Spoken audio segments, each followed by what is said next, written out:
Little mic check.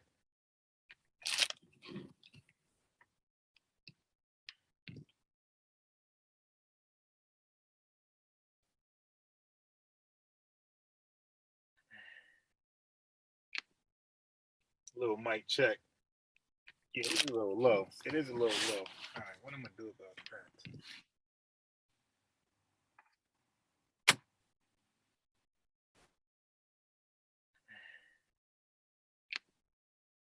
Little mic check. Yeah, it's a little low. It is a little low. All right, what am I gonna do about that? It was like the microphone pick up everything around me but my voice.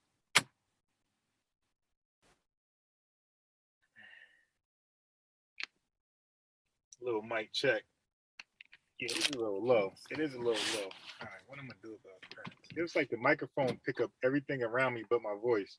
All right, let me just, a little 2 hour session. Got a ball in the morning. Little mic check. Yeah, it's a little low. It is a little low. All right, what am I gonna do about that?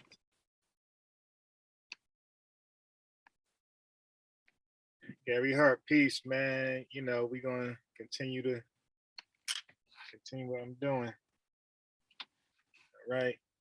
I got some more live police reaction, commentary. I got we're gonna talk about the 90 shots on old boy, 60 landing, 90 shots, 60 landed.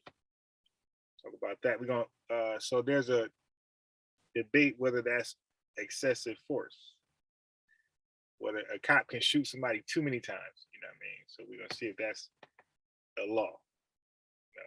Because again, this is why I call it civics class, because some of our people just make stuff up. Oh, they can't do that. This can't happen. It's like, okay, you know these laws ain't made up on the fly. These laws go back, you know, put a date on. All right, what's up? Okay, let me put it in the group chat. Right. So I think in our communities, like we believe since we don't know about it, it didn't exist prior. Instead of just taking accountability, like saying, okay, I didn't know. And that's the problem. Like we don't know too much. Shit. Oops. Made a mistake. Just posting a link in about two of my groups. I'm not gonna spam the social medias.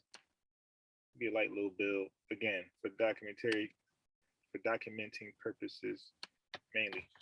People can use this as a reference point. I'm gonna read some real powerful stuff here. Again, oh boy got shot at 90 times. He got hit with 60 of them. Was that unlawful to get hit that many times? And we're gonna look at the law, right? The law that was already there before that happened.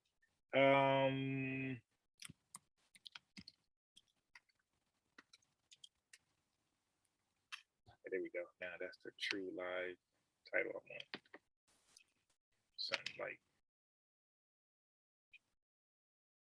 okay. So my thing is, when is education going to be the top top priority in our community? Right. Oh man, I got something on. I forgot I had something on the nuclear family as well. The Watcher. Yeah, I had something on the nuclear family. It's look, I'm not part of a nuclear family, so it ain't like most people bring up topics that don't condemn themselves. You dig? Like they will avoid. So a person, let's say, who's a chain smoker, is not going to bring up a problem with chain smoking, right? He's going to talk about everything else that doesn't affect them, just like like anybody else. Like that's just what you're going to do. But me, I'm not. I don't have a nuclear family. I don't have a wife and kids. You dig? In one household. So this is talking about myself. So some people know it's not really that important, but I took a little basic introductory chemistry classes, during the pandemic and online. And there's nuclear family, nucleus. There's a lot of comparisons, when an atom is unstable, you dig? An atom is neutral, right? That means evenly balanced. Proton, same number of protons, same number of electrons, same number of neutrons. That's a neutral atom. That's called balance. When there's more electrons, that's an ionized atom. Or protons, because the proton gives positive charge, right? And the negative gives negative charge. So you got more one. If you got more of one over the other, you got an ionized atom. So whether it's positive or negative, I'm not gonna get too sciencey. Believe me, it's a little simple statement here. An atom can be charged either negatively or positively, right? Depending upon your protons and neutron count. But the thing is, if you got too many protons and electron count. But if you got too many neutrons, that atom becomes an isotope. And again, that is a whole different life for that, whole different life. But I think the analogy that I kind of tie into like how the nucleus family needs stability to function properly, and don't become an isotope or something like that, or positive charge or negative charge. Because again, atoms are neutral, right? Unless something gets wacky. A nuclear family is neutral, just means well balanced.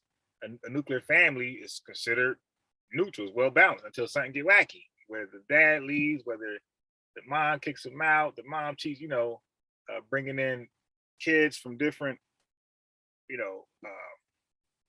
a dad joining a family where the kids aren't his. Like that could be something right there. You dig? But it's kind of dope when I put it together. You know what I mean? But anyway, let's get to the broadcast. So I'm gonna do a little bit of live reaction of police shootings. Got a little more. I'm gonna talk about the 90 shots. Nah, no Egypt. Going on. And the thing is, when I read about an atom and I read about a proton, you're gonna know ain't no Egyptian know that shit. Like, you know what I mean? It's very detailed and to the point. So I'm gonna talk about the 90 shots, the 60 that landed. Where is that criminal? You dig? Because people saying excessive force, it's like, yeah, but that sounds cool. But what law? Where is it in law that a cop got to stop shooting? You dig? Do you know the police training? So, and every state is different. So, but again, people just, our people just react with no knowledge, just feelings, and we got to stop that shit. All right. Okay. So here we are. Let me go back to that, and then to this. I'm gonna start with this. Yeah. Why not? Let me start with this. Yeah, but the Kim thing is gonna be cool. I dropped that. Matter of fact, give me 1 second to do a good law. Yeah, man. I'm telling you, yo, at some point, like we gotta. That's why Kevin Samuels, his argument where people was like, why would I go back into a hostile relationship with the guy when he was toxic, blah blah blah blah blah, but no police reports. You know what I mean? Okay, I get it. But he was just saying sometimes the sacrifice of what you love to do, you might be compromised just to keep the family together, because sometimes it's all about the nuclear family, everybody, not just the kids, everybody. Like sometimes that's just more important than somebody's personal discomfort. And I ain't talking about some violent domestic shit, like some serious shit. I'm talking about just like little things that you actually can pull through and work through it and ignore, just tolerate. And it's important, man. That the nuclear family is important. And maybe we can read about that, one day. Because again, like, what do we know about it? None of us really was raised with nuclear family, raised in a nuclear family. So what do we know about it to sit there and agree or disagree? All right. So let me just send this link to the indigenous. Then we want to get started.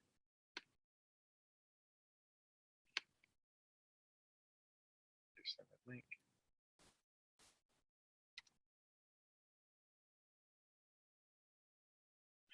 So let's see if it's was sent to him. Oh shit.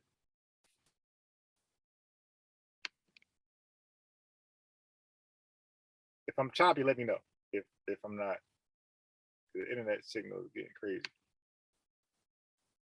So let me know if I'm choppy.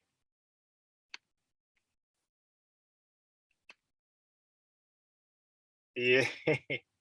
Yeah, I felt like he said, I love being a hoe, but a man got to grow. Hey, yeah. I was saying, yo, I wish the girls, the women were like they are right now when I was growing up. They was like very preserved and, conservative. Like, you know what I mean? You know how hard it was to get with a chick when I'm 44. When I was growing up, man, get shit.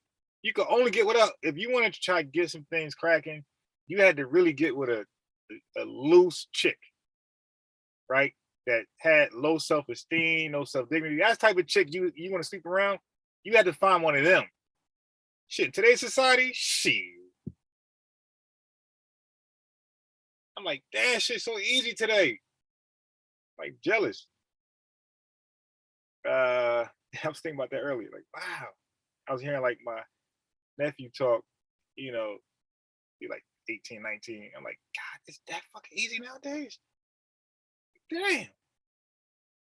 What's that Me Too shit was going around? That old women power of the PUSSY, we could do what we want. Man, where was that doctrine when I was 16 through like 25? Actually, 16 to like 20. It's a little older. It got a little easier. All right. Now I'm just trying to figure out Thirsty Uno piece. Trying to figure out why indigenous. Why does linking hit indigenous? All right, let me just refresh. Let me just refresh it. Give me 1 second. All right, it should go through.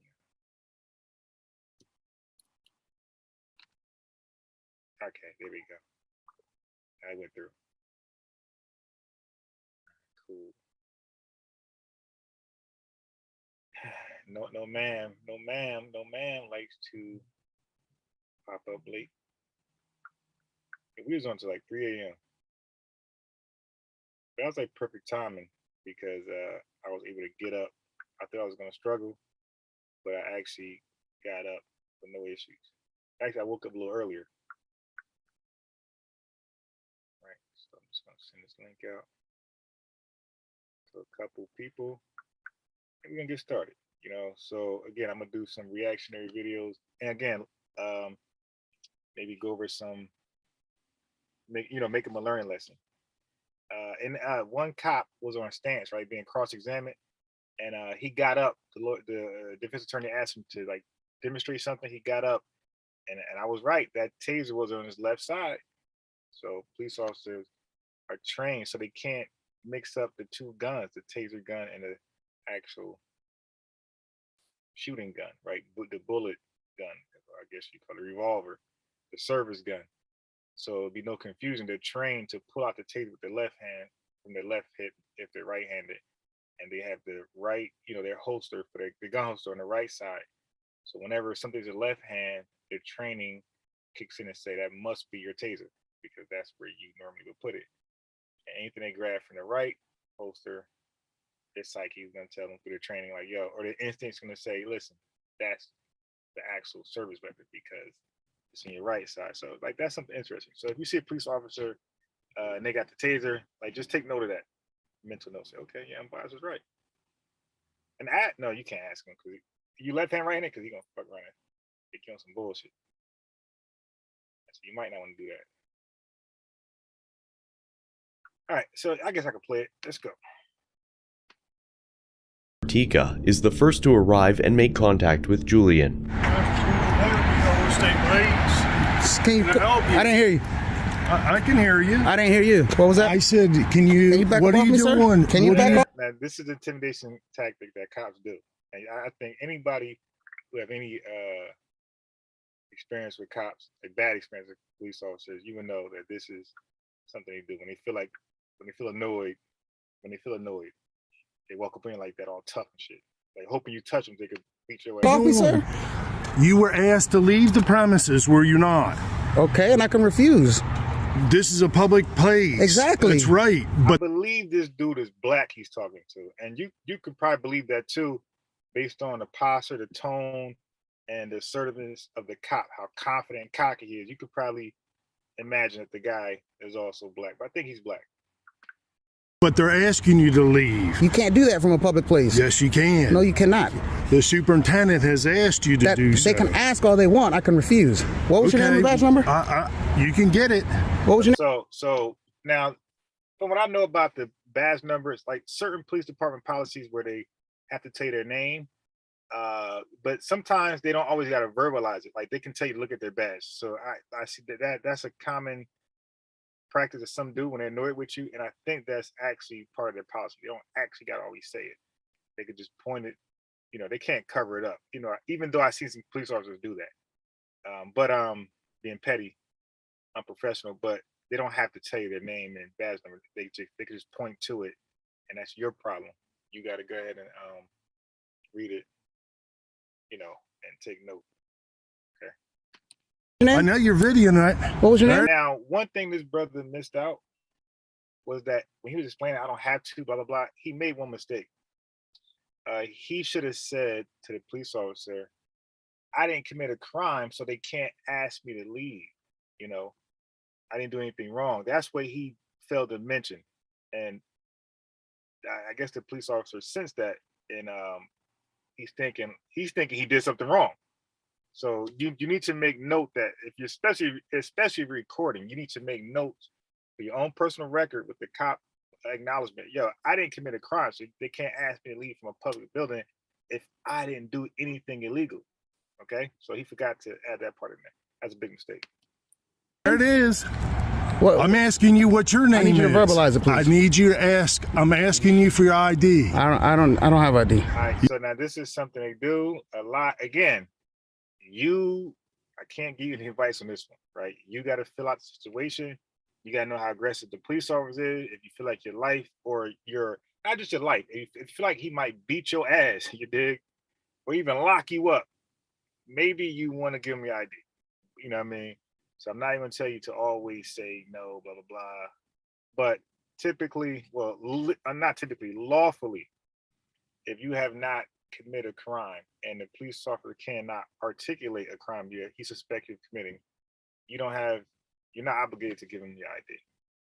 I think the only time you're like really obligated is like, because traffic violations is a little different.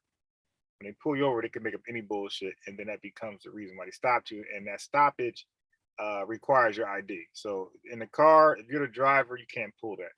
The passengers can. But if the officer pulled you over for something, for an illegal or traffic violation that he said you committed, at that point, I believe you're required to give me ID at that point, your credentials. You don't have ID. Okay. Excuse me. Whoa, do not touch me. You're under. So this police officer is bugging right now. He's out of line. I didn't do anything. For what? You're under arrest. Watch the reason. You're under. Under arrest for what? Huh? I just asked you for your identification. Okay, now you can't do that. Okay, so that is what the founders of this country fought against. You know, that whole British rule thing where the police officers can like pretty much, they were in Great Britain. The problem over there, I'll read it a little later. That's what this is for right here. The problem they had over there, the British subjects, was that they felt like the police officers, the government really was tyrants, and definitely police officers. And police officers definitely abuse their power, you know, like, and not just police officers, like military men, right? So if there's a war or something close, the military men can occupy your home, like straight debo.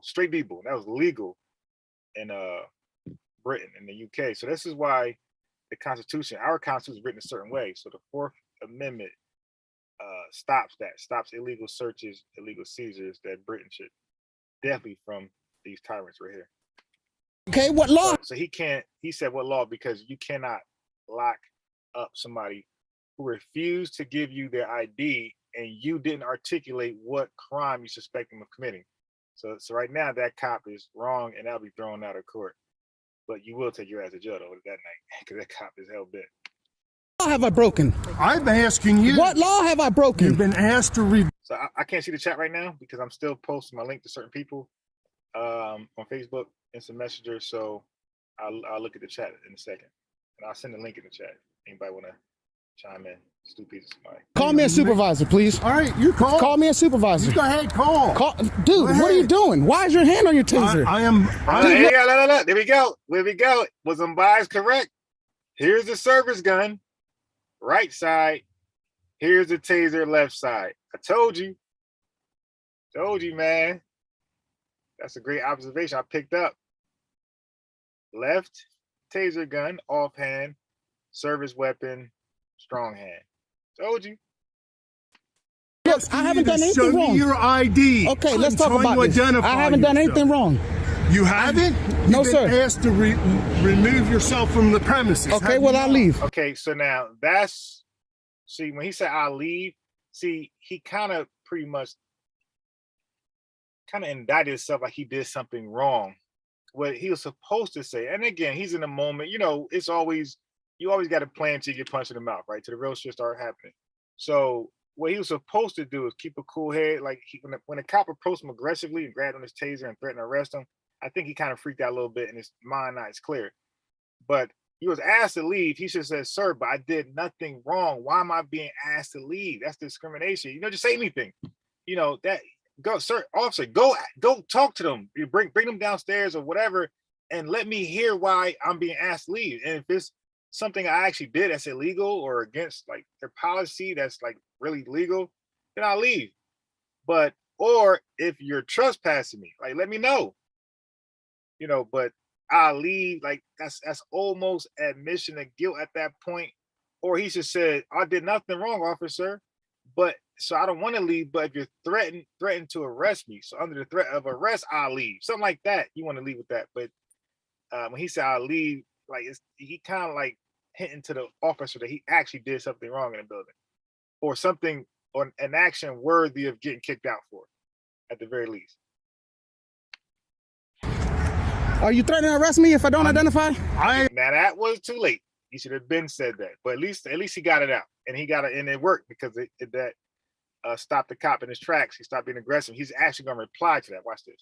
I'm asking you for your ID. If you don't comply, then I will arrest you. For breaking what law?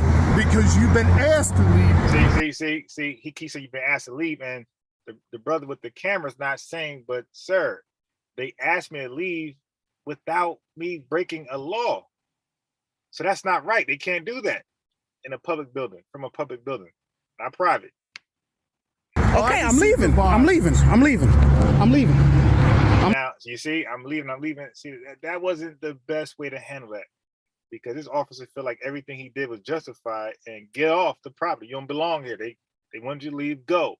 Like, so when you're doing what my man doing, the street auditing thing, you want to leave your mark there. Like, you want the cop to be educated, your officer.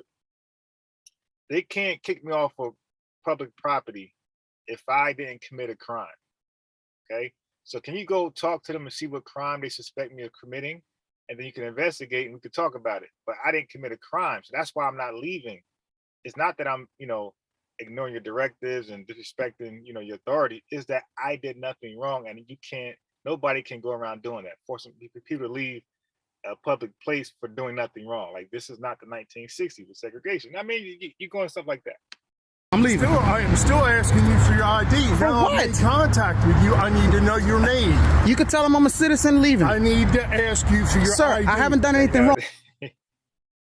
Yo, police officers be like obsessed with your damn ID. I mean, like it's like a dude trying to highlight a woman that he's attracted to, and she kind of likes being polite with him. She ain't like nasty with him, and he just think he got a chance. She keeps saying no, and he like, well, damn, but she spoke to me. There's some type of interest. Can I please have your number, please? What about your IG? What about your whatever else, Twitter account?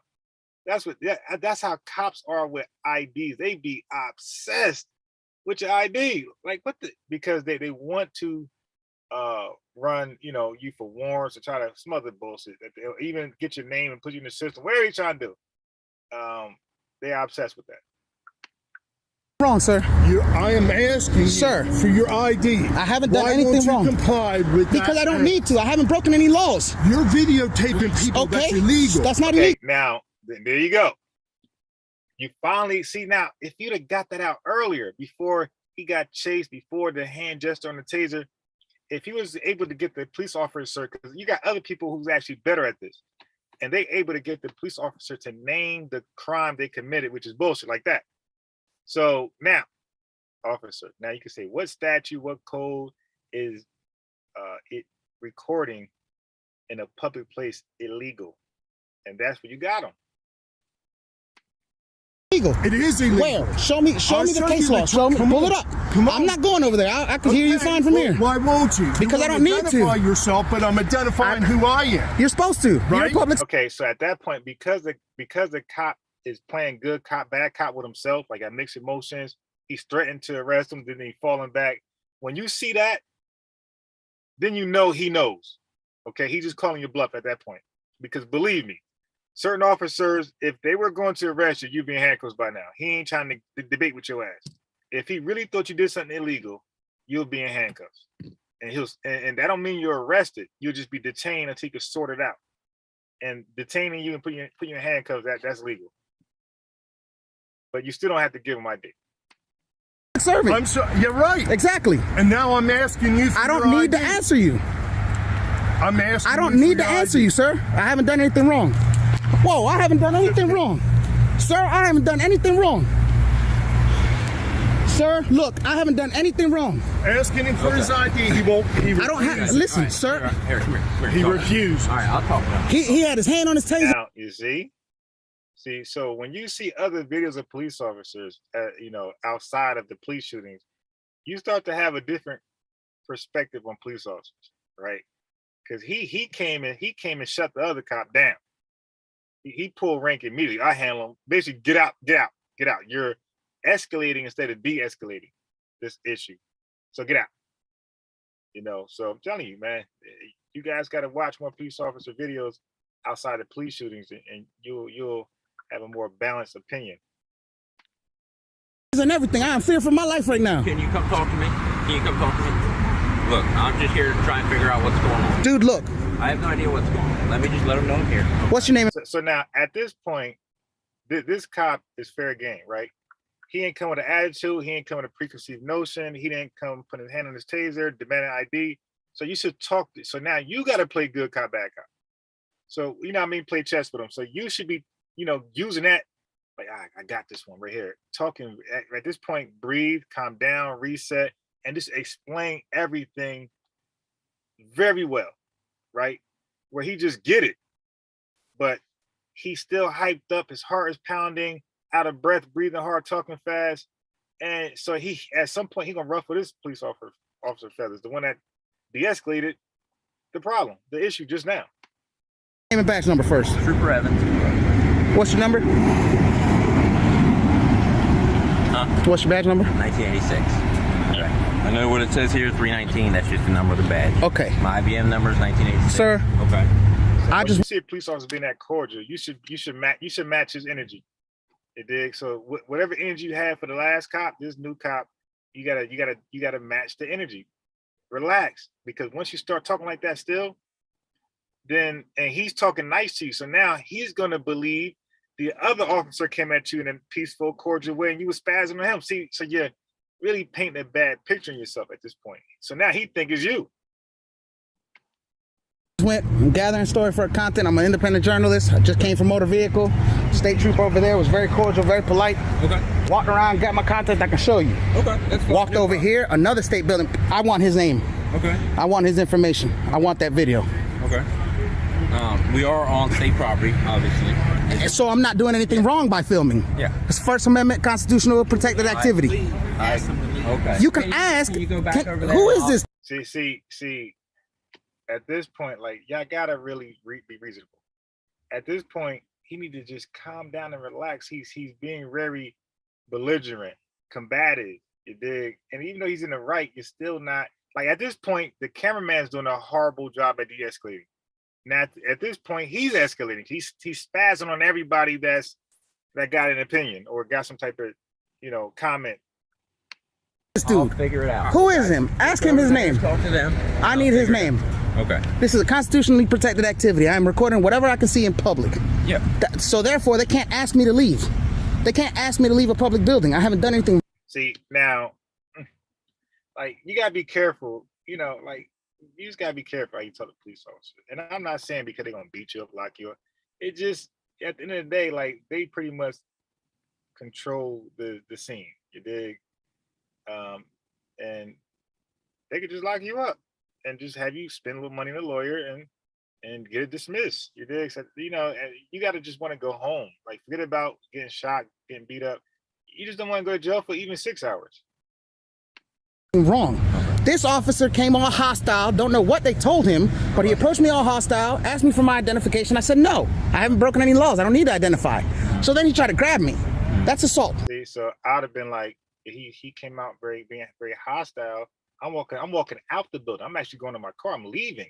He comes out hostile, you know, and he's asking for ID, and I'm like, officer, why do I need to provide ID to you? Because I haven't committed any crime. Like, what crime do you suspect me of committing? Like, something like that. Not Okay. I pulled away from him. I walked away. Then he put his hand on his taser. Okay. That put me in fear for my life. I haven't done anything wrong. Okay. I understand. So can you go over there and tell them that I haven't done anything wrong so they can leave me alone? I'm going to talk to everybody. Okay. Because they've been harassed. Okay, so at this point, another big mistake is my man got to make his mind up at this point. Are you leaving or are you going back in the building? Because more seasoned auditors, right, more professional auditors wouldn't leave at all. When the cops are called, they'll meet the cops outside or even inside, but they won't be leaving. So the fact that he's leaving, he's kind of hinting that the people who call the cops, like they might be right, you know. Listen to me. Okay. All right. So he's asking him to do things. It wouldn't matter if you're leaving, right? It's because as long as he's educated, you know, that's a win for the auditor, because that's what the camera is for. It's a learning it's for learning purposes. It's to educate the public viewers. So you don't be giving damn whether you tell, you know, people in building something. The fact that you was able to leave unscathed without handing your ID, without going to jail, none of that stuff, that's a win.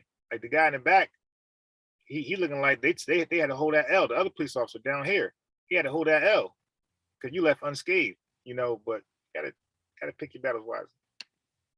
I appreciate you for being cordial. Thank you. I'm here to just try and work everything out and figure it out. Okay. That's why we got a call saying somebody was suspicious. I don't know. What's Suspicious going on. activity isn't illegal. Okay. I understand that. Okay. But I just have. See the way he's responding. Like, don't forget, police officers are human. They're humans with emotions. And when you start to like tell them the law, as a matter of fact, like they're going to get offended. Okay. And just like a professional basketball player, if you're watching a game with him, like, yo, he traveled. And he's saying, nah, he ain't traveled. Yes, he did. Dude, he's going to get upset because he's going to feel like, I do this for a living. I do this professionally. You don't. It wasn't a travel. So you just got to be careful how you educate. You know, come on, man. Be a little smarter. Have to come here. See, there's three. Now I'm in fear for my life. There's 3 officers here. For what? Okay. For a man See, he OD right now. with a camera? Okay, he's here with me. He's very cordial. He's very helpful as well. Okay.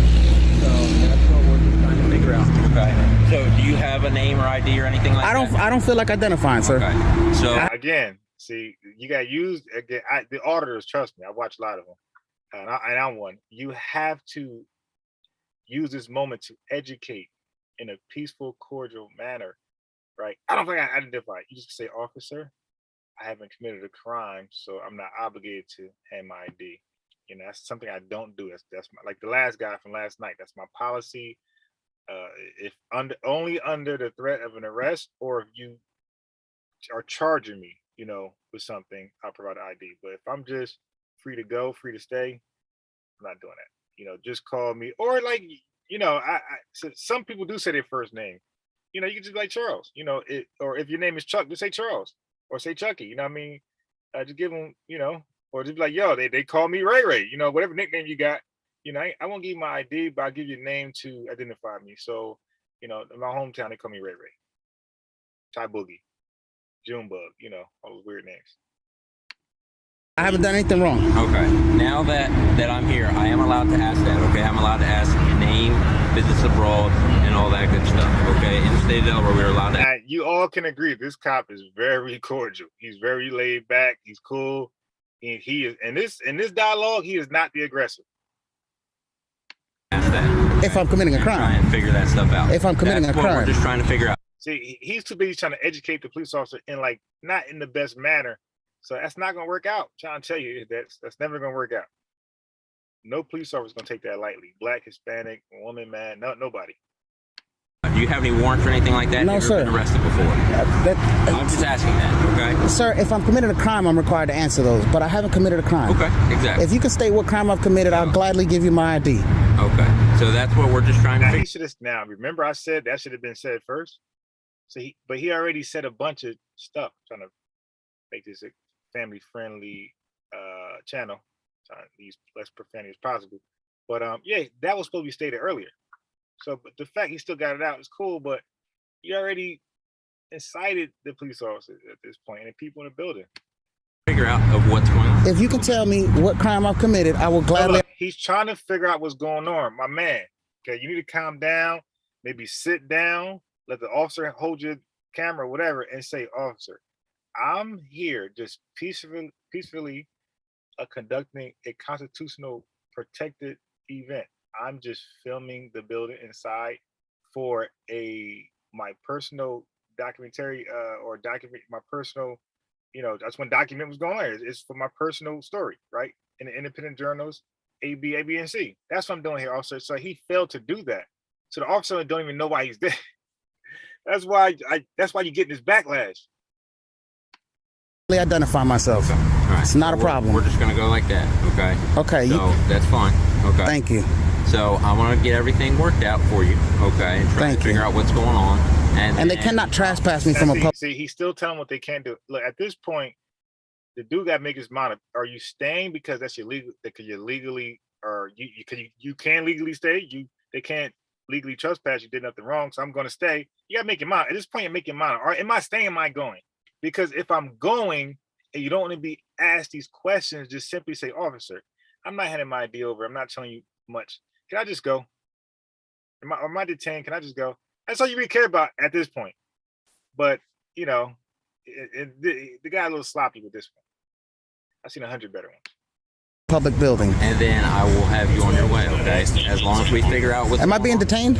So you are at this time are not free to leave because I'm trying to figure out what's going on. So I'm being detained. So yeah, guys, girls, you need him to say, or her, whatever police officer you have, you need him to say you are detained. Don't have him say you're not free to go. Like you need him to verbally express, are you being detained? Because if you don't say that, then you are technically free to leave, and it's being recorded. So because he didn't say, but once you say you're detained, you're stuck. All right. So we're just trying to figure out what's going on. So I'm being detained. Yeah, because I don't know who you are or So what's this is going on. unlawful detainment. Okay, all right, that's fine. I'm just asking. I gotta ask him everything. I'm asking. Officer Partika alleged many things. One of the most ridiculous claims is that it is illegal to film people. You're videotaping people. Okay. That's illegal. That's not illegal. Fortunately, Trooper Evans arrives before the senior officer goes hands-on and is able to defuse the situation, and Julian was allowed to leave without identifying. The big question here is, can they ask you to leave because you're filming? All right. So first, before we get into that, just know that he was able to leave without ever providing ID. Because again, you were right if you just say that from the beginning, officer. I know that it's a constitutional protected right to not ID if you're not suspecting me of committing a crime. Okay, so I'm not going to give up my rights. You could do the whole race card at this point. Don't do the I'm fit for my life. Just do the listen, Dr. King and the whole civil rights movement, the feminist movement, they put their lives on the line for me to exercise this powerful right, and I'm not going to give it up. Right? People sacrifice their hours, their blood, sweat, their soul. So no, I'm going to keep that right, officer. Hey, Dix, I threw the Zoom chat in there. Let me go ahead and established that you have the right to record any government business that occurs in areas. So this dude right here. So now look at this channel. Y'all want to check this channel out. Y'all want to know this stuff? Like Unbiased Sports. This is Lackluster because I love it because he'll show the video, and at the end of it, he will give you the law, case numbers. Like he goes in. You dig? And you learn a lot. Just if you into this. I'm into this because this is what we deal with anyway, right? They bring it to us. So and you're gonna interact. If you drive a vehicle, you're gonna be interacting with a cop at some point. So you should know what you can say and can't say. And those field sobriety tests, listen, I got a cross examination. Don't do it because this black dude made his defense attorney work too hard because he took that dumbass field sobriety test. So now, the police officer was lying because it wasn't videotape. You dig? No body cam, so he's lying and. He made it a little difficult for the defense attorney. Don't take that field sobriety test. Just say, just say, no, I'm not doing that. Now I'll do the toxilizer, I'll do something else. But that thing is 50%. Sober people fail all the time. You could tell the cop, you could tell, you could talk to him, again, very cordially. Also, the reason why I'm not going to do it is not because I'm drunk. It's because it's 50%. It's not really effective. Okay. It's like sober people fail this all the time, and drunk people pass it. So it's not effective. Is open to public examination, so the simple answer should be no. However, so public access, public buildings, majority typically are open to examination. So like you can examine it with your photos, video, or your audio. What you cannot do. What you cannot do is videotape inside a courtroom. Like that's a no-no. as we've seen numerous times, they will ask you to leave. They will trespass you, and often the district courts will convict you. And even though the Third Circuit Court of Appeals has ruled that filming public officials. You gotta mute your background. Oh, sorry. Yeah. So now this next sentence he's saying, pay attention. What's going on here? Watch this. Ask you to leave. They will. He said, so they will ask you to leave. They will trespass you, and often the district courts will convict you, and you will be convicted. So that's not a good thing. You dig? So you got to be careful. Now watch this. Even though the Third Circuit Court of Appeals has ruled that filming public officials while in the course of their duties is lawful, it is likely that if Julian was arrested and convicted in the lower courts, that the decision would be overturned in appeals. But even when we see that occur, the appeals courts often grant the officers qualified immunity. So you can't go after them personally or civilly, right? A lot of times. So, but look what he just said. You will be trespassed. And once you trespass, they're going to lock your ass up. And then they will convict you. So, a couple weeks in jail, whatever it is. And he's saying you go to another, I guess a higher court, and there you will be exonerated, whatever. But who wants to go through all that? And all that means is that there's still more work to be done. Julian has filed a complaint and has expressed his intent to file a federal civil rights lawsuit. All this for a camera. All this from state employees. Remember that the First Amendment was written to protect your freedom of speech, religion, assembly, petition, and press from the government. But the government officials in this video were the only ones attempting to stop Julian from filming, all while they filmed him from their CCTV systems and cell phone. All right, that's pretty much the gist of that one. Stupids, you got something? Last night I got cut off because my signal, that's why I wasn't on all night. So what's tonight's show? Yeah, so just went across, some civics just now, basically, stuff we did before. Other people have not heard it. So I like to demonstrate, they say demonstrate these conversations. I show you a police infraction, hostile police officer. So there was a phone call, right? The guy was exercising his First Amendment right by filming a public accessible areas in a public building, which that's part of his right. Of course, the people working in it don't know. That's why I say the worst people to deal with in life are people who work for the government. Yeah, they are the most rude people in the world, man. They are disgusting, and it's mainly stupid. It's mainly because they really don't sell you shit. So yeah, I but really don't need you. You need they, me, they, they, they don't have customer service. But the right? problem So I have a fundamental problem with flaming for no reason. It's that why? Why are you there? Is I understand if there's a situation and you're filming, but somebody in the workplace, if you don't have reason to be there, just don't go in there and film. Not because you want to protect your First Amendment right. It is to me it is uncomfortable. I know that I am in a public place, but I don't necessarily want to go on YouTube. I don't necessarily want to go on YouTube. I don't necessarily want to go anywhere. And I don't stop if something was going on, I would understand you filming. I would allow you to film. But just somebody going about them normal 9 to 5 and you roll up in there to film to prove a point. To me, it get old real quick. now I gotta say this though, Supees. If that's your stance, then you disagree with the Black Panthers because their stance with the Second Amendment, because they did the same shit, but they just used to see. So what they did was they went places where nobody really carried guns at, and they carried guns to those places. You know why? For the same reason you just said. You just said the dude made people feel uncomfortable. Well, the Black Panthers with those guns made people feel No, uncomfortable. Right, no, right. but no, it's two total different things. No. Look. Let me just connect it. All right. So the Black Panthers understood that the Second Amendment was not popular in that state, right? To open carry, even though it was there, it wasn't popular for those Californians to actually exercise that right. So when the right is not popular, it is seen as illegal or unlawful. And believe me, when you don't exercise a right, it almost seems like it's no longer your right. And people tend to disrespect that right, like what they say about filming. So because filming is not done often in these public buildings, people tend to believe it's illegal and it's not your right. So what they're saying is when you don't exercise right, the government will take them. And now you got 8 constitutional rights now. The second gone, first gone. What's next? Fourth, third, fifth. So that's why that's done. It's to remind them, yeah, some rights gonna make you uncomfortable.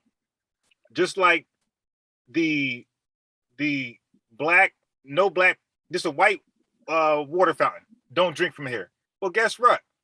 When civil rights struck that thing down as being unconstitutional, right? White women were still uncomfortable with black people drinking from that water fountain because it made them uncomfortable. So guess what they did, stupid? Guess what they did? Those white women called the cops, like they did in this building right here, because it's not normal for a black person to drink out of a water fountain that was reserved for white people. So, all right. I understand what you're saying. I understand where you're going with it. I understand that, right? I really and truly do understand that. But a lot of these dudes trying to get arrested so that they can sue. Well, You no. Back up, Sue Peas, because your phone got disconnected yesterday. In order to overturn an illegal, stature, an illegal policy in a state, Dr. King and these people often got to get locked up.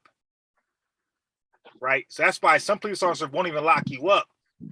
They'll talk to you regularly, treat you like shit, but they won't lock you up, because when they lock you up, that's when you can officially challenge it. So I just said New York, the Roe versus Wade, when that was overturned, that same bill, they looked at the New York gun law, right? Because New York prohibit New Yorkians, to carry guns, and travel with them. So when they looked at that as well, on top of looking at Roe versus Wade, they said, yeah, this is unconstitutional. But they only looked at it, stupid, because 2 people from New York actually bought a gun and got locked up with it. Now, out here, that's a 3 to 5. So, but they could only challenge it and overturn it after getting locked up, because now it becomes case file. You dig? So yeah, a lot of times you have to get locked up for it to be overturned. So you're right. Some of these people do want to get locked up so they can overturn it. And even But like what? certain. Go ahead. So that can, but what they overturning? The First Amendment? No. Okay. So stupid. States What they violate the overturning? Constitution. Look what I'm saying. You might have missed it Mm. earlier. There's nothing in the Constitution that says white people only. No, That we're was not a talking. No, no, that's not what we're talking about. no. Yes, we are. Listen, No, no, stupid. no, Listen to no. what I'm I saying. wasn't talking because you're drawing a comparison, No. and I This is not a comparison. This is not a no, comparison. no, no. I'm I was referring to filming public places, yeah. photographing public places. I'm saying that seriously. I understand that you have a right to film, but sometimes some people in the workplace and don't want to film them.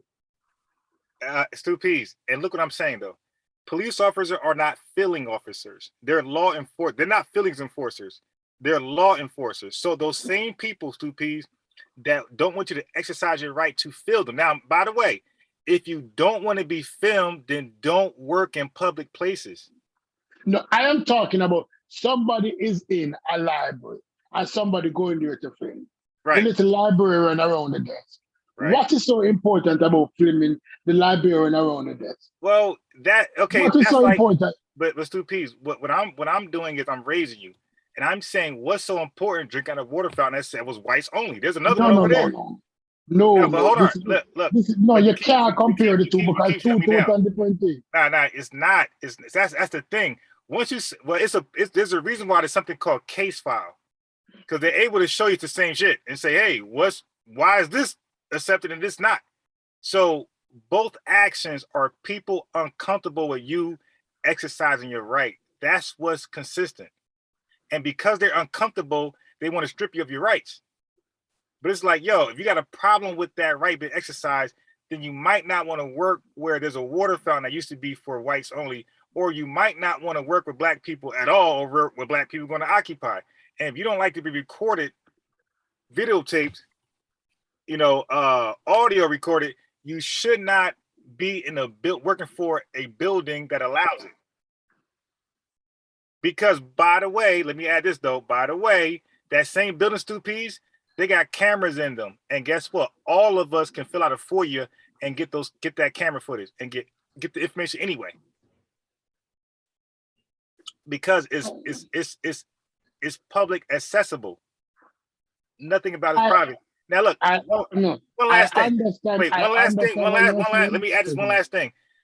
There is no expectancy of privacy in public, by the way. So that means I could film your car, your license plate, as long as it's in private. I cannot go in your garage, but I can definitely fill your car. If your window's open, your wife is showering.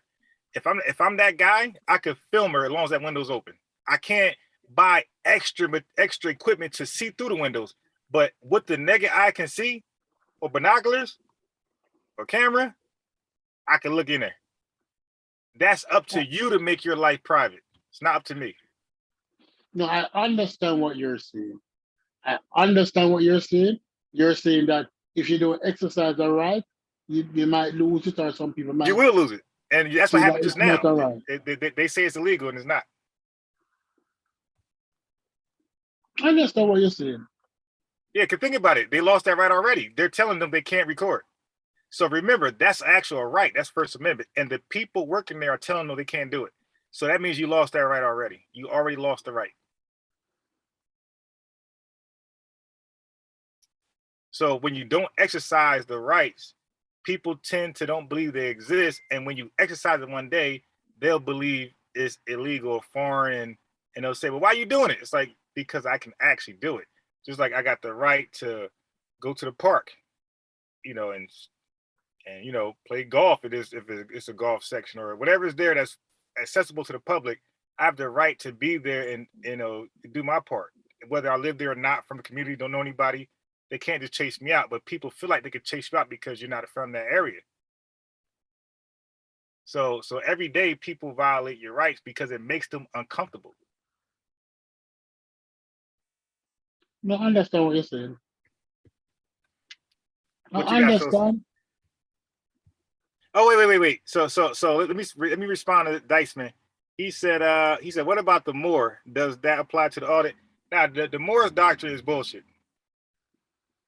You know, One, at least the Moors who one act second. like you could drive without a license, like all that garbage, like all that's garbage.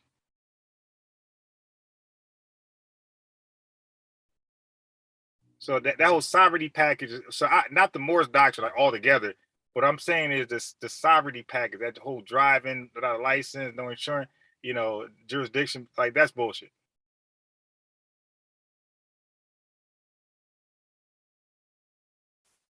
Of course, not every last thing, but the bulk of it is bullshit. Where's Sosa? You know, mute. Yeah, I stepped away. I came back and shit. I was on black and white waterfowl. And I was like, God damn, it's Okay. report Oh, done. yeah. So I want to talk My about bad. Hold on. I gotta pause this. very The hell? What is video about? I was trying to pause. I didn't mean to press play. Go ahead, Sosa. What is video about? Oh, okay. So this video is why we need to put away $2,500 to $5,000 away at minimum for a lawyer, because cops do lie. Okay. Oh, facts. Yeah, they do lie. If you don't have somebody who's skilled and trained to represent you and speak for you, then you're done. So what happens is in these courtrooms, the defense attorney gets all of your information. You got to be as honest as possible with this guy, because he's gonna speak for you. So when the prosecution is getting the testimony of the police officer, because he's gonna detail what happened in the stop and why he pulled you over and why he gave you a ticket and charged you with something, right?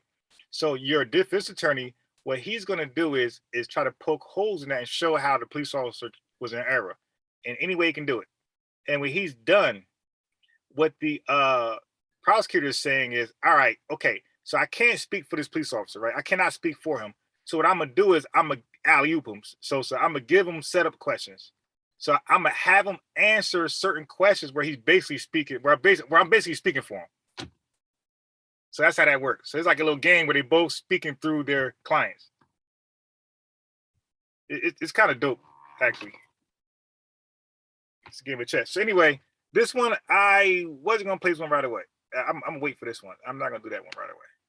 I'll wait for that one. Yeah, same thing. If you ever go down, if you ever ask to come in and a question, yeah, you take a lawyer, bro. Like you don't do no type of interaction with police on any type of shit that's legal without legal representation. Yeah. It's straight up law. It's a straight up loss. Yeah, because they're gonna tell you, hey, no, don't answer that. No. He won't. You know what I'm saying? Like they take care of all that for you, bro. Right. And the police act different when you got representation with you than when you don't. Yeah, definitely. And because they say don't answer, it's not that you're wrong or lying. They're just saying it's not gonna look good in court. Yeah. Like it's no way to make that look good. Yeah. Okay, I zipped up my pants because see, you're done. Yeah, it serves no purpose. Purpose. Don't say you zipped up your pants. Do not do that. Yeah. Stu Pease, where you at? He's on mute. All right. No, coming. I'm talking to the wife. I soon come back. I'll be back. All right. So all right, well, look at this Stu Pease. I'm gonna go here next. Okay, here we are. Check this out. This goes left quick. So my slogan is things go left when you resist arrest. Oftentimes you're looking at death. All right. So it all starts with resisting arrest. That's when it goes bad for a lot of black people. So I'm telling you, that's not the way. Okay, you are receiving a summons today for criminal mischief. I will need a signature at the bottom here. It's just acknowledgement. So I don't even know what that is, criminal mischief. What is that? What is that?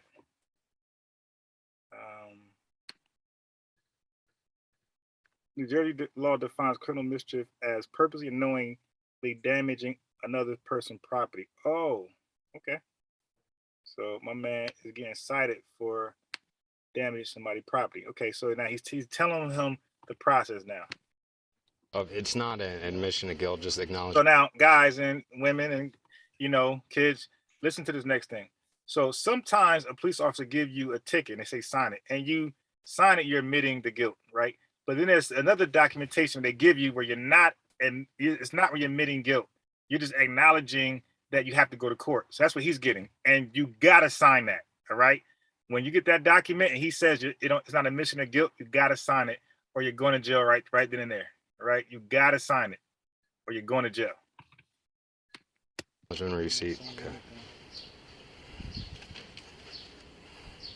So he's doing the right thing. He got his camera out. He's recording the police officer back. He got his own little record of the event.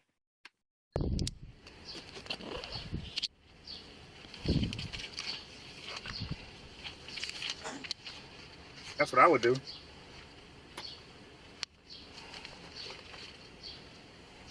Okay, we'll have to make a mandatory court appearance at New Philly Muni Court, July 3rd at 1 p.m.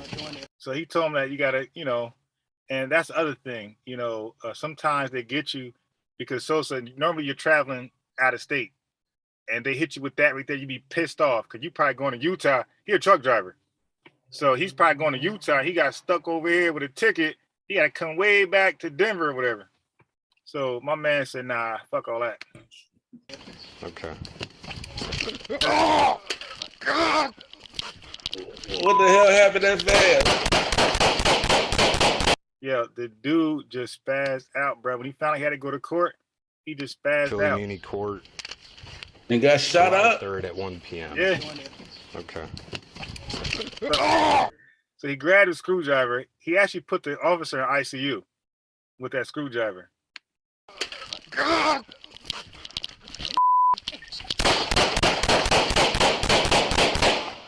So I don't understand, folks. Like, what was his? Did he have warrants? Like, what was the? So criminals mischief. He I don't know, man. Like, yeah. The thing about it, if he signed it, he on his way. That had me scratching my head. I'll go back. I'll send me back. Okay. That had me scratching my head, bro. That caught me off guard. Like, wait, what just happened here? He must got mental issues that was undiagnosed, bro. But when I say that, niggas call me pseudo. Yeah, he had mental issues undiagnosed because he could just sign it and just leave. Right. And they never go back. Never go back. But I guess he figured, if I don't come back, it's gonna fuck up my license. But I mean, god damn. I mean, yeah, but Sosa, if you're gonna kill a nigga anyway, you might as well just don't go back. Yeah. Like if you're gonna kill the police officer anyway. So which one is better? Killing the officer and then going home, or just going home and never coming back to court? Gotta be some mental shit just undiagnosed, bro. Like that makes absolutely no sense. And the thing is, Sosa, let's say if you got some medical history. In our community, people argue me all day and say false, pseudo, source up or shut up. But I'm saying in our community, I seen certain parents when they was given a diagnosis about their kid, like a lot of black parents be like, nah, I don't believe that shit. Yeah. That's and now they have that kid in regular classes and he's just struggling. And now everybody, this classmate calling him dumb, calling her dumb, and they don't think they're dumb. But I'm telling you, if that child was if that's true, and that child was placed in the classes that they were supposed to be placed in, then they wouldn't be dumb anymore. Like nobody's gonna call them dumb in that other class. You dig? He's gonna be normal. She's gonna be normal. So that kind of fuck with them in life. And they struggle. Plus, a lot of black parents, not science is still about drugs, period. Is any type of insinuation about giving my child any kind of medication, right, that automatically be on that Dr. Umar shit. Yeah, exactly. And so what happens is, Sosa, when they do a senseless crime like that, you got certain media outlooks that don't fuck with black folks, that don't mess with black folks like that. So they're gonna spin that one and act like he's regular. Like this is a sane black person who just did that. So now the country looks at us like, we just that crazy. We just be sane, got a career, got a job, the trucking license and all that type of stuff, but we could just snap like that and go kill a cop. He's probably suicidal. Because I'm not mistaken, if you're not contesting, you can just send the payment in. Now, so no, he said it was a mandatory court. Mandatory court appearance. Yeah. Shit. But you can still just fucking take the L. Yeah. And just send the payment in, like, you know what I mean? Send a lawyer down there, boom, and just make the payment. Yeah. Now. By the way, you could definitely get a lawyer to. You don't got to go. Yeah. You got that $25,000 like I'm talking about. Put aside. You could hire a lawyer, and the lawyer. You could tell the lawyer situation. I can't go to the judge. I'm a trucker. It's no way possible. And the lawyer can go there, represent you, and handle that, and it's over. Yeah. So I was thinking like maybe that was his last strike as a driver. His career line, like I don't know. I was like, yo, or like he said, he's just dealing with mental issues, but just suicidal at that point. Like that was just a reason. You know what I mean? Some people just be at the brink anyway. You know what I mean? And we just catch them at this moment, but we don't see all the shit that led up to this moment. Right. And, but this is why, when there's a mass shooting, like we get mad, we think this conspiracy. No. That kid had a medical history that they ain't just make up out of nowhere. And guess what? They're going to say, nope, he don't represent white society. You dig? He was sick. Yeah. That's I want to talk about that one day too, because they don't always do that though. Right. But I'm gonna let you finish. But I'm just saying, like, if this happened at a rate and it was African Americans doing this, there would be shows on like what's going on with the African American youth. Right. On CNN. You never see them type of show. You know what I'm saying? They'll mention it and that shit is swept under the rug. You know what I'm saying? But it's a lot of signs that lead up to that white parents ignore. I mean, they see their child coming isolated, stacking guns, and they just ignore it. Like, but absolutely, and if absolutely, and like you make the point that they get their kids diagnosed early on, whereas Black people don't. But what purpose does it serve when their diagnosed kids are not under treatment? They're still running amok and not actually getting treatment for these mental illness issues. It's almost like your kid got a problem. You're gonna ignore it and let them do some fuck shit and hope that the mental illness is gonna get them off of it. So you understand what I'm saying? I got you, but this what happens though, because again, I watch a lot of these shit. So what happens with the kids with the mental? Police officers get caught all the time, and look, they're warned that the kid is mentally challenged, right? They're warned early, especially in white society. Like the parents be like, yo, he's mentally deranged, and I got 100 videos for you. You think I'm lying? So when they get there, the kid is acting up Amber Sosa because he's off his meds. I mean, he was on his meds. And now he's off his meds, because when they reach 18, nobody can force them to take the medication. It's all on them now. You're right, but you can be committed, especially if you've done violent and dangerous acts. You can be perceived as a threat to yourself or others. So they're allowing their kids to go off their meds, knowing they're mental, yet they're not taking that additional step to say, okay, if they want to take their meds, then let's take the next step to get them committed. That's what mental institutions are for. Like, and I'm talking about I'm talking about that isolated teen in high school who's now become isolated and stacking an arsenal of guns, and the parents is just in their parents' home. Mm-hmm. Yeah, like what the fuck? Yeah.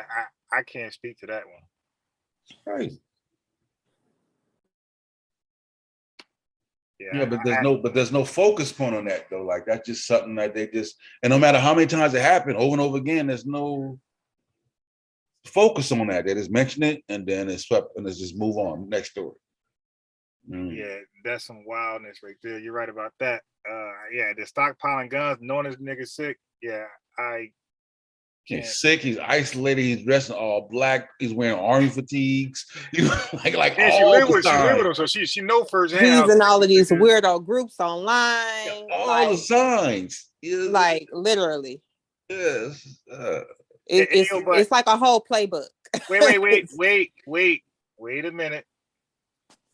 They're no different than the moms, the black moms with the gangbangers, right? Nigga, criminal black moms and dads, like right. Yeah, no. Yeah, right. It's really kind of blowing me the way you keep trying to center everything on black moms. Get him, man. Right. I mean, like, like that's you highlighting it. Like when I say black moms, I'm not really meaning it like moms only. But I will say this though. Maybe I'm saying it, and maybe I'm saying it, but I will say this: a lot of those, and I wasn't going this way with it, but maybe indirectly I am. Without or Get it out, nigga. Get it out, nigga. Right. Wrong You doing a lot of words, you doing a lot of explaining. Don't dress that shit up, man. Hold on. You're doing a lot of I meant to say unconsciously I am, not purposely. I know. Yeah. So, Right. but I and again, you know, so forget about that. Let's just say parenting, black parenting. Okay. Or the lack thereof. Kids come home, don't work, don't do shit all day, hang with the wrong crowd, gang affiliated, you know, drugs, or maybe no drugs, guns, definitely, you know, or she heard about her son. She definitely heard about him in that street. Like that nigga's sick, that nigga crazy. So both parents, my point is both parents are at least getting the signs of their kids, whether they're crazy as hell or just normal, just in street activity. They both kind of sense that their kid is in some bullshit. Yeah. Nobody gets absolved. Right. But see, here's the difference there. When we had this, you know,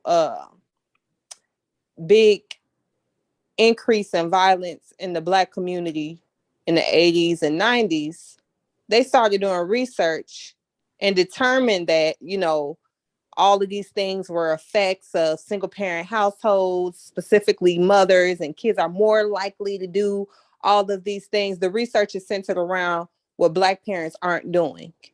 When they gonna start researching why the fuck all these white kids is coming out mental and shooting up schools? That's all I want to know. Yeah, they don't do it. They don't do it. When they gonna do that? Like when are they going to do some empirical research and try to figure out the problem there? Right. Yeah, and look, this is why, you know, it's almost like relying on the school system to teach a kid correctly. This is why, you know, parents got to follow, or the community got to follow up with some other activities. So when a Black dude is in trouble, right? He was in foster care his whole life. That's like you said, that story is not going to be told when he gets arrested or does some dumb shit, some violent shit. So what we can do is put it out there, you know, because you got social media and those voices matter. They end up locking cops up because social media outrage. So social media could just be tagging, you know, foster care, trouble kid. The signs were there. Like he's not a normal, you know, guy who was, you know, in school doing the right thing. That this guy was that was his background. All right. So he don't represent the Black community basically. This was a trouble kid from day one. He never got the correct help. Like same thing with little Timmy, you know, and that's a narrative we got to just push out there. Give his background. Like, nah, you know, this guy was troubled youth his whole life. Parents both died. I agree there. I feel like we shouldn't even have to. I feel like I agree with what you're saying. We should do that, but we shouldn't have to explain like he don't represent all Black people. That's what I'm saying. Like, my thing was just finna be. I agree that more of the story and the explanation as to how this person became this way should be told because they do it for theirs. But you got to first convince Black people that they don't need to try to defend themselves against the perception that all Black people like this. Like most Black people are going to condemn because if they don't, then they feel like they're aligned with it. You see what I'm saying? Like they feel like they have to prove that, oh, this is not all Black people, and they're constantly seeking that validation. But the reason why you think you have to prove that is because the narrative is constantly spun that this is all Black people. Like, you understand? But white people don't do that. They don't come out and say, well, all white teens aren't, you know, mass shoot. They don't do that. They're like, oh, he's crazy, and the parents ought to be ashamed of themselves, and you know, like. But it's never about, oh shit, how does this make my child look? Or how, it's never that, ever. I think they kind of do it when they mention the medical record. I think that's their way of saying, nope, he don't represent us. Yeah, but that's kind of their way of saying, we missed all the signs. You know what I'm saying? We could have helped him. Yeah, he was deeply sad. Like it's to sympathize with we missed the all assailant. the signs. Yeah. So it's almost like we failed him. Yeah. Exactly. You know what I'm saying? That's the crazy shit about it. Like Robo said, it's just weird. Like he just needed help and he would have been otherwise okay. Right. Yeah. He would have been otherwise okay. He just needed help. And not only that though. So for me, the way I think, if all these mass shooters is coming out and they're Caucasian and they all have mental health, then why the fuck don't that represent the whole? It seems to be a trend here. You understand what I'm saying? Huh? Yeah, I think everybody outside of white people would look at it like this is a white problem. Yeah, but what I'm saying is they don't even address it. Like there's nothing, and I believe they know shit. This is a fucking not even that it's a problem. I think it's only a problem when they're on the world stage. Like if social media wasn't out here, we don't have all this media and people couldn't see, they wouldn't give a flying fuck. They would be high-fiving and like they wouldn't care. They just put on the front like, oh, this is horrible. It shouldn't have happened. And this is a tragedy. Like, and that's that's what I truly believe. I don't believe they really give a fuck. Right, because when somebody shoots up a school, you automatically think white person. Right? Yeah. When you find it's not a white person, you're like, really?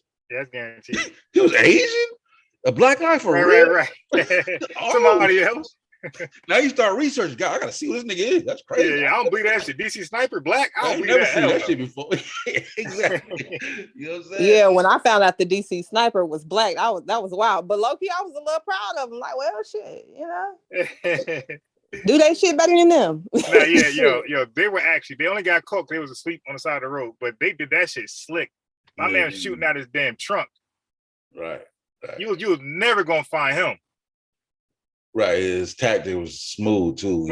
He was killing random motherfucker to throw off the track. Yeah. You know what I'm saying? I think would kill his wife, right? That was the goal. If he didn't, right. Yeah. But he was shooting random targets, and when she gets shot, it won't be like they won't look at him. Yeah, exactly. That nigga was like, next level shit. Hey, I'm looking at this thumbnail and like, it looked like white people too. Like people just sick and crazy, So it says, I'm gonna show it. I'm gonna show the thumbnail. This is funny. All right, so look over here. This right here. Let me know if y'all can see it. I finally caught what? Live River Monster. Look how many views in 3 weeks. Finally caught live what?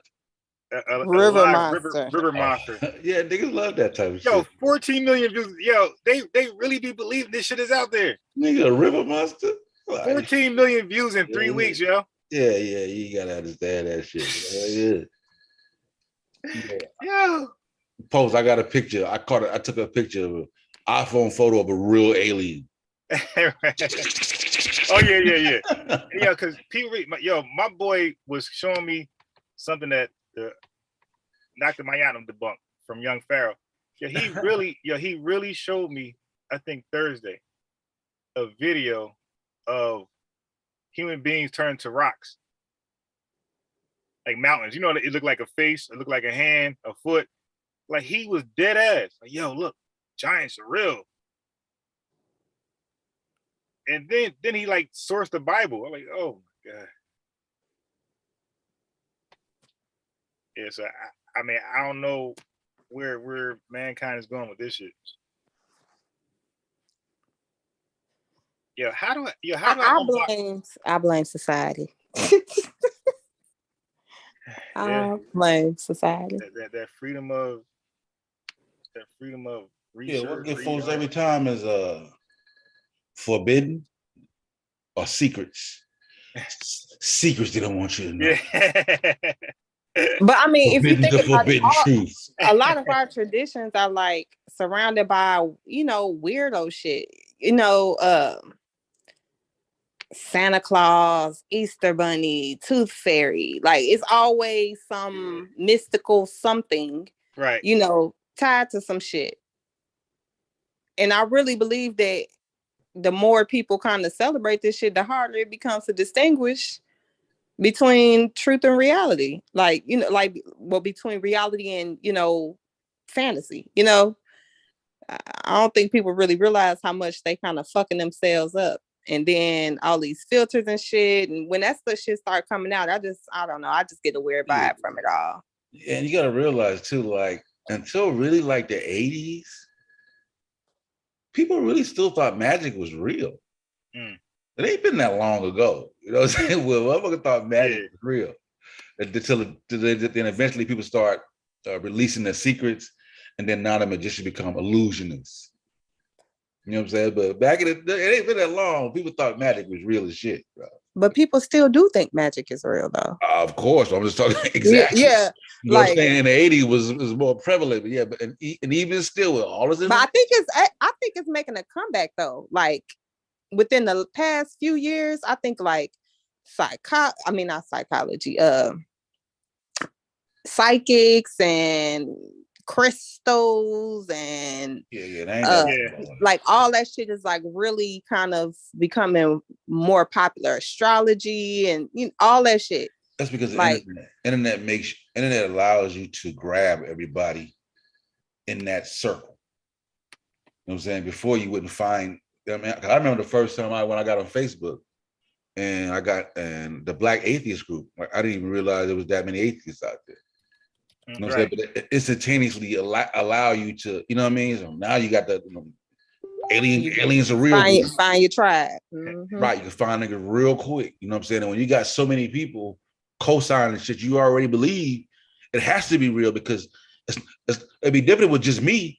We got 300,000 people. Right. All of us can't be crazy. Yeah. You know what I'm saying? So yeah.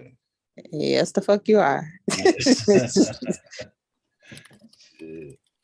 All right, so let me go to the next. And then when that fuzzy spider show up, it's like, I told y'all, nigga, look at that spider with the fuzzy shit on it, nigga. Oh, that shit, I want some fuzzy crab now. All right, can y'all see my screen? Yeah. All right. Yeah, so the dude on the right. The dude on the right. Hey, look. Black power type. Already know, red, black, and green, baby. The new Black Panther Party. Yeah, listen to this right here, bro. Oh my God. Hey, this can't really happen in white militia groups because we are trying to do what they do, but we be just chaotic. Look at this shit right here, bro. Can you go what because I think people need to hear this part. What happened that things fell apart that y'all can't even, not friends today. You know what I'm saying? Because he's talking about the girlfriend he had while they both was in the new Black Panther Party. Yeah, triple new. Listen to this. At the end of the day, that was Tulsa, Oklahoma. The recent Tulsa,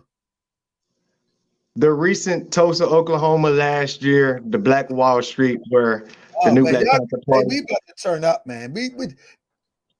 So we go to Tulsa. I'm gonna be quiet. I always say that we meeting up. So Mars, you got the paper, right? You got the paper I sent you, right? Yeah, but go ahead, brother. Okay. Oh, everybody got a scar. Shit. Riding around and getting it. So I'm gonna be honest with you. So later, so now it's about 11 o'clock. Now it's about 11 o'clock at night. I still ain't got my car. It's been the whole day. Here we go. So that's the. And he talking about traveling around the world, being around the world. And she told me, I guess it's supposed to be a jealousy thing. I guess it's supposed to be a. And we need to get this maneuver done. Crystal wouldn't cooperate with me. Crystal is his girlfriend.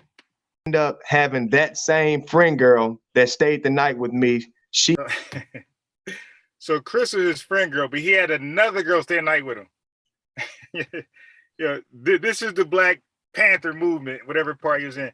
But this is the shit that goes on, and that's what Tarver keep pointing out. Like, it'd be like just a screw fest. He with her, she with him, and now he with her, and she with him. And that's all he talked about. Really just like their relationship, how it was like pretty much, and then she was staying over with another guy that we know, and I ain't gonna say his name, but all that craziness. But this guy had a girlfriend in the movement, decided to go out, find somebody else, and bring her back to the spot where him and the girl was staying at. and then he got there with his new chick and asked his old chick to leave. So it became like a big chaotic show. Now, but this one right here, this next one is the cake. This chick right here, oh my God, same shit, and she's probably part of. She's part of the new Black Panther Party. Right. Women and male groupies that join that. Hey, so watch this right here, bro. I mean, it just like this was just sad. Like the other guy was just a clown, but this one was just sad. It's like, damn, what are we doing here? Watch this. Them around my other kids, so I never had that. My kids always been with me, always. Not even the family. And my family, some was there, but now this is 2022. I have lost family members due to COVID. I have lost sister due to fentanyl, drug overdose, stuff like that. So, and I basically pretty much have hardly no one now, no one. How many members was it on the ground in Tennessee? You know, because if you're in the Black Panthers and you know the Black Panthers, y'all have to be tight, y'all have to trust each other. She's part of a whole different Black Panther group than the last dude. Y'all on the line with each other, y'all on the news with each other. Y'all need to be able to trust each other. Y'all need to be there for each other. Was that right? What about the Panther circle locally?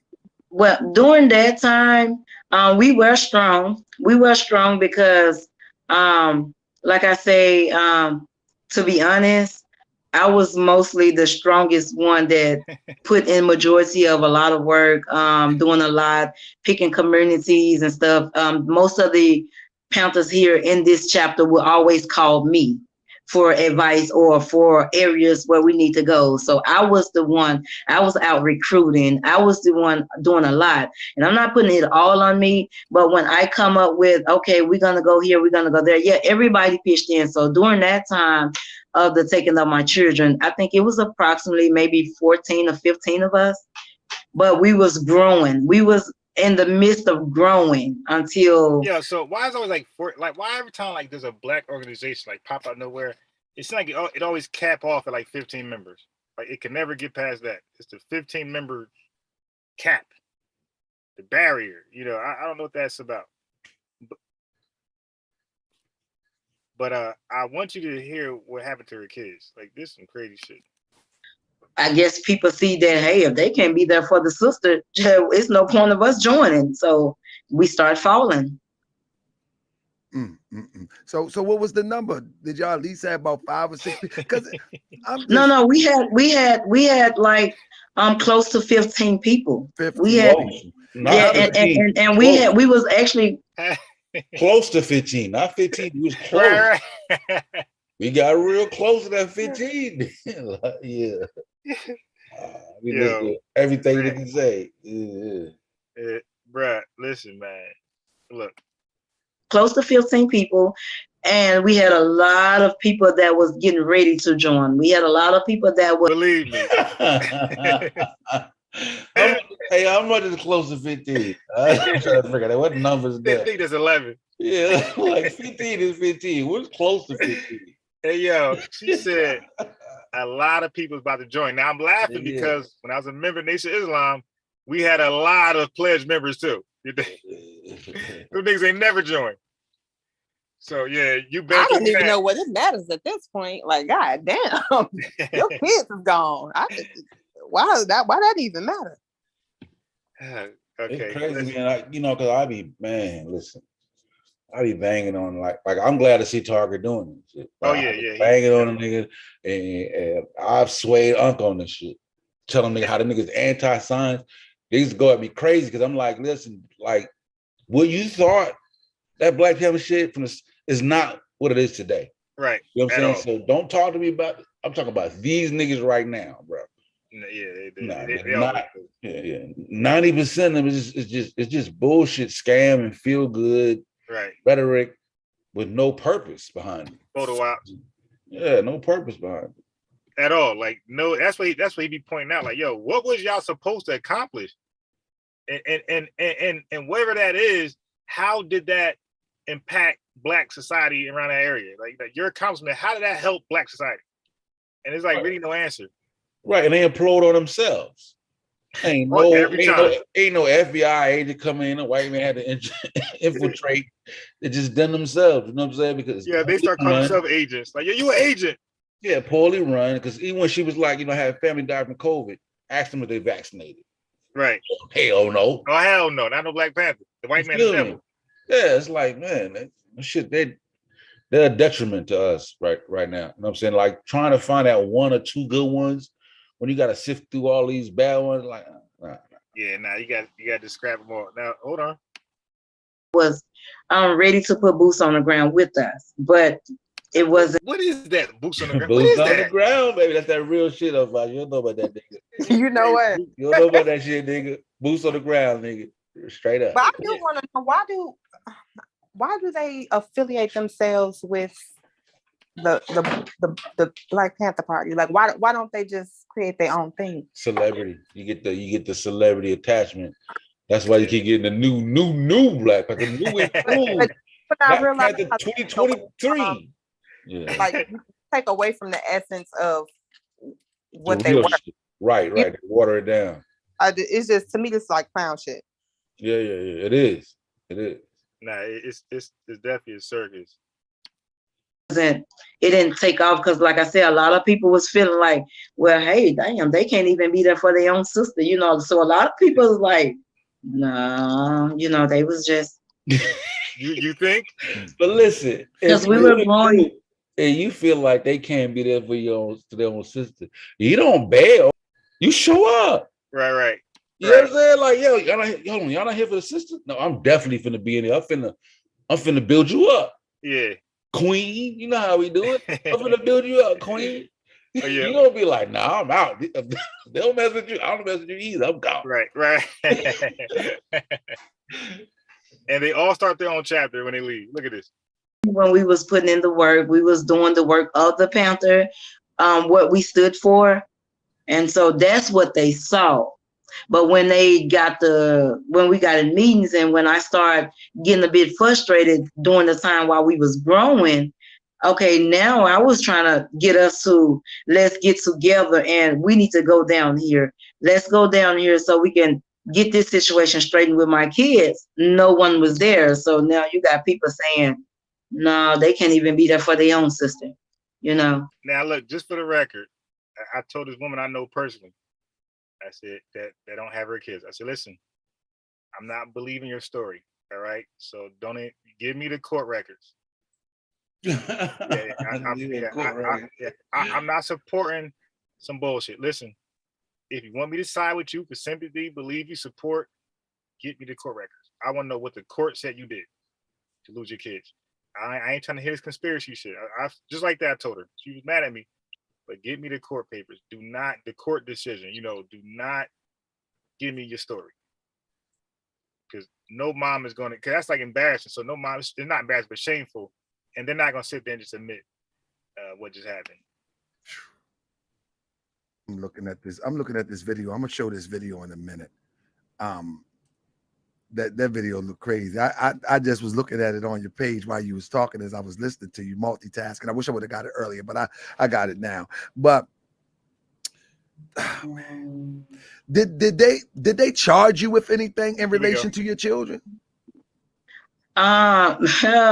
Really, they didn't. I haven't even been charged with anything. They don't even know what to charge me with. I went down afterward, maybe like a year afterwards. Because I went on a maneuver and one of the sisters that we sat down and she took time and looked over all my paperwork. And she said, well, right here it says they have evidence against you. You need to go back and find out what evidence. All right. Okay. Now you heard that? They got evidence. And she got to go find out what evidence. So she expect me to believe that she ain't been charged with shit. And they just took her kids all because she's part of this powerful, strong movement. She's just being targeted, and that's what. Wait, that's the narrative. Yeah. Okay. Yeah, but that's all these groups like this. Like when things go left, they lose their kids or they get arrested for some goofy shit. They all blame, the ops are, coming after them, infiltrating, locking them up, sabotaging them, planting evidence. Look at this. So when I got back to Memphis, I went straight to juvenile court. And I said, well, right here it says y'all have evidence. Can y'all show me or tell me what evidence y'all have? Yeah, what was the charge that they said they had evidence for though? It wasn't no charge. It was no, it was just a rewritten of their false allegations, and they tried to turn it around. I got yeah. I got you. So how long this is so this has been since 2019. But she don't want to say what the false allegation was. Right. Are you yeah. Have you seen your at least tell us children that? Yeah. Oh wow. I haven't seen my baby boy since he were taken. Well, I saw him after because he ran away from the first foster home, and he came to me. And my other son had ran away, and he came to me. And when juvenile court, I guess, had a glimpse of they were with their mom, I was at work one day, and juvenile court sent U.S. Marshal to my house, and I was living in some apartments, and my neighbors them said U.S. Marshal surrounded my apartment with guns and everything. So that was so humiliating to me. And they took my hold up. They sent the marshals. Yes, they did. Yes, they did. They sent the marshals to pick up your children. Yes, they did. And you say your children are 16 and how old? They were at the time, one was 17, they all back to back, 17, 16, 15. One just turned 14, and my baby girl, she was 11 at the time. And how many and so all of them were taken? Yes, all 5 of them. I have 7, but the 5. So she got out of 7, she got 5 taken. That is ridiculous. False allegations. And then they're older, so they definitely giving their own testimony. These ain't no come little on. babies. Right, these ain't 9-year-olds here, 7-year-olds. Young my. Come on, Malik. So they took 5 of your children. I'm laughing at him talking about Malik, not her.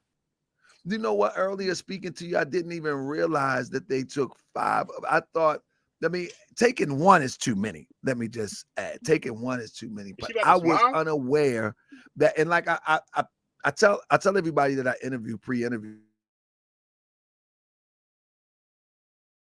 I just don't want it to go over the top outside of the context of the point of the show. And the point of this show is that we got to do better. You know, we're joining these organizations, and it doesn't matter if it's the Black Panther. It doesn't matter if the new Black Panther Party, if it's a Hebrew group, a Moorish group, or whatever, that if the leadership or the organization is not responsible for the membership, then Now, I want y'all to hear what they wanted her to do. So they will not take her kids, right? So they asked her to do something, and he's gonna get that out of her. If you do this, so she had the opportunity to not get her kids taken at all, right? And if she would have just complied with it. Yep. And she justified. No, I had to not do that. And he was like, "Yo, but you got to take an L just for the." And she just could not hear that. She's like, "Nah, I had to not do that," and just. It weird. She had a chance to keep her kids, and she just do this one thing. I want y'all to hear it yourself, because this is sad. They some kind of way they got up with my daughter grandmother, which is her father mom, and it wasn't no background check or nothing done on that lady, and they didn't even know the history. That she's talking about the foster parents. There's no background check. And she is actually a target too, because these people who killed a family member, okay. The people riding with her son killed their family member. They want her, and juvenile court didn't know anything of that nature. And so I was trying to call the DCS, and I was letting them know, y'all putting my baby life in danger. But instead, they gave my baby to her grandmother, and yeah, her grandmother couldn't deal with her attitude. Long story short, she called me, I want to say last year, and said, well, she can't stay with me. She got a nasty attitude. Now, this is my 13-year-old baby that you can't control your own grandbaby. She only did it for the money. And so she said she didn't want to call DCS because she didn't want my baby back in custody, because she know I was a mother before anything. So I called someone to go pick my baby up, and that's where my baby been all this time, and actually been bouncing around now just to keep from getting into the custody of. Now, to me, that was sad. Like you rather So wait a minute. So she's admitting online Very that she's sad. harboring yeah, man, her child from the state a that girl, is a rightfully 13-year-old supposed to be in girl. state custody. Okay. She's allowed a 13-year-old girl to bounce around from house to house to house. It was the last year Right. for me. So you doing interviews on YouTube, but last And year. then had the gall to say the grandmother couldn't control her 13-year-old Yeah. grandchild. Really? The Right, same grandmother you didn't even want her to be with.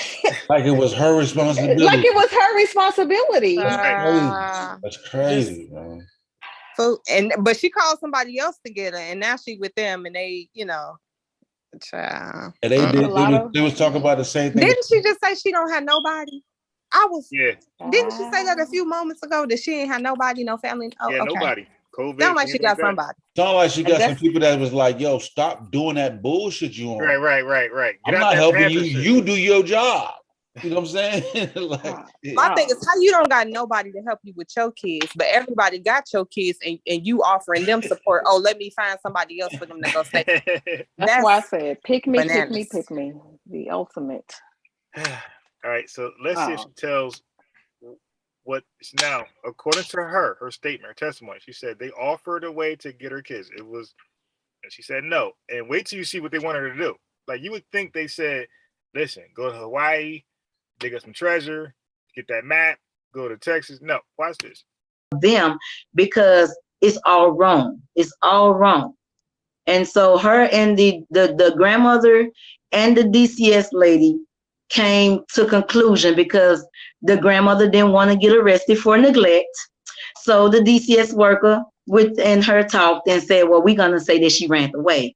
So yes, juvenile court alerted Fox 13, and Fox 13 has my baby face all on the news as a runaway endangered 13-year-old. So I've been dealing with so much. Oh, when do you? I'm lost for words because it's like she's it smiling as and one telling thing me, I'm confused. she going through it right now. I'm just dealing with a But whole she's lot. smiling and shaking her Right. head. Come on, like what? Come on. You'll be in tears thinking about the time you're not with your kids and it's rough getting them back. You getting your life straight, can't get them back. I ain't finna talk about it on YouTube. Fuck all that. I think it's just as evident of her mental state at the end of the day. Something ain't right. There you go. Another after another after another. Right. And no one has helped. No one has reached out. No one has.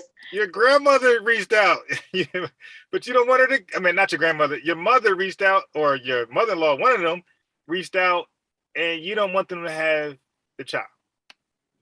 Oh, I'm holding back the tears because I want to be strong. You ain't holding back your smile though. It's blowing me a little bit that she keeps saying no one will help and no one has helped, and I'm confused as to who needs to help. You or the kids, like exactly. Yeah, you're about to find out in a second. We need the help. What? Everybody says you got to be strong, but it's like it's never gonna end. So yeah. Do you have any confidence whatsoever that somebody like Malik could help you? Do you think that he got it in for Malik. This guy. This guy's funny. The only confidence I have right now, I'll say is you have done. Wait, let's get back. And the catchphrase in the Black Power struggle with these illegitimate leaders. I was gonna fight for my kids, and right when I kept coming to them about why are y'all taking my kids, like y'all don't have no reason. So they basically tried to hurry up. At first, they came to me to see will I give up my parental rights, and I was like, no, I'm their mother, no. And so after that, it's just they just instantly took them out my custody. It wasn't no we're gonna prove that she is neglected. We're gonna prove this and that. They haven't proven anything. But what I'm Of saying course is, they did you haven't. have Of any course they court haven't. hearings that you missed, or did they say No. you missed any court hearings? No, Because I I know haven't. only They just targeting you. I got it. thing I'm saying is that normally they give you some. Okay, initially they will take the children and put them in temporary housing with a family, whatever. But I mean with a family, a temporary adopted family. You know what I mean? While they sort things out. I'm saying they didn't never give you a court case. You didn't go and sit down with nobody. I mean, like, you know what I'm saying? You didn't sit down with somebody and say, this is the reason, this is the conclusion that we came to. Oh, yes. Well, I did, but the guy, the so-called attorney that was for my kids, and the attorney that was supposed to be for me, that was appointed for me, both of them was doing was just saying that, oh, I'm just a neglected mom. Just saying that. Wait, oh, so the prosecutor and what's the other one called? The free one, the public defender. But yeah. So they both were against you. I mean, and public defenders do be on some BS. So I mean, I but my that. thing is, okay, but not even necessarily that they be on BS.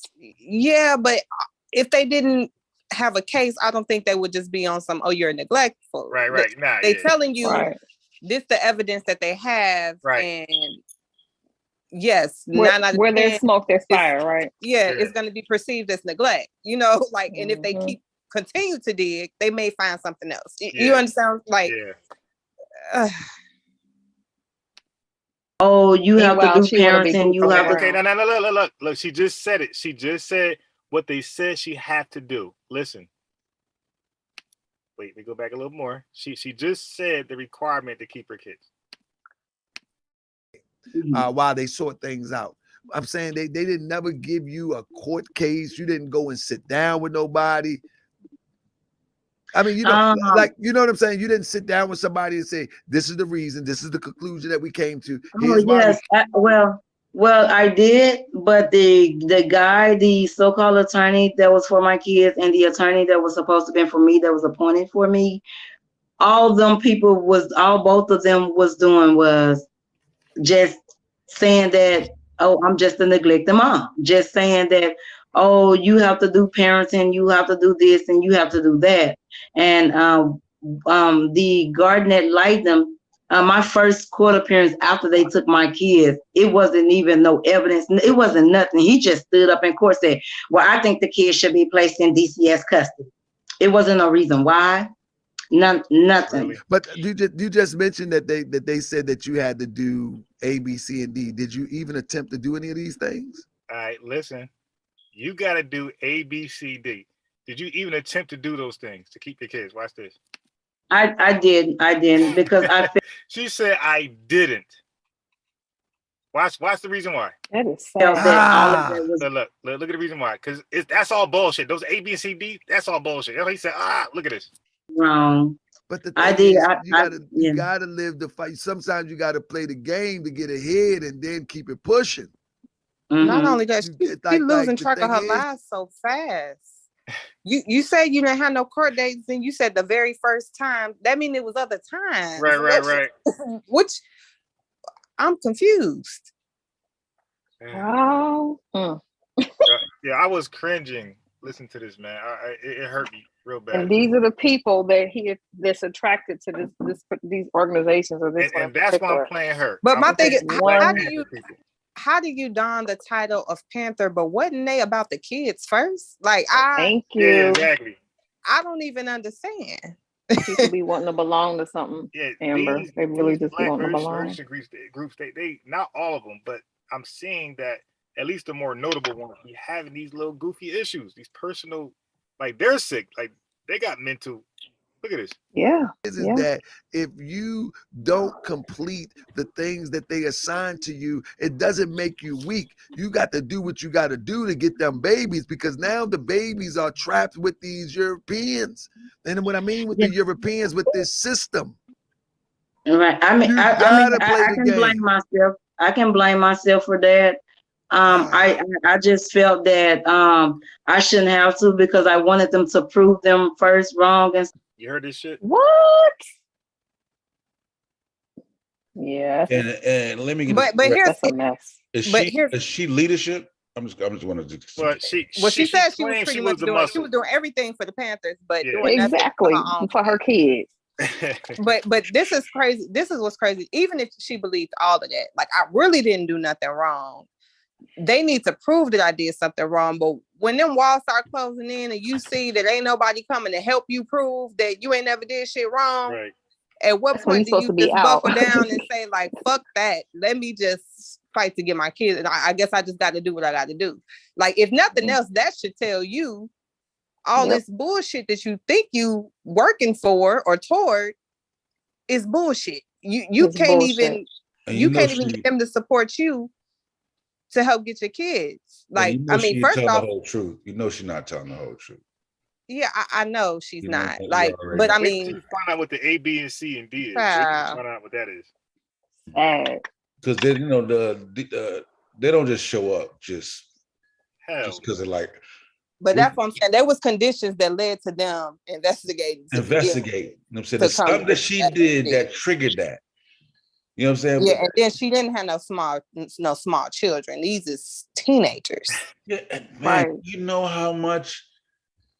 Do you know what you got to do for them? Yeah, I'm telling you, man. Teenage children from you. Teenage children. Yeah, because they really don't be trying to fuck with the teens. They already right at all. them. They damn near going straight to a group home. Oh my God. It's sad. The A, B, C, and D. Wait till you find out what they wanted her to do. And she said no. and stuff like that. So, and the judge know that I wasn't going to stop fighting. The judge personally called my daughter and said that, well, all you have to do is tell your mom, we wrote her down as if she took the parents and we just wanted her to take anger management. There you go. There it is. That's how you start to get the little clues what she's going on. She's Cray. doing some wild shit in the way it's being regarded as abuse. Exactly. I ain't surprised. But I ain't gonna even hold you though. To be perfectly honest, they was messy as fuck for telling the child that. If they actually told the baby that, they was out of line for that. Yeah, I think I did. get it, but Amber, they probably like, listen, we trying to help this mug. Like, right. We don't put her down for classes she didn't even take. Just take the anger management. God damn it. The mama is spinning the narrative to the kids that they doing so much, to keep them from her. And they just broke down in a fit of anger, like, oh, she didn't take the parenting classes and we gave her credit for that. All she got to do is take the anger management and y'all could be back with it. We don't really want to be bothered with this. Right. Really. But they still wasn't supposed to say that though. But I get why those folks got so many cases, bro. Like they really be trying to nip it in the butt if they could.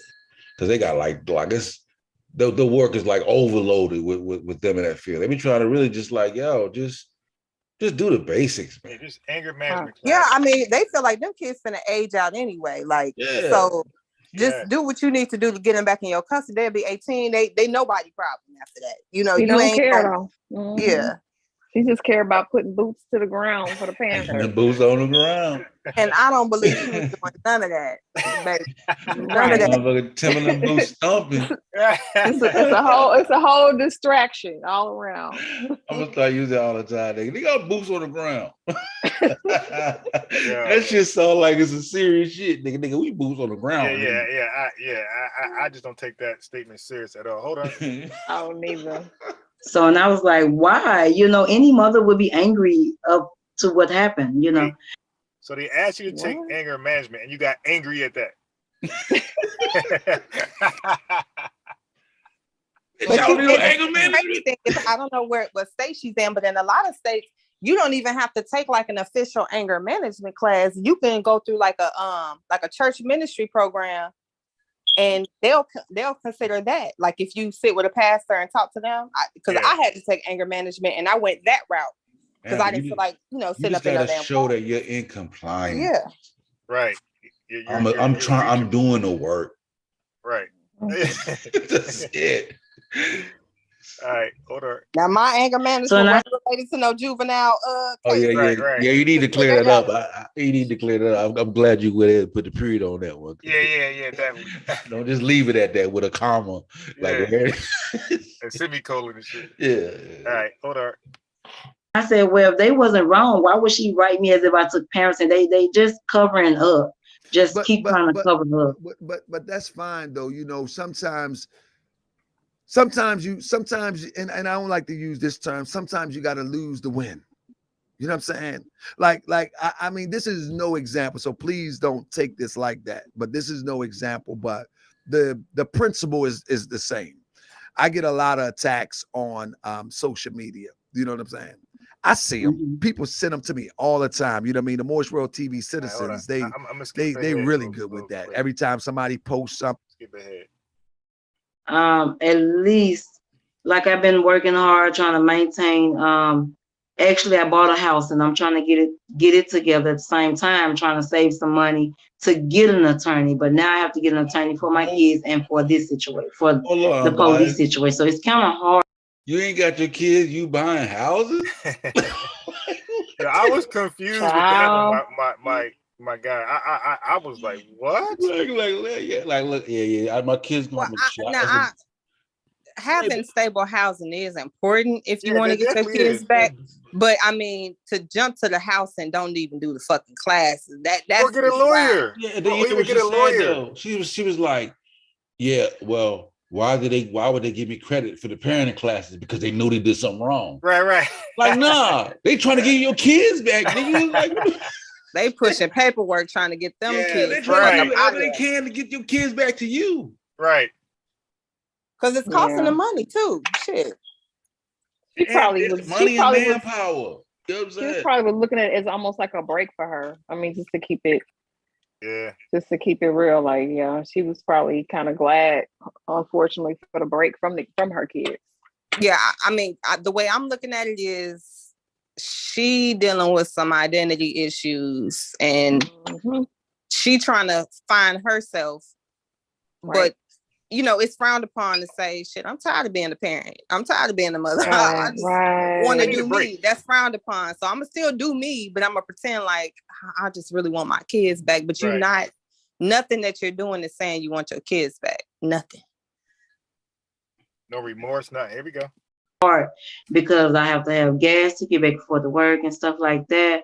But the first step that I know I must need to start off again is to obtain an attorney and at least some legal advice. But the legal advice was take the damn anger management. Yeah, you know, I'm biased. That shit is really like free. Yeah. For the mother on that side, we get in the program. Like they provide resources to do all of that. Wow. You don't gotta go get your own, you don't gotta go spend your money and get your own. You can even get pro bono attorneys. Right. I think she's low key trying to set up a GoFundMe. Yeah, she's trying to get people to donate to something. Yeah, that's what that is. She's crazy. But she's prepping my thing is, I'm mad at how horrible of a job she's doing is selling this story. Like even the people in the chat, like, oh, it just sounds like not just art in this chat. Like it just sounds like you didn't do what you needed to do, and like you're not even. I don't think she even knows how crazy you sound. Like you sound really she don't crazy. Know. Yeah, she couldn't have it like that. On helping me with a certain situation. Like I've never had no one to just actually sit down and teach me the ropes to all of this, but my grandfather, and my grandfather passed in 2004.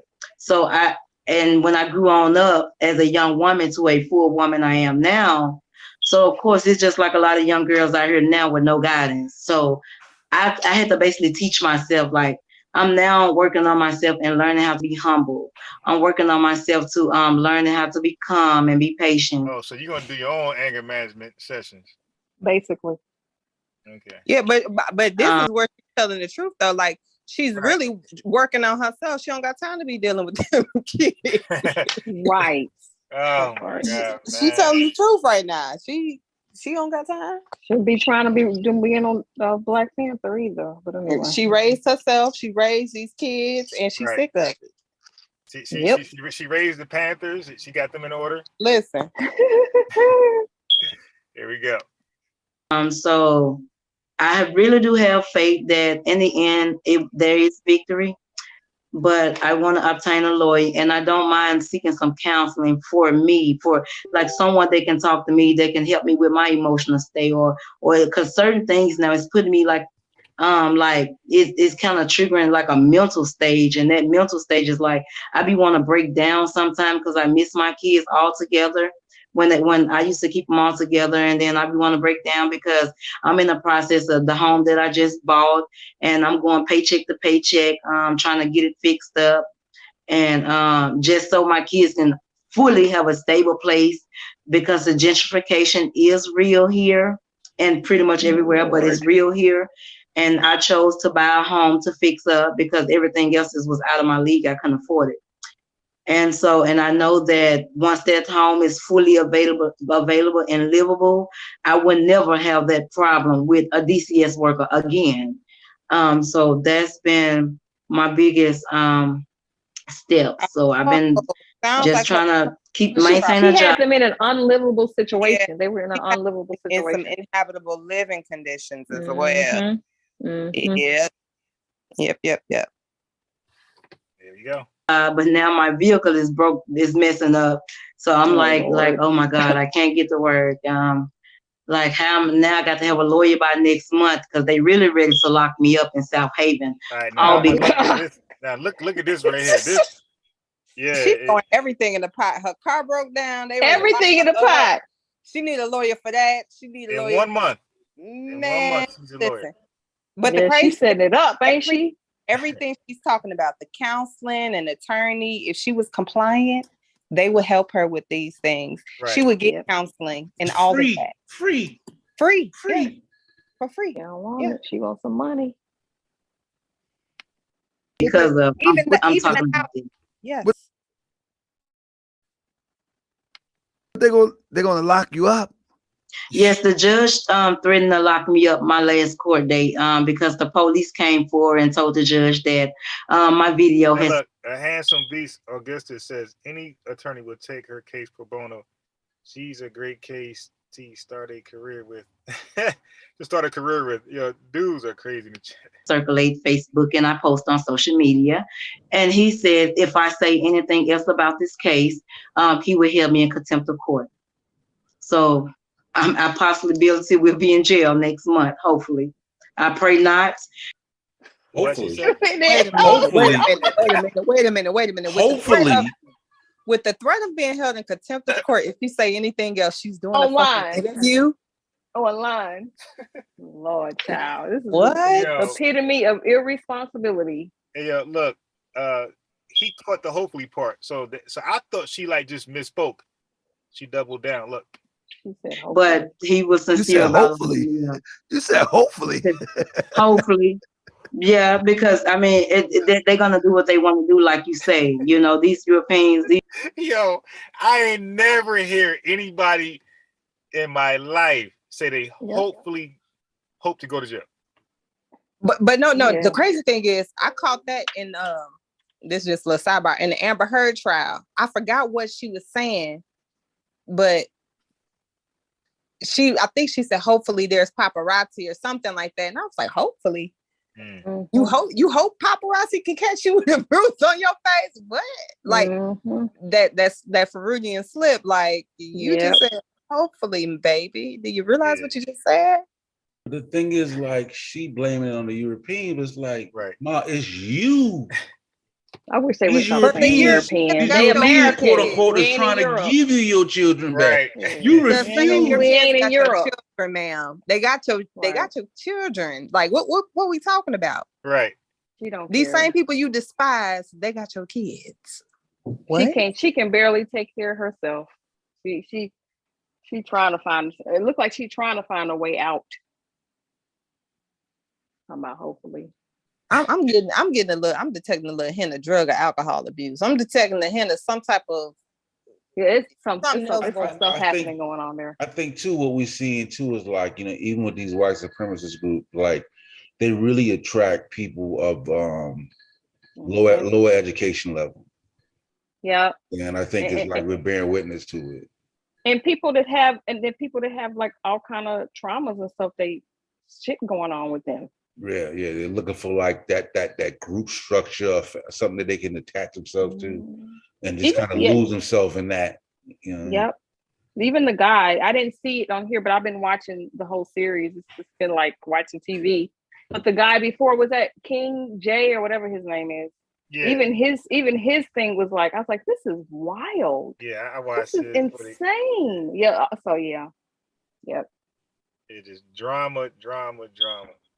Yep. These racist. Wait, whatever. I think I had it with I had him before her. That's the guy. Yeah, the guy with the girl. Yeah. I watched it the other night. Yeah. Oh, my God. They're gonna do what they want to do, and then if I don't have any support, no one there with me, I'm going in the slammer. I'm just, it's that's how it is, because they look at us like, oh, she don't have no support, no one is there, because no one wasn't there for me and my son when we went to court the first 2 times.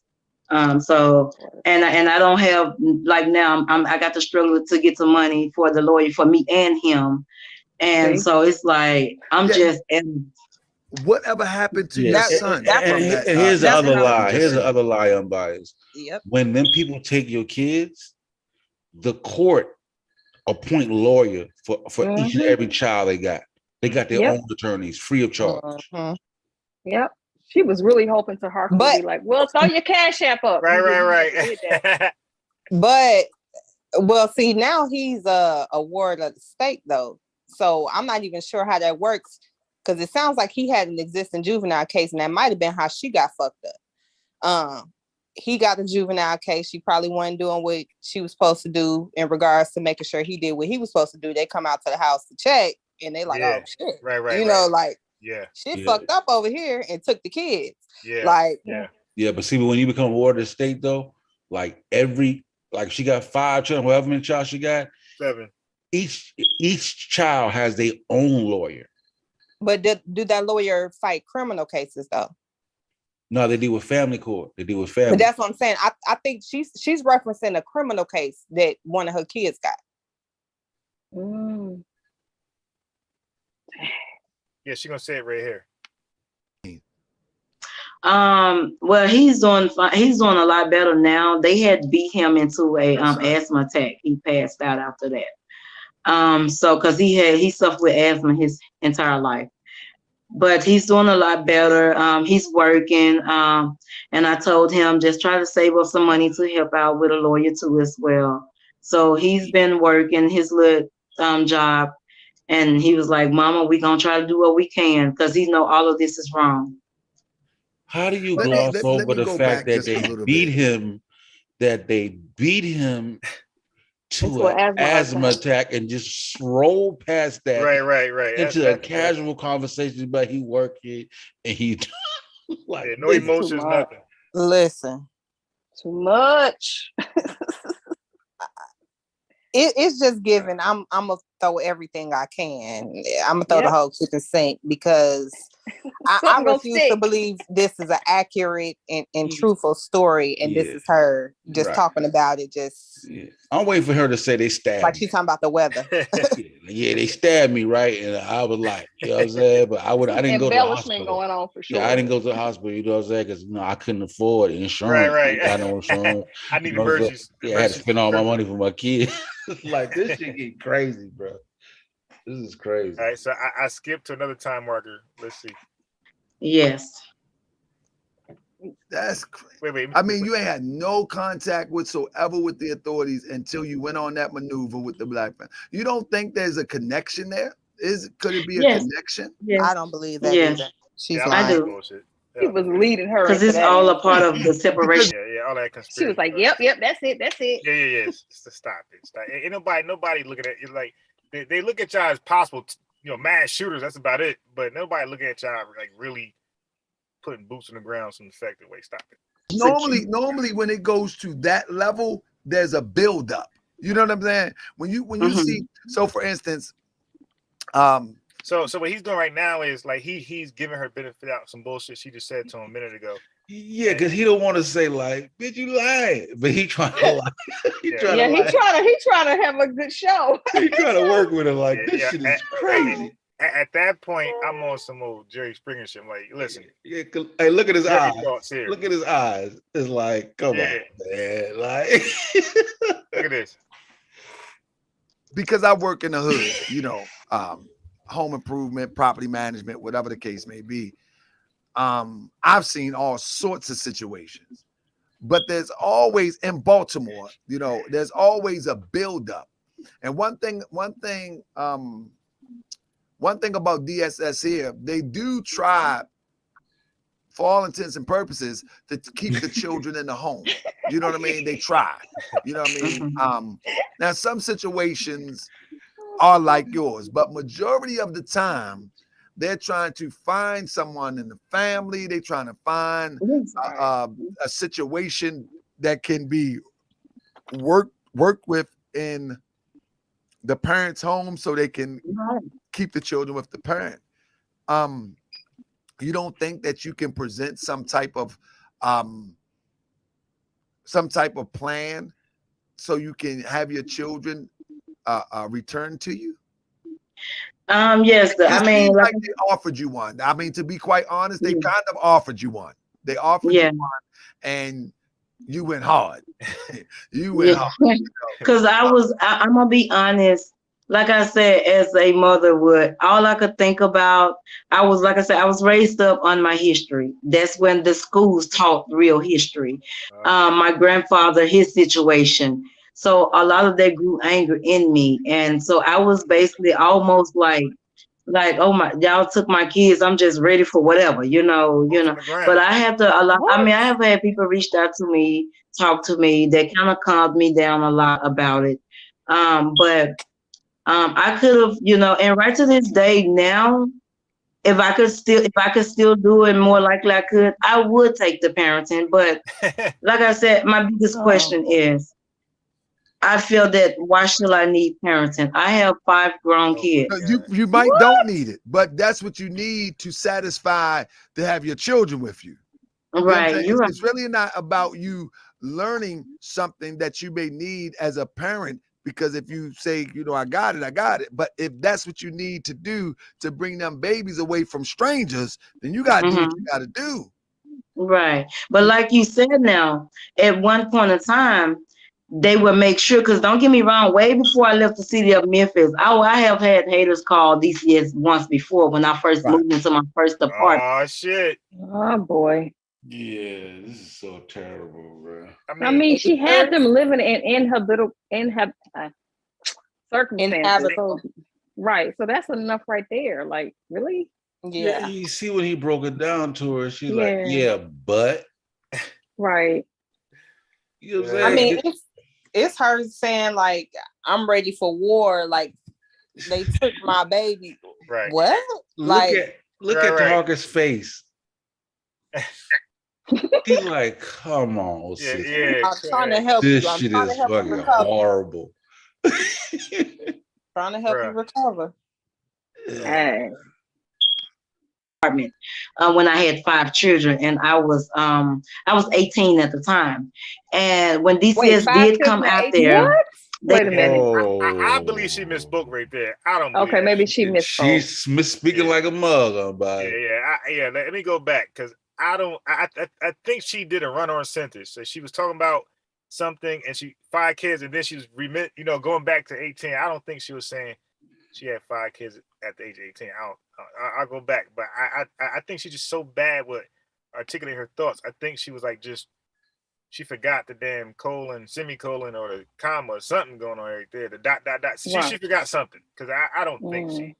Come on, 5 kids, 18. Like, but the whole point to him by she's in an organization, right, that can't even help her work through this simple shit. Right. This is simple. Right. What? I don't want you boots on the ground. I'm sorry. Right. Exactly. You can't be boots on the ground. I mean, not when some of their principles is surrounded around family. Like, particularly protecting the kids. Like, those are foundational principles. I don't understand how you justify one of your boots on the ground, people not even having their own fucking kids. I know for me, that's if I was with it, you lost me. Like, you can't sell it to me because you're not living it. Question is, I feel that why should I need parenting? I have 5 grown kids. You might don't need it, but that's what you need to satisfy to have your children. See, she's saying, you see, so she said, I have 5 kids, I need parenting. So I don't think they took the kids away because she's like 40 right now. So I don't think the kids were taken at 18 years old. I think she was like just misspoke. She misspoke. I thought she said she had 5 kids by the age of 18. Yeah, no. She's just bad at expressing, so with you. Right. You're right. It's really not about you learning something that you may need as a parent, because if you say, I got it. But if that's what you need to do to bring them babies away from strangers, then you got to do what you got to do. Right. But like you said now, at one point in time, they would make sure, because don't get me wrong, way before I left the city of Memphis, I have had haters call DCS once before when I first moved into my first apartment, when I had 5 children, and I was 18 at the time. And when see what I'm saying, bro? Yeah. Listen, like she's saying, well, I had 5, I was 18. Maybe she's lying here. Yeah.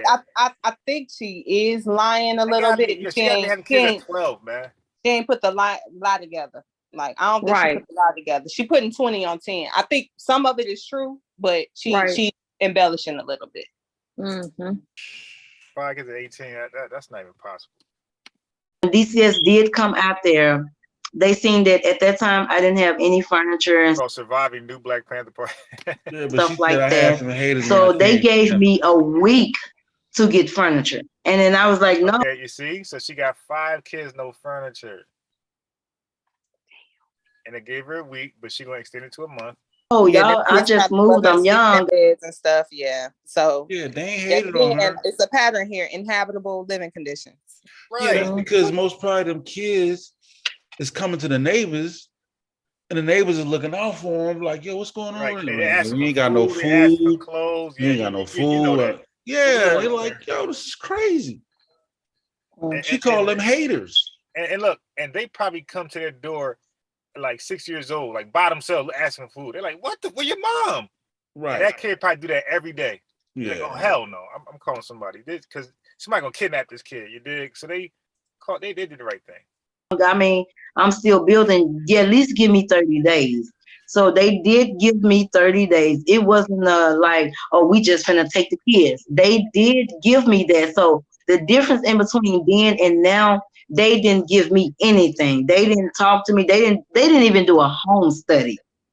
They didn't do none of that. They just took my kids. They locked me up and just took my kids. They took my kids' freedom from them to even speak, to even testify on the behalf of their mom, which is they were big enough. They took my freedom of speech every time I would try to speak up to the judge. You hear this goofy shit? That's retarded, bro. What movie did she watch? I mean, truth be told, if the kids didn't testify, it's probably because the testimony wasn't favorable. Like, it was better for them. Incriminating. Yeah. Better for them not to say nothing. But what reality does she live in that you could just talk to the judge? Right, but I'm saying when she was saying they took her kids back then, and that's what I'm telling you. When they take them kids, they give each kid their own lawyer. And they question them kids individually to make sure that the stories is consistent amongst the children to see what type of shit we got going on. Right. This is one of the most horrific shit. This is hard. This is hard. I'm gonna be honest. He was great. I was in foster care. I don't recall ever having a personal attorney, or ever. I do recall being like interviewed. At the department, interviewed, asked about, my day and, like, so what do you do in the morning? And, like just different stuff, how they would interview a kid. Yeah. Now my sisters, but it was individual. I wasn't in there with my sisters. So my sisters, well, they were already in the system. So they had their own individual intake and evaluation and everything. Yeah, you're lucky. You're lucky if they could, because see, normally they try to keep y'all all together, but they have to find the right setting to actually put y'all all in the same household. But that's hard to find somebody who can take a few kids. So they normally have to, if it's too many, they have to break them up. Right. Yeah. Just lock me back up. Well, no, it was a she. The first judge was threatening to lock me up. So when he kept seeing that my case that was all wrong, and that at that time, like I said, the other Panther sister was with me, and we was kind of drawing awareness. I had a petition going around. I had got over 300 signatures. That judge, he must have stepped down or resigned or something. So it turns to a female judge. And when I tried to talk to her, it's shut up, Miss Richmond, before I lock you up. So it's exactly you can't be talking to a judge in court. Bro, that's what the attorney does for you. How you got these Panthers to sign this petition with you, nigga? Get a petition to get you a couch, right, and some beds. Yeah, housewarming parties. Yeah. But again, they will help you with shit like that. Like free. Yeah. She don't really want no help. They will help you with that stuff. Like they truly will. Clothing, like, I mean, it might not be what the fuck you want, but they will help you with it. And they will find you a low income place to stay. Like they will say, listen, we got some places you can stay that's cheaper. Yeah. And you can, like they do all that shit, bro. Yeah. That's what's crazy, bro. Like they trying to play it as if it's it ain't them. Right, it's the white man. Yeah. Right. Like the government is a government. Like there's things that just set aside for, because we in a rich country, bro. Right. It's like, so there's just certain shit that's set aside. The white man ain't be like, hold on, she a Panther? Okay, well, ask her to do parenting classes. That'll get her. Right. Like that's just crazy. I mean, and the gag is anytime you get any type of DCFS case, that's gonna be a requirement. Parenting classes, period. Like it's a requirement. And it's some simple shit. Very simple. But it was crazy. I had to be straight silent. My bad. Hold on. It was crazy to me when she said she didn't understand why she needed parenting classes because they grown. Like I don't think she even understand the concept of age ain't got shit to do with parents. And like what you talking about? Okay. It took all of that away from me instantly. It wasn't even with that, and that was dealing with this situation right here. But even with that, you suppose that your leader of your organization is a certified attorney. He should have gave you advice. I agree. I mean, in a responsible manner, in a perfect world, your leader. Did you pay dues? You pay dues. Like many people are going to be hard on you, but I'm saying that when you're in an organization, you're in the protection of that organization, and you are in an organization who happen to have a leader who's an attorney. This attorney was supposed to advise you, chill out, no, do this, do that. I mean, yes, and maybe in the beginning. Right. Maybe in the beginning, I would have been piped all the way down. And, because I'm getting advice because I didn't, like I said, this is my first big scene about my kids being taken away. So as an attorney, or even though if you're not able to practice here, so I heard this is not your jurisdiction or whatever, reach out and be like, hey, I can get someone to talk to you or stuff like that. But, I didn't get any of that. So I was basically going off my own belief. And I know a lot of my belief was out of anger. That's on my plate for that one. Yeah, that was just, really, really, really disturbing to actually watch. Yeah, that's sad. I'm glad he's doing shit like that and shining more light on these type of because I always was saying that, like that those fake groups, boots on the ground, hate the white man. Like, yeah, that's a waste of time. Them niggas ineffective, counterproductive, and you're gonna find yourself worse off. And you're gonna be so mad when you finally leave. You're gonna be so mad, like, God damn, I should have. I was there all that time. Lost my Yeah, how much time you lost? Yeah, got a charge, can't get a job like that. All that, nothing really worked for you. Mm-hmm. Yeah, Like, the same thing no with that advantage. Moors package. I forgot who was talking about it, and they were talking about how many people was losing their kids behind that Moors doctrine. Yeah. You know what I'm saying? We ain't got to do this. Mhm. And a lot of people lost their kids behind that crazy shit. Yeah, and not to mention when they kids start really carousing YouTube and come across some of this shit, like, man, listen, Yeah. you out here doing That part. interviews and selling this sob story, and when they hear your logic and your reasoning behind it, kids don't care nothing about that bullshit you talking about. And the way she talking, you could tell her kids ain't in the movement. They ain't Oh, buying that shit that she Oh, said. hell no. They mad. Mom is in. Like, mom, come home. Like, Yeah. Right.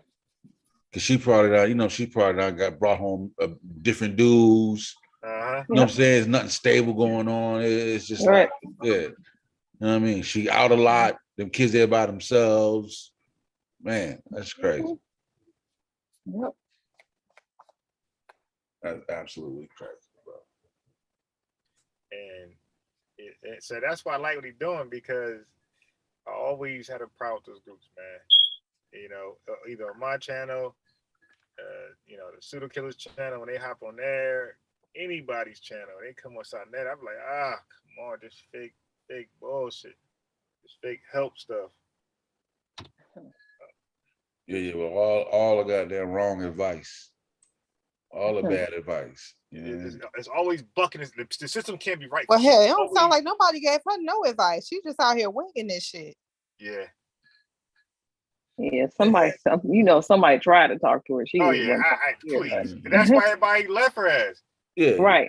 Because, before they put them kids in the foster home, they do everything they can. They call grandmama, they call auntie. Do you have an auntie, a sister that we can place them with? They want to do that first, because the goal is to put the kids in a safe environment. Like, the government really don't want to take children from mothers.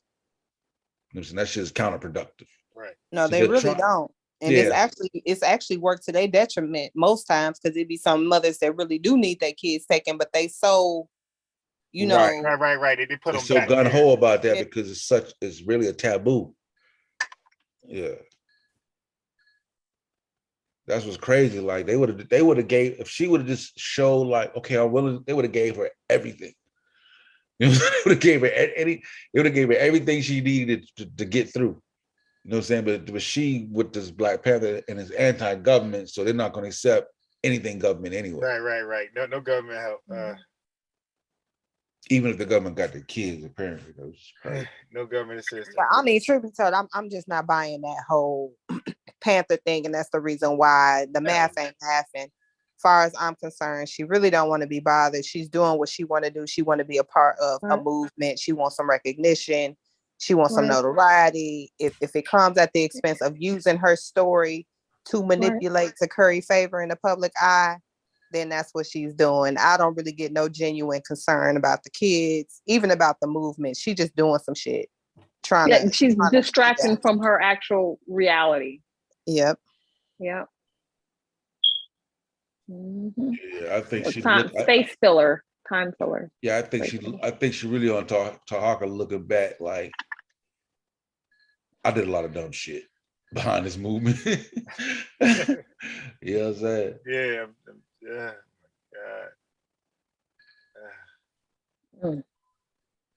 Sad. Yeah, sad, man. And to be a leader of an organization, and obviously Taharka has been exposing a lot of dysfunction from the top to the bottom. It's just, I just don't see how anybody could be like compelled to join anything like that. But hey, a lot of people are. Low education. Miss Tiff, I speak to people around, in real life that I call them fake racists. They hate white people. They hate the government. And like, they're confused which government they actually hate, federal, local. Like, they don't even know they just all confused, right? But then they be like liberal. Like, wait, You a Democrat? I'd be like, Right, it's totally, all how mixed you up. Black Power and a Democrat? Like, but you hate white people. I'd be totally, but hate homosexual. Like, yo, and immigration, but you a Democrat. That's what y'all stand for. Oh, I'd be, but he got RBG everything, bruh. Can't tell him shit. Yeah, I think it sells, like I said, low education, and it sells like and fear sells. You know what I mean? Yeah. The white man out to get you. Right. The Black Power movement is the NOI without the religion. Right. They all had the same mantra. Who's the enemy? Yeah. The white man. What the white man? Boogeyman. I mean, anybody to blame for the reality that they live in. Except for themselves. And that's what to me it boils down to. Motherfuckers just looking for somebody to blame for what they got, what they ain't accomplished. Because I'm sure the people that called them kids called them defects on them in Memphis, they were white folks.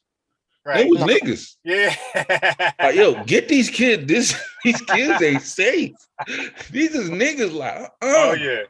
It's probably members of the Black Panther and it was Party. the black folks. But the crazy thing is, she dismissed like, oh, you mean tell me you can't control a 13-year-old? But I mean, you ain't even considering the example. You need anger. And I can only what example you've been setting for your child that makes her a problem for her grandma. Like that's just crazy. especially for somebody that didn't plan on raising no more kids. I'm already at my wit's end. Right. I didn't even plan on doing none of this shit. And then you got the nerve to have an attitude and don't mind. Child. Right. No empathy. Because she's like, look, the reason I can't control a 13-year-old because you couldn't control your 13-year-old. So this nigga don't know how to act. This wild. Matter of fact, come get your kids. Get your kids. You ain't finna do this to me. You know what I'm saying? I don't raise mine. You figure this shit out. Listen, and it ain't even her mama, the baby daddy mama. Yeah, oh my God. Oh, this nigga ain't doing what he supposed to.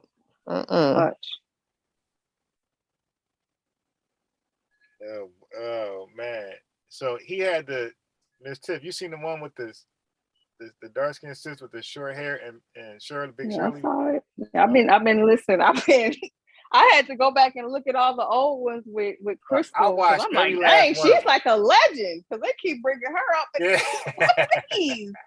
So it's really been like watching like a reality series, like a documentary. They need to do a real deal Black Power reality show, man. And, he's become the Dr. Phil for the Black. For real. Yeah, I saw that with her. And then what's the other sister's name? Oh goodness, the one that was on there with her, Janae, sister Janae, or Janae. Yeah, he called her Big Shirley. That show. Oh, I thought Big Shirley was Crystal. No, Big Shirley's somebody else. But they say Big Shirley to represent just somebody heavy. The drama. It's like this is a mess, yo. Man, she called in with the smoke. See, what happened was like, God damn. Yeah, he probably Tahaka's probably seen so many shit firsthand. Because I think at one time he was actually a supporter of Malik Zulu Shabazz. Right. And then he started to realize, like, yo, these niggas is con artists, yo. Right. And then he started looking at people like, the not giving a fuck group with the guns and shit. Crazy niggas. Did y'all see? Frauds. Did y'all see that they went to So he got a group together, Mr. Malik and his group, went to the old folks' home to hunt down the Emmett Till accuser, right? Because they want her locked up. They went to the old folks' home. I was like, this is embarrassing. Like, I get it. I get the whole principle of it all. But ain't nobody pulled up on Zimmerman, and this just happened 10 years ago. But I thought she died. They go pull up in no. They literally pulled up at the old folks' home, y'all. She's still alive?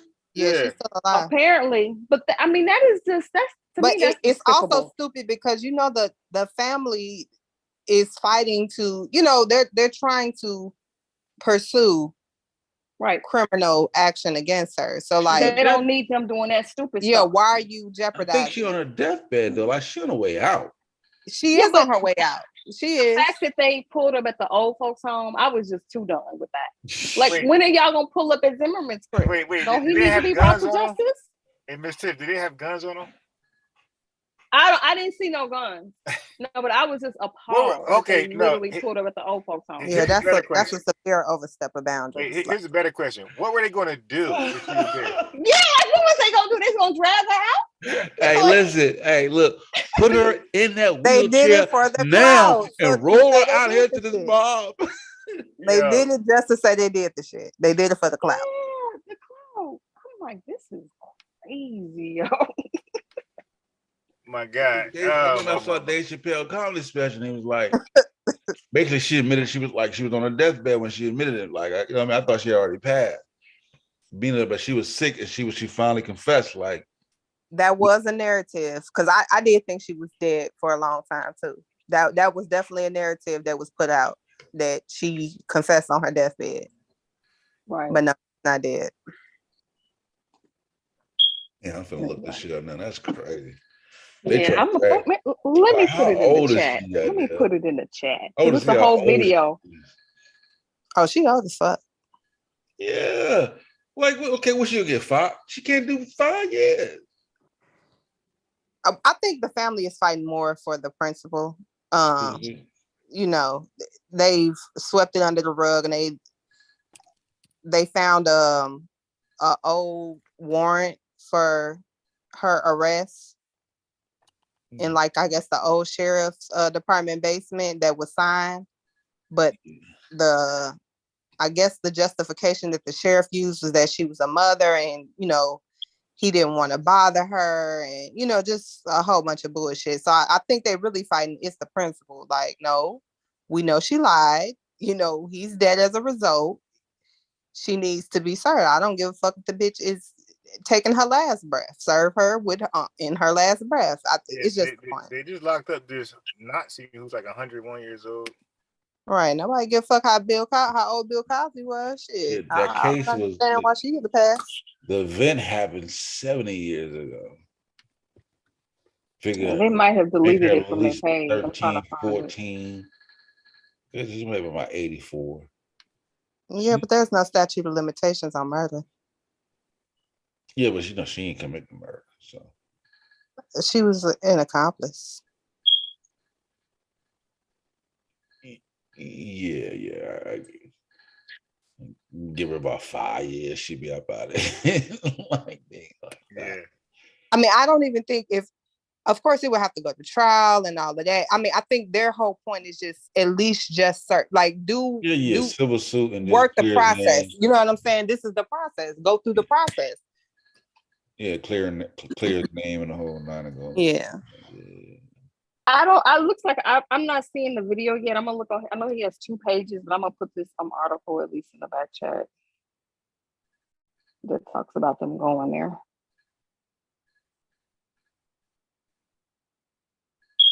All right, here we go. Next video.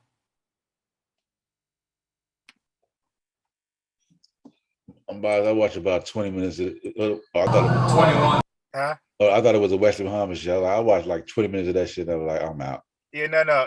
But look, there was great questions. A guy asked about the nappy hair stuff, right? So I'll probably do that one tomorrow because it's like totally off subject. So I'll focus on that tomorrow. But you know, he overall, like, he did pretty good. But it was a couple questions, like when Brother Reggie asked him a question, like it was 3 questions that was asked him where he really, you know, dropped the ball. But other than that, he did good. But I want to highlight some things that I thought he was wrong on, and I was gonna just, you know, that's like a quick 5-10 minute video, and that was it. But yeah, I'll do that one tomorrow, something like that. But here we are. Shots fired, that vehicle just had a shot come out of its door. We're southbound on Route 8. So reading, they said, is this the right guy right here? I'm not familiar. What's the guy name? Yeah, I believe that's the right one. All right. Yeah, it is. This is after they shot her? Let's do this.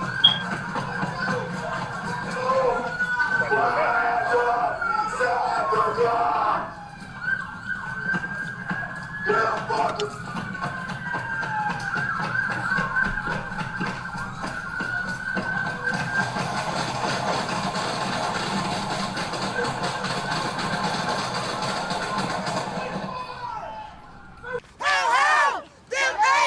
All right. So let me get my charger. You guys can chop it up on that. I'm gonna get my charger. I'm gonna see what we're saying about that. Let me get my charger. Yeah, I mean, it definitely wrote the law. Yeah. I want to know what. Okay, before I go get my charger, so I'll miss it. Does anybody see anything wrong? Like what is? Cause I asked indigenous black man like what do he think the cops did wrong and should be charged for?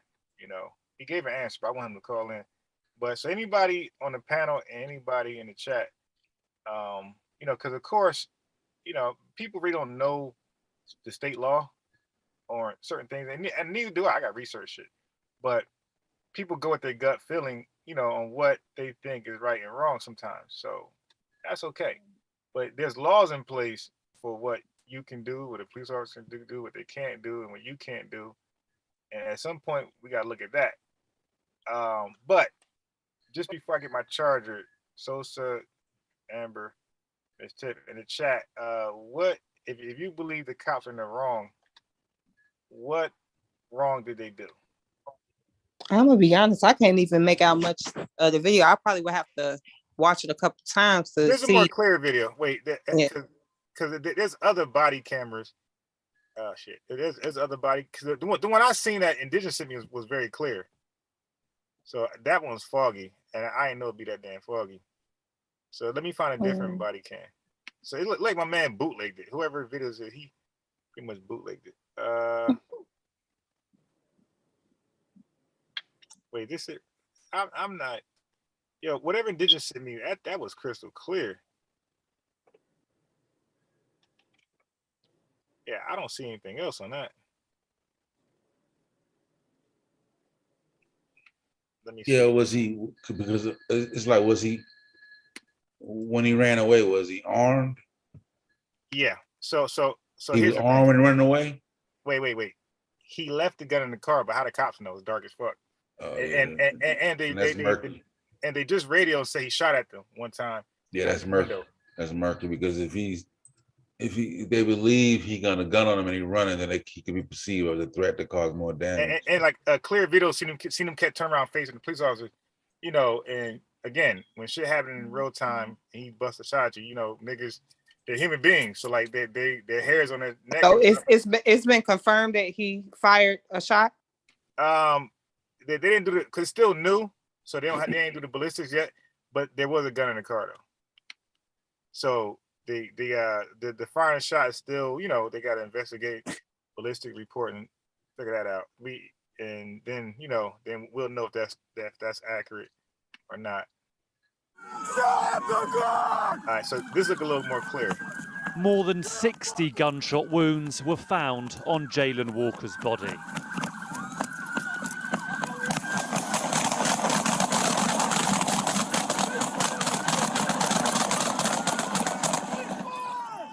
After officers fired a barrage of around 90 rounds. All right, so now let me do one more, see how this looks.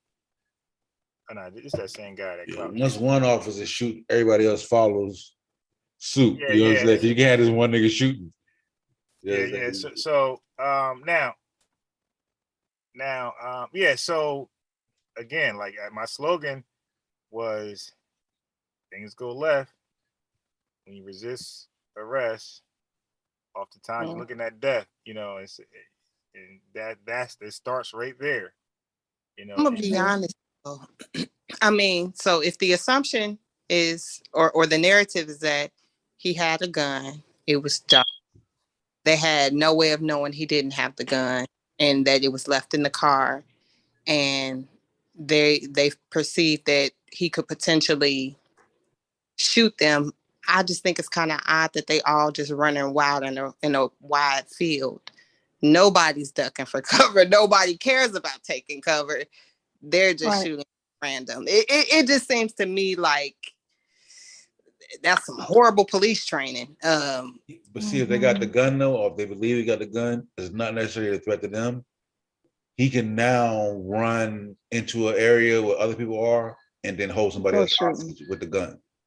So that would allow them to use deadly force. If you, yeah. So that's true. Like they could stop you. So deadly force thing isn't an issue, but I just feel like all those officers, like, I don't think it should take 20 officers if they're properly trained. So a lot of times police have proper training. They just fail their training, right? And you see it. You'll see it in these DUI cases where the cops felt like they got trained correctly, and the defense lawyer points out that they don't remember the training, like, and he showed how they're incompetent. So they get correct training. They just failed the training. So, but Sosa was right. So I don't know I don't know the background where he's running to. If it's woods, then what Sosa said don't apply. But if he's running somewhere where there's people, yes, they can stop you. Then they'll gun you down. If they believe you got a gun on you, and you're running towards the shopping area or whatever gas station, they're definitely gonna gun you down. Yeah, because you can barricade yourself in that place and now hold a cashier. You know what I mean? Whoever. Yeah, I get all of that. Like, he potentially has the gun and there are people around and he poses a risk to others. So we need to neutralize the threat. I get that. I just don't necessarily think that their methodology is, the best or the smoothest. I think that's what makes it look so crazy. Like it looks like a mob attack. You know what I'm saying? Like it doesn't look clean, concise, professional. It looks very emotionally charged, not well thought out. Just kind of. Oh boy, here go Indigenous again. You guys see me? Indigenous sent me a video. It was a live. By the way, Indigenous, you sent me a live video, right? So I had to go back on the live video. Now we should know from when Unc go live. When that shit is over, ain't no going back. You dig? Sometimes that should be private. So Indigenous, you sent me a good video, but you see how hard it was just now to find a body cam video? Because they usually get rid of it after the live thing. They usually make it unavailable or private, stuff like that. So the video you sent me, maybe I can find it in my history, but I didn't know. He said I used a biased video. How the hell did I know that video was going to, how did I know that? I type it in there. I looked at 2-3 different videos. Yo, but Indigenous video does the one he sent me is more clear, but it don't show anything different. It shows a different. All those cops had body cameras, so it just showed a different cop running with the body camera. He had a different angle. But Indigenous, can you point out something that was missed in what I just showed? That the video you showed something different? Because if you can do that, then I'll go get your video. Now, by the way, you were the one who had me look at this 25-second video of Biden, right, in his Zoom conference. And you said he was talking about America problems, black men, and blah, blah, blah, blah. And when I found the real clip, I ain't forget, my brother, you lied. That was not the case at all. It was nothing. The whole Zoom meeting was bigging up black folks, how to solve black folks' problems and how to make them better in America. That was the police brutality. The whole Zoom conference was how to make this Black America better. Yeah, I didn't like his tone though on that one. The one where he said y'all need to look up with the Hispanics and all that. Nah, I didn't hear that part, but maybe it was there. But the thing that they just pointed out was a 25-second clip out of context in the middle of a sentence saying how black folks pretty much were like just in America fuck it up and deserve to be population control, some shit like that. He was hinting to. And that wasn't the context at all. Like the context, again, the whole Zoom meeting was about attention towards Black America and how to fix it and programs that's in place. That was the whole Zoom meeting. But I don't. Well, I ain't heard either. I'm not sure if the one that Miss Tiffany is talking about is the same one that Indigenous sent you. And I don't know. I haven't seen it. I don't know the tone, but I wouldn't say it's a bad idea for Blacks to build better relationships with other minorities. Well, it was his tone. You have to hear it. He was like, because they were asking him, what's he going to make good on something that they asked for, this caucus group asked for. And he just kind of was like, talking to them, talking very condescending and down to these like leaders of the Black community, in a very disparaging way. Yeah, it was kind of flipping. And he just kind of moved the goalposts. Like, nah, I ain't really did. Yeah, and if you really try and do something, what you really need to do is make sure you're getting along with these groups. Like they were children. Yeah. Okay. Yeah. Try to chastise them a little bit for even. Right. Yeah, see, I ain't catch all that. I'm just trying to find Indigenous full clip. That's why when I found it, I was laughing. Like, oh, I got him. All right, so I sent Indigenous the phone number. I'm gonna get my charger. I was about to say, you won't let him up. Is that why he ain't came up yet? Yeah. No. So I did my own anger management therapy where I'm not going to. I realize that I'm not going to snap on people for different opinions anymore. It's like, all right, whatever. Come on up, Indigenous. Now, did you go to anger management or did you self-soothe like old girl? Yeah, I did what she did. I just moved aside and reflected, and you will stop. And say, you know what? Yeah, I'm not. He could bring his pseudo stuff. I don't care. Oh. And I'm just going to debunk it with a smile. I'm not going to be angry anymore. Yeah, and I think also the psychology too. Like, we're looking, because of how we're looking at in hindsight of situations. You know what I'm saying? It's like people, your brain is like fight, flight, or flee. You know what I'm saying? It's hard sometimes to work against your natural instinct. And we see a lot of times people make extremely poor decisions when faced with a person with a gun. You know what I'm saying? It's like they just make some of the just craziest decisions. You know what I'm saying? It's like, then you look back, you be like, he ain't had no warrants. He had no charges. You'd be like, why did you run? You know what I'm saying? But it's like, when that panic hits, right, it's just so much shit just go through your brain. You know what I'm saying? It's like shit that ain't even real. Oh my God. If I could just get away, I could explain this shit. It's like, crazy, bro. But you know what I mean? But it's like, a lot of times you don't get a do-over, bro. You don't get a do-over.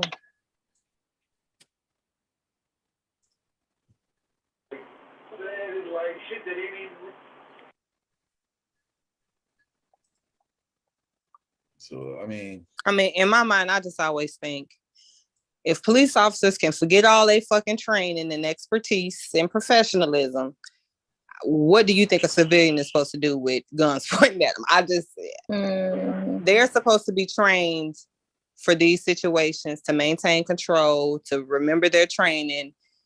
If they can't do that and they just react, I can't put it on the civilian to make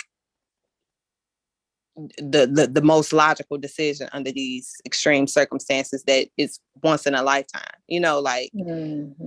They deal with these type of situations every day and they always seem to forget their training. So I can't. Yeah, but if you proceed to have a gun, like, sad to say, they most probably will beat that shit. Right. Yeah. I mean, and people will be outraged, but it's really nothing you can really be outraged about based on the circumstances. You know what I'm saying? Like, he was just selling drugs on the corner. He ran. He shouldn't have been. Okay, yeah. But if he brandished a firearm, yeah, that's why, man. I wish we supported like other police shootings where the guy was just like the Philando Castile, like a little better to support. I wish we just support more things that's clear like that. We're just like nah, But right? Yeah. All things ain't equal. Yeah, not at all. Like, for me, I don't even situations where there is a weapon involved, and it's shown and they didn't, they're not licensed to carry, and certain situations, I don't like. I haven't even followed a whole lot of these because I'm just kind of overwhelmed and tired at this point. Like, so I don't really watch a whole lot. I don't really follow a whole lot of them. But I'm pretty certain situations, certain circumstances. I can kind of understand how even with the Philando Castile situation, I didn't think that the officer was just like on some I hate black people type shit. I think he was literally nervous, frazzled, like, he lost it, and then kind of realized like, shit, like I just overreacted. You know what I'm saying? But I mean, it doesn't take away that somebody lost their life over your overreaction. So in my mind, like at some point, we gotta try to find a way where police officers are responding appropriately in these situations, Well, when they talk about funding the police, we say defunding police. It's like, wait, which one is it? Because when we want the police officers, but I don't think it's a matter of funding. Me personally, I don't think it's a matter of funding. I think it's a matter of the way Black people are perceived, that I don't even think they realize they perceive it. Like, it's a lot of Black people perceive themselves fucked up and don't even realize it. But that's part of the funding, though. So that's the extra training where they could get training how to cope with Black people in the country. Like that's the extra money that can go towards that. Yeah, and I feel like too, like my thing has always too been like, we sending satellite to space. This also go out. That's my internet. And that's your internet. I can hear him fine. Yeah. Can you hear him fine, Tiff? Yeah, I can hear him. Yeah, I'm direct line. I ain't no Wi-Fi. Yeah, but I'm saying like, my thing has always been like, we put satellites in space, like there should be more, our technology should be more advanced to where we can really subdue these individuals with more advanced weaponry without having to kill them. Yes. I also feel like with all this advanced technology, they can detect where nuclear bombs are. Why come they can't detect where guns are, where they shouldn't be? Yeah. That is some stuff that make you flashbang grenades, flashbang, you know what I mean? Like just like, you know what I mean? Do better. And I also feel like to a degree, I think unbiased, you said more training, but some things I don't think is beyond the scope of training. I think some of these people just sincerely, you pass the psych evaluation, you cannot get a badge and a gun. Like you're not equipped mentally. You have your own trauma going on. You got your own shit. It's a lot of these cops with badges with their own set of traumas and issues that really should never have a badge and a weapon. Like they just shouldn't have one. That training ain't gonna fix that. Like they need some intensive therapy for what they got going on. Yeah, and that's really too why they always, because it's more a life-threatening and fearful situation when you're solo dolo as a cop, and that's why a lot of times they'll have more cops appear on the scene, so you be more comfortable to sustain order. You know what I'm saying? But at the same time, more cops make niggas panic more. Shit, oh the goddamn 4, 5 of these mother. You know what I'm saying? But the reason that's there is because now we're in a comfortable position to subdue you if need be without having to kill you. You know what I mean? At least that's supposed to be the concept. Rationale. Yeah. Yeah. So the police training, they when they do the shooting part, like they don't train to wound you. And for good reasons, because the reason why that training actually changed, because at some point, some states did that. And what happens is, like, again, if I send y'all some videos, you'll see that this is not the movies. These handguns, these handguns do not kill nobody. They don't instantly kill people. So Sosa could shoot somebody 3 times, and that person, if Sosa don't duck or get behind something, that guy could shoot 1 time and take Sosa out too. Like, so they don't just fall from a handgun. Like the big shotguns we talked about last time. Assault rifle, that's to take them down, 1 shot. But all these shootouts I watch, they get hit 3, 4 times, they still busting back. It takes them a while to die. So this is why, I was gonna say, like, what and indigenous is on the call now. So like, what did the cops do wrong, and what should they be charged with? Indigenous.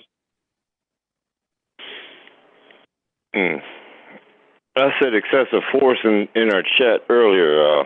For one, that's just one thing. Wait, what? I didn't hear it. What was it? Excessive force. Okay. Interesting. Yeah, because, you know, I mean, 60 bullets to shoot a runaway guy?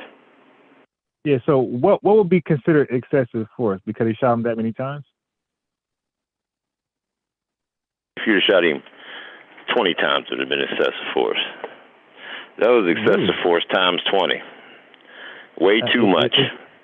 Way too much. Law?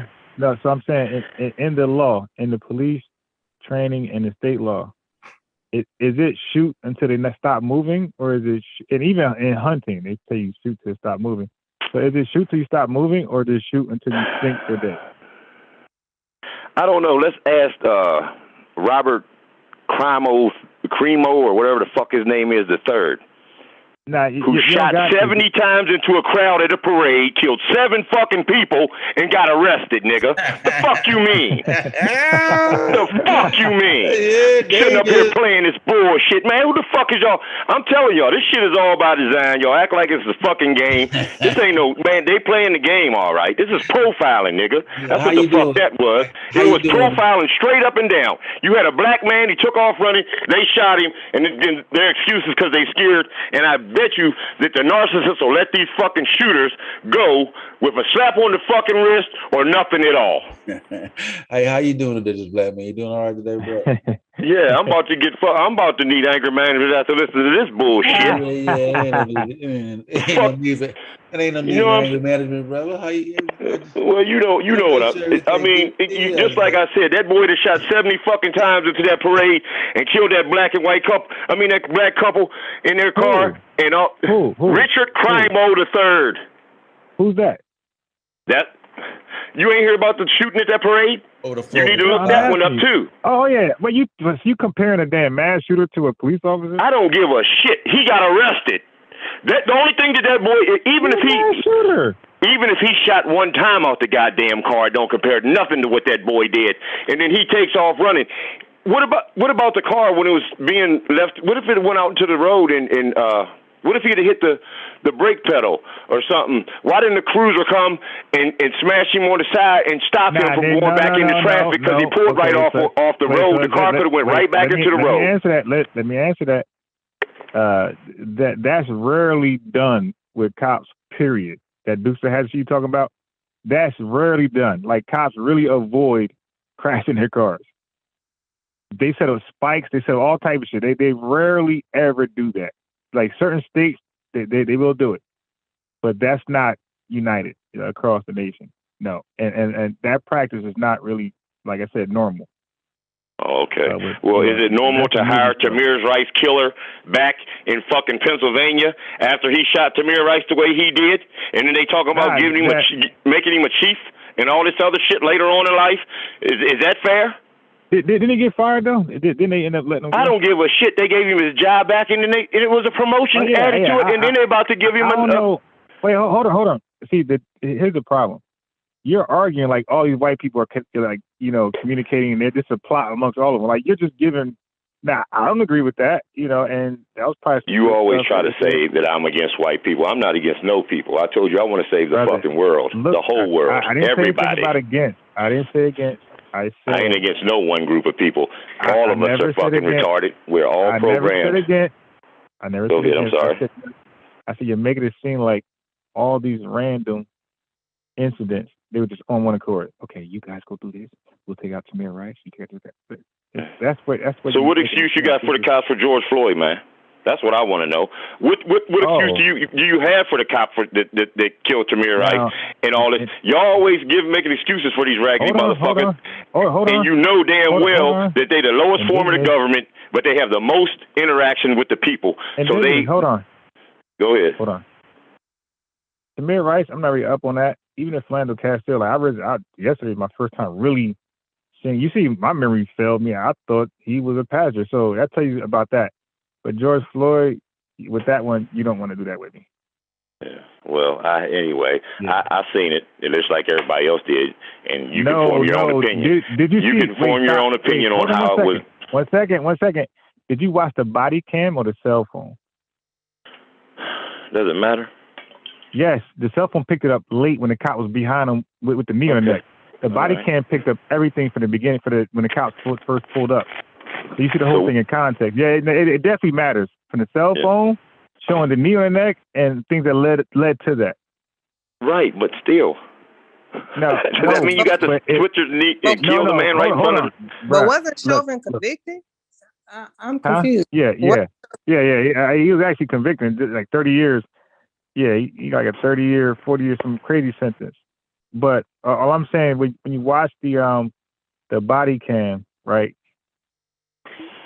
Like your conclusion or what you think should have happened would remain the same. You're gonna think but it'll be a lot more context to the story, because with the knee on the neck, you're gonna believe, like Amber said earlier, like this cop ain't just, oh, look at the nigger.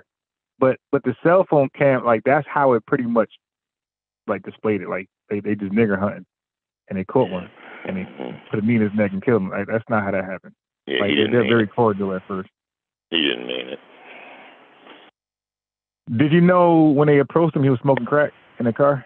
What fucking difference does it make? Just like I said, when they approached that white boy, he had killed Do you know people. what happens? When they approached the guy who killed all them guys in that movie theater, and he got taken to jail, and they took and got him Burger King. What did the motherfucking cams? What did the chest cam show then? Look, you're jumping jacks right now. Look. Ain't nobody jumping jacks. I'm staying on topic. He killed people. You killing people. You asked the question, though. You get stopped by the cops, and these people are actually killing people and still don't go to jail. Well, I mean, still don't get killed. Excuse me. What side effects do a typical crackhead display after smoking crack?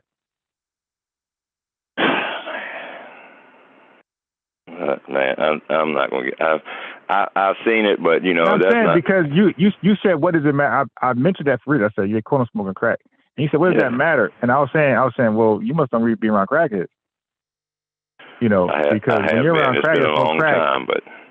Okay, but just know this part. Crack is an upper. It's an upper. Crackheads use heroin to go to sleep. Put it like that. Okay. All right. Okay. It's like coffee on like 100. Because remember, cocaine, for you sniff cocaine, like don't niggas be wide up and walking crazy. Well, crack is cocaine. When they smoke it, they're excited. They're paranoid. You know, so their behavior is a little off. And guess who smokes it more than the poor people in the ghettos? We're talking about, dude. We're just talking about the situation you brought up. But anyway, so going back, you said excessive force. Do you want to know the law? You want to know the law on police shootings? No, not really. To be honest with you, I just came in and called it profiling. But the chat might want to know. Bring up these couple of incidents that happened where it was a whole lot worse. The people did a whole lot worse. The things that they the actions that they did was a whole lot worse than these brothers who got shot to death, like this young man 60 times running away with nothing in his hand. So now, like I said, they wouldn't know that. I was saying when it's pitch. But they wouldn't know that pitch prep. Okay, if the story is true, where he shot at them, and he's in the car, not pulling over, and he's taking off, but turn around facing them. How do they? And they run it. And the only light that's out there is their flashlights. And you see the flashlight up and down because they're running. So it's not a steady light, steady spotlight in this guy. So there's no way they're gonna know. So they like really don't know when they're gonna start firing. And don't forget, when police officers start firing, right, and it's different guns, a lot of times they think that the guy's shooting back. Okay, with all that said, on that video, right, when I showed you, am I mistaken with because I don't think anybody else was in the car with him. I think it was just him. And he jumps out the passenger side and takes off running. Remember that? Yeah. So if you're going to let him switch from the driver's side to the passenger side and then jump out the goddamn car and you don't shoot him by all that time, and he ain't about to shoot you. And police officers don't, when you're armed with a gun, again, I don't know what video you ever watched with police officers respond to a car that's armed with a gun. They never walk up in that car, bro. Yeah, but this has been out for a little bit. They're calling it, on certain news channels. Because, like I said, the title that you gave, not you, I ain't talking about you, but just the title that you gave was a little biased. But more information has came out. That's like when Saru asked me, how did I, why did I say 60 times? Because that's what, once he got to the hospital, they found out he had been shot 60 times and he was shot at like 90. So that's how I had that information. But it's not a fair situation. You're not playing fair. And let me read I've had the reason. Hold on, I just want to finish this part real quick. Just let me finish it. Yeah. And I had this happen in my community, and nobody said not a damn word about it. And my friend, his uncle, the nephew of my friend was who it happened to, and he passed away. He was a cop. He passed away. Mm-hmm. So it's a little touchy, Like I say, I know it's happening all over the world, but when it happens in a small town like this, you know what I'm saying, and people's all close and stuff, it just hits hard anywhere, wherever it happens. But it seems like it hits a little harder here because we're not as desensitized as people in the major cities. By design anyway. That's all by design. But we're not as desensitized as these people. But through the music and media and all those things, is helping to make that happen. With this drill music, and we're just being desensitized to all sorts of things, to where we could see a person get his head chopped off and be like, "Oh yeah, I've seen that before," and keep on walking. All right, legally, the number of shots doesn't matter in such cases.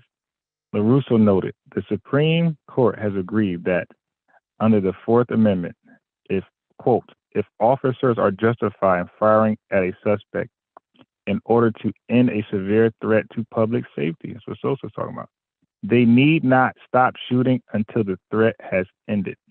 It's up to courts to decide whether the officer's assessment of the threat was reasonable. So you don't think 15 bullets in the ass is enough? I mean, come on, man. No. That's not reasonable. Okay, you asked the question. I can pull up a video now about the only thing that they're white... going to judge is whether or not it was a reasonable threat. Anything, once it's a reasonable threat, there is no unreasonable after that point. So now let me respond to the shooting in the butt. This is why they don't train for that. So I was watching a video of a white mom, who called the police officers about her deranged son who had a knife to her neck, big ass knife, kitchen knife. So the cops pull up, guns drawn, and he got her good, right? He got her he's behind her. So they're trying to get close to him. They're always scared. He had a knife. I don't know what that was about. But his butt was showing at some point, and they shot his butt about 5 times. I'm telling you, that butt shot, know what you think it is. He let go. And but she was still like next to him. He just wasn't hugging her anymore. So when they went to pull her off, he started swinging the knife back at her, and they hit him up 5-6 times. So now this is a white guy, they shot him about 5-6 times, maybe 7, right there, to make sure none of those knife wounds land on her. Mm-hmm. They didn't shoot him twice in the chest. They shot him about 4 or 5 times in the butt. All that did was make him let go, but then he still tried to swing and stab her, and it hit him up 5-6 times in the chest area. So was it just one cop shooting? Nah. It was every cop that was there. No. One cop bust him because he had the best angle. I'm sorry, it wasn't every cop. They all were like positioned, certain angles. And the cop that had the body cam for the cop who shot, he had the best angle. And he the one that shot him in the butt. He had the best angle. So he had hit him up. Yeah. Now, so he don't have a gun, right? A black officer, so watch this. A black officer was somewhere, and he got a call about a white lady with a knife threatening people. So he comes there. He's on the phone, probably talking to nobody, probably just sick in the head. And he like, yo, what's going on here? She called him nigger and everything. Every name possible. Race name possible. She like, man, put the phone down and put the knife down. And she, you my bad, nigger. Then he was like, I'll come on and stab you. He said, ma'am, if you come around that desk, I'm going to shoot you. You're right. Her dumb ass ain't believe him. So she came around the desk. He ain't shoot her. she got a knife in the air, and she gonna try like fake. Now it looked like she pump faked him. Like she went in like what you gonna do, nigga? She like pump faking, like kind of stopped briefly. Yeah. And dug it up. Damn. That's what they do, bro. Yeah. I mean, it's just, it seems like everybody at that motherfucking scene unloaded their clip on his ass. That's all I'm saying, man. It's logical to think, right, that if I'm shooting, he's shooting, this officer's shooting, I don't know everybody's gun. It sounds like he's shooting back. Because we know he's armed. We don't know he's not on him, but we know he's armed. Now the video I showed. Wait a minute. Before you say that, the video I showed yesterday showed a black man who was in handcuffs. They searched him like 6 times. They ain't find a damn gun. They put him in the back of the police car. They go to take him out at the station. Soon as that cop put that door, bam, shot his ass. So that means that they be hiding these guns where you don't know where the shit at. Yeah. Well, I hope they ain't keystering them, but he lit his ass up, bro. Like a Christmas tree. I guess you don't know what keystering is, but that means what they do, how they take the drugs into the jail. You know how Eddie Murphy on Life said, you know how they get that shit in here, don't you? They smuggle it up their butt. Yeah. I mean, I understand. It's a dangerous job. You're dealing with dangerous people, but man. Like I said, to me, it's profiling. There's profiling in that involved in that too. Well, because not that one. To me, that one's still cut. But let me ask you this. Let Cyrus ask you this. He said, now that you've seen that video, he said, will you advise other black men, around that 25 age to like run from cops with a gun in their hand, knowing it can end like that? Hell no. Now, see, it's still under question on whether that brother shot or not. That was a statement by the cop over the airways to the other cops. All right. So, I mean, we still have to question because we know that body cams and dash cams have convicted cops too. They lie too. The motherfuckers ain't all what would be the superheroes and Superman and above lying. That's some bullshit, and we know it. So we got to wait till all the information comes out. How would they know? All right, so watch this. So if he didn't shoot, right? They pulled him over for a bad taillight, unbiased.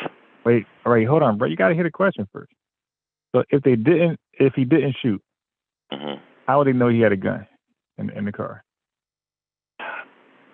Man, I don't even know if he did. No, he did. They found a gun in the car. Like even look, here this guy, dude. The link you sent me, the Roland Martin's link you sent me. Right. The black lady reporter said he had a gun in the car. They found a gun in the car. Well, the title of the video that I sent you was the shooting of an unarmed man. But you see what happens. You are a headline reader. That's the clickbait. Okay, hold on. That's the clickbait. Right. He's saying, look. Let's listen. He was unarmed when he was running. He was not unarmed when he was driving. He didn't have it on him when he was running, but he was definitely armed. So that was clickbait. Okay. All right. Yeah. No, that's what I was saying. The title's biased. They put the titles in there how they want to. That's what I was saying about your video. You know what I'm saying? Yeah. Until we find out, why was my title biased or misleading? Mine's is too. I'm saying mine's is too. Why was mine? Why you think mine was? It left out the information. It said dozen of times the shot, which is 12 times 5. That was in my video? What are you talking about? No. That wasn't my video? It was. It says shot at dozens of times. Ask Saru. Ask Saru because Saru said, why did I say 60 times, nigga? All right. Do not try to. Yeah, this guy.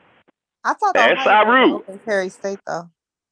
Ask Saru in the chat. That's all you got to do. He asked me why I said he got shot 60 times and it said dozens of times. If you bust at a cop, that is done. Well, that hasn't been confirmed. But I'm just saying. I thought. So that goes back to how did he know he had a gun in the car? Okay. Yeah, I wasn't too sure because I watched it kind of fast and I had a couple of things I had to take care of. But yeah, now I know that's not. Yeah, that's crazy. That's crazy. So if they, because people don't follow up, but like damn seat, like is that illegal? Say that again. So he could have had the gun laying on the damn seat, and that's how they knew he had a gun in the car. Is that illegal? Right? No, that's not. That's not Okay, illegal. look. If you got a gun, if they pull you over, right? You got a gun in the front seat. I think you got to show. I think you got, like you said earlier, Orlando Castillo. You got to alert the cops, and then you got a gun. If you don't say that, and they see a gun in there, right, and then you flee, and then you don't bust, at the very least they know you're armed. What I mean, and you just fled. It depends on the state, but I thought that Ohio was open carry. I thought that was determined with the whole Tamir Rice thing, and that's why. I don't know anything about that. So that's when it goes back to the gunshot. So just Google it real quick. See if they open carry. Well, no, you got to Google did he actually shoot, because the open carry would be irrelevant if he actually shot at cops. Like all that's out the window. Oh yeah. I mean, if he shot at them, and then go ahead, Amber. My bad. Fired the weapon. Go ahead, Amber. I thought the ballistics had come back yet on whether or not he actually fired the weapon. Right. So Oh, okay. That was the thing. So no, it's no need to. Right. So we can only go by the story, right? If we start omitting the story, then it's not going to make any sense. So now if the story is he busted the cop, that's all we have. And until something contradicts that, that's the story. Well, so for me, I'm going to regular skepticism, because if it just is, when you review the body cam, dash cam footage. So I'm very skepticism, and I will go with there was a weapon in the car. I will go with that because you said that it's been confirmed that the weapon was found in the car. My question is, I just didn't understand whether or not that was like illegal to have a gun on the seat or in the car in a state where it's an open. All right, so I know that's how my grandfather used to do it. So let me pull up the actual story on that. All right, what's in the report? Let me find the video. Wait, where was it? Akron man shot.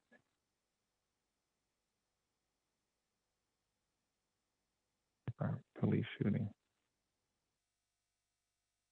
No, 60 times. Here we go.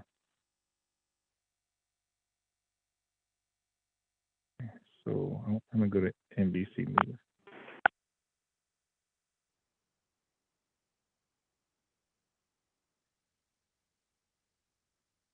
Okay, so here we go.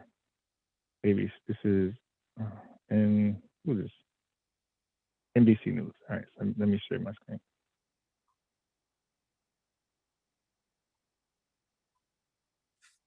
It says Akron officers may not have pursued or shot Jalen Walker if they had met Ohio standards for police. Okay, so following state guidelines could have kept police officers from pursuing Walker and firing 90 bullets at the young black man who died.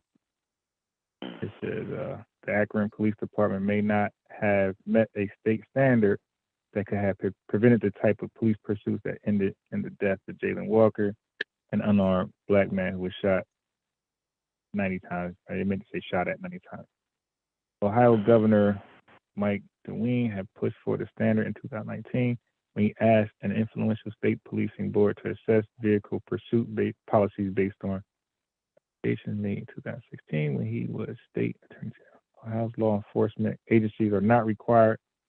So Ohio law enforcement agencies are not required to meet this standard, but the state maintains a certification process and keeps tabs on which department has fulfilled its conditions. A key element that resulted from the assessment by the Ohio Collaborative Community Police Advisory Board requires every police department to add a provision to its pursuit policy prohibiting or discouraging car chases when the suspect is known to the officers or easily identifiable. Okay. Now, that makes a little sense. For it to fulfill the state's vehicle pursuit standard, Walker family believes he was identifiable when Akron police flashed their lights and chased him from the highway into city streets. His background was, looking like Could be a public threat.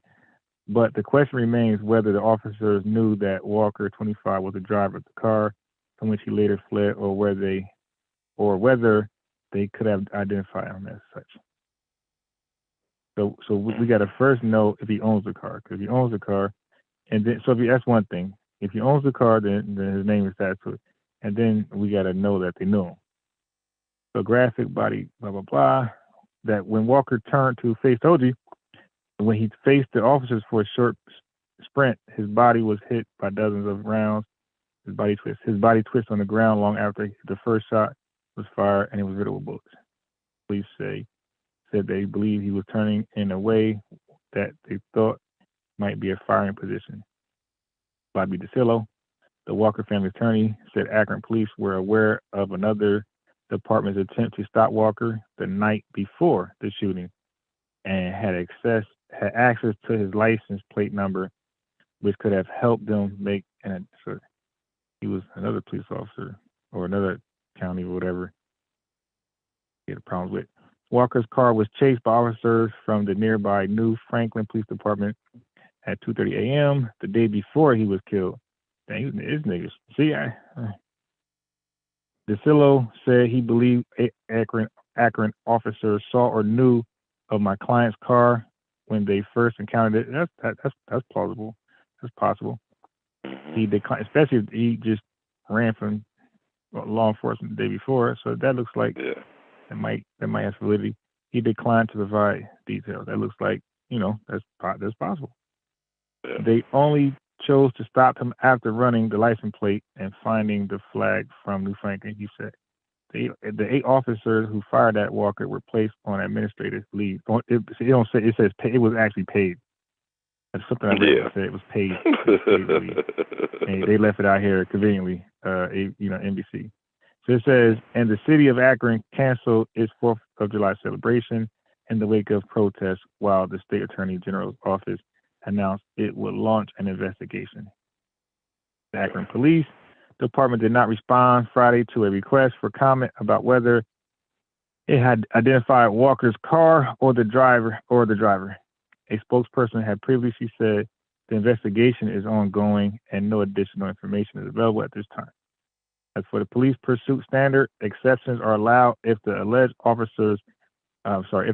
offenders are believed to be a danger to responding officers or to themselves or others. So that's it right there. So they didn't have to follow that shooting thing.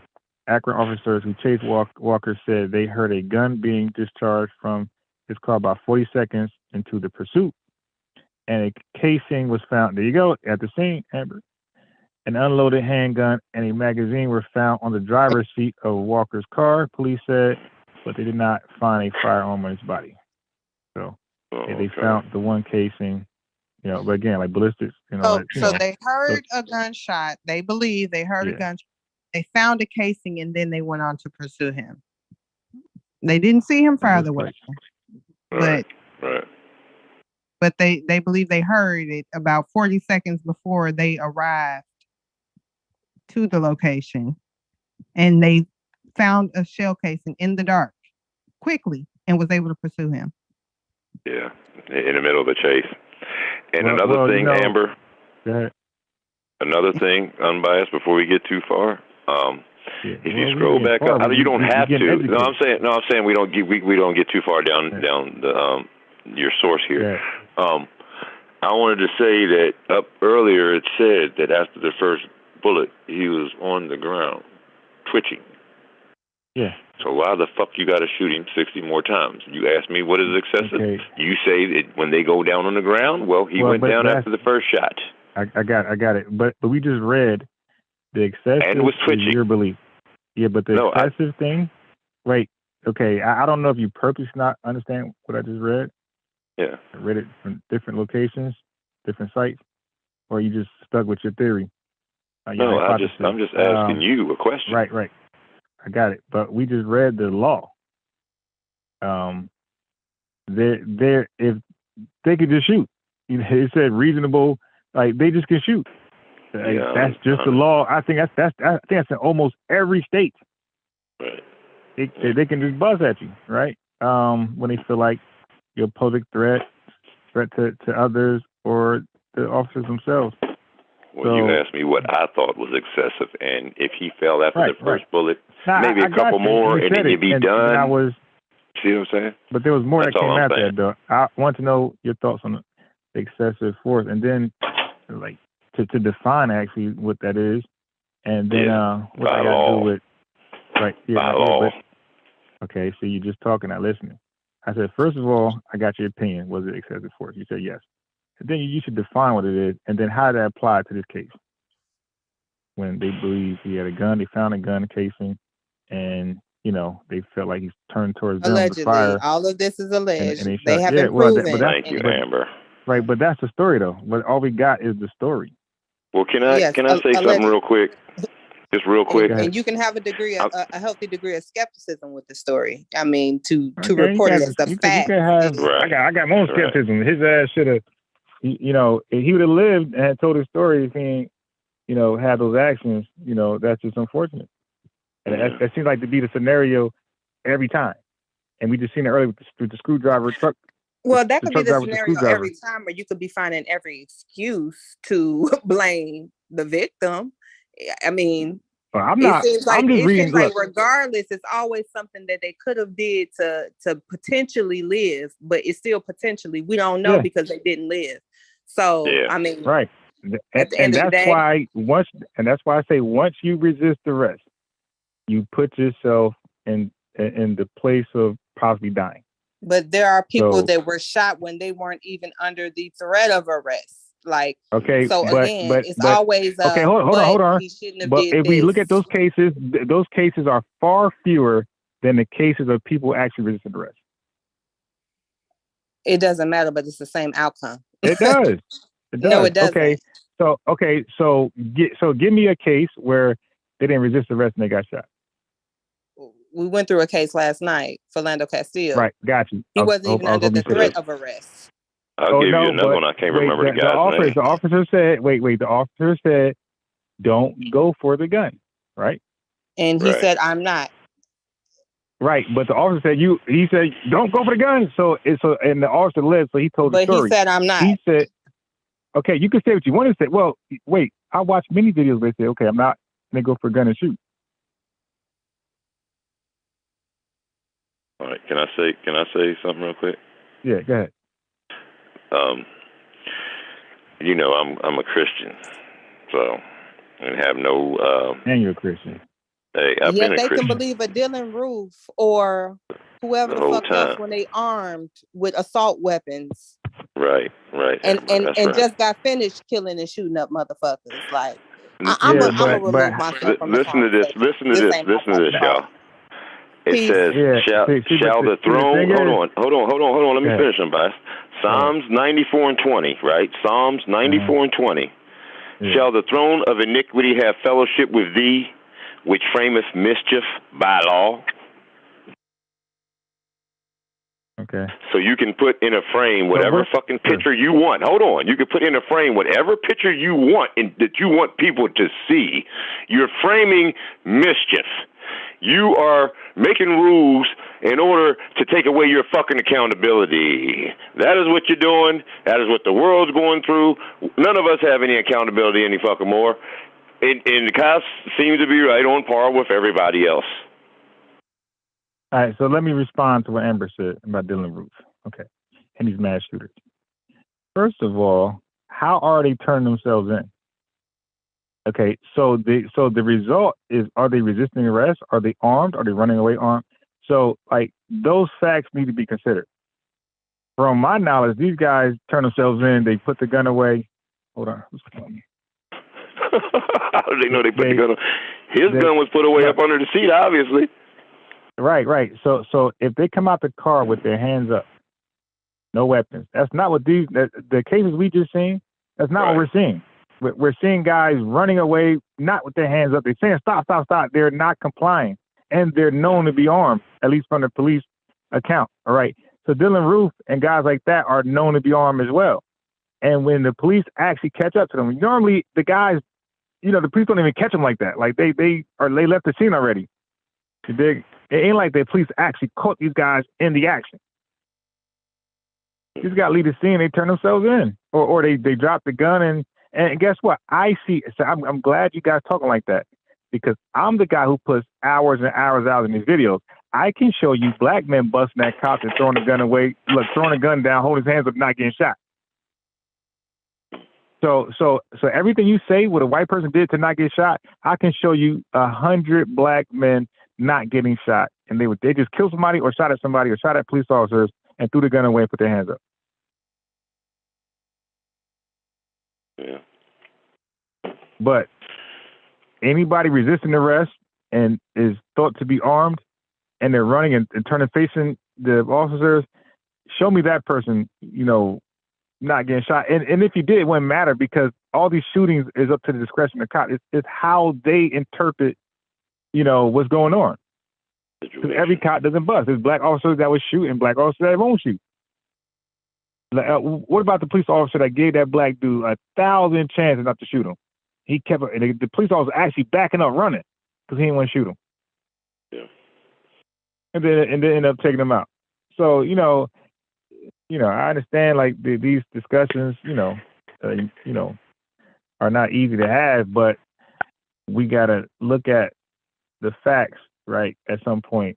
And that's what I do. I try to take away emotions and just look at the facts. I try not to be tied to none of this stuff. Like, all right, let me just look at, before I get emotional, let me look at the facts first. Let me look at what's the story, right? The storyline. Let me look at that.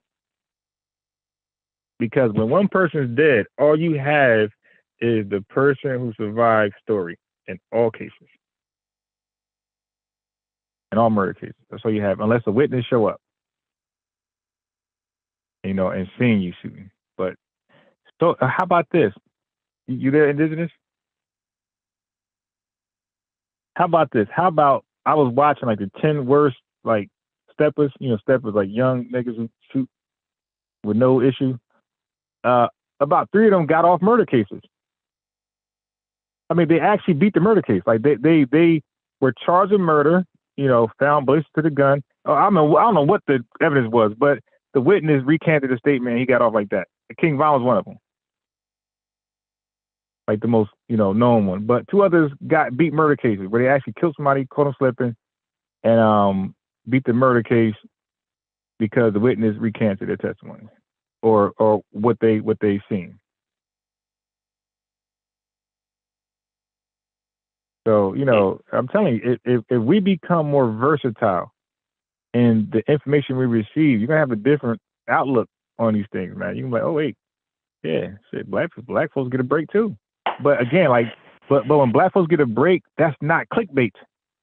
So we got to keep in mind, it's all about views and clickbait and people talking about it.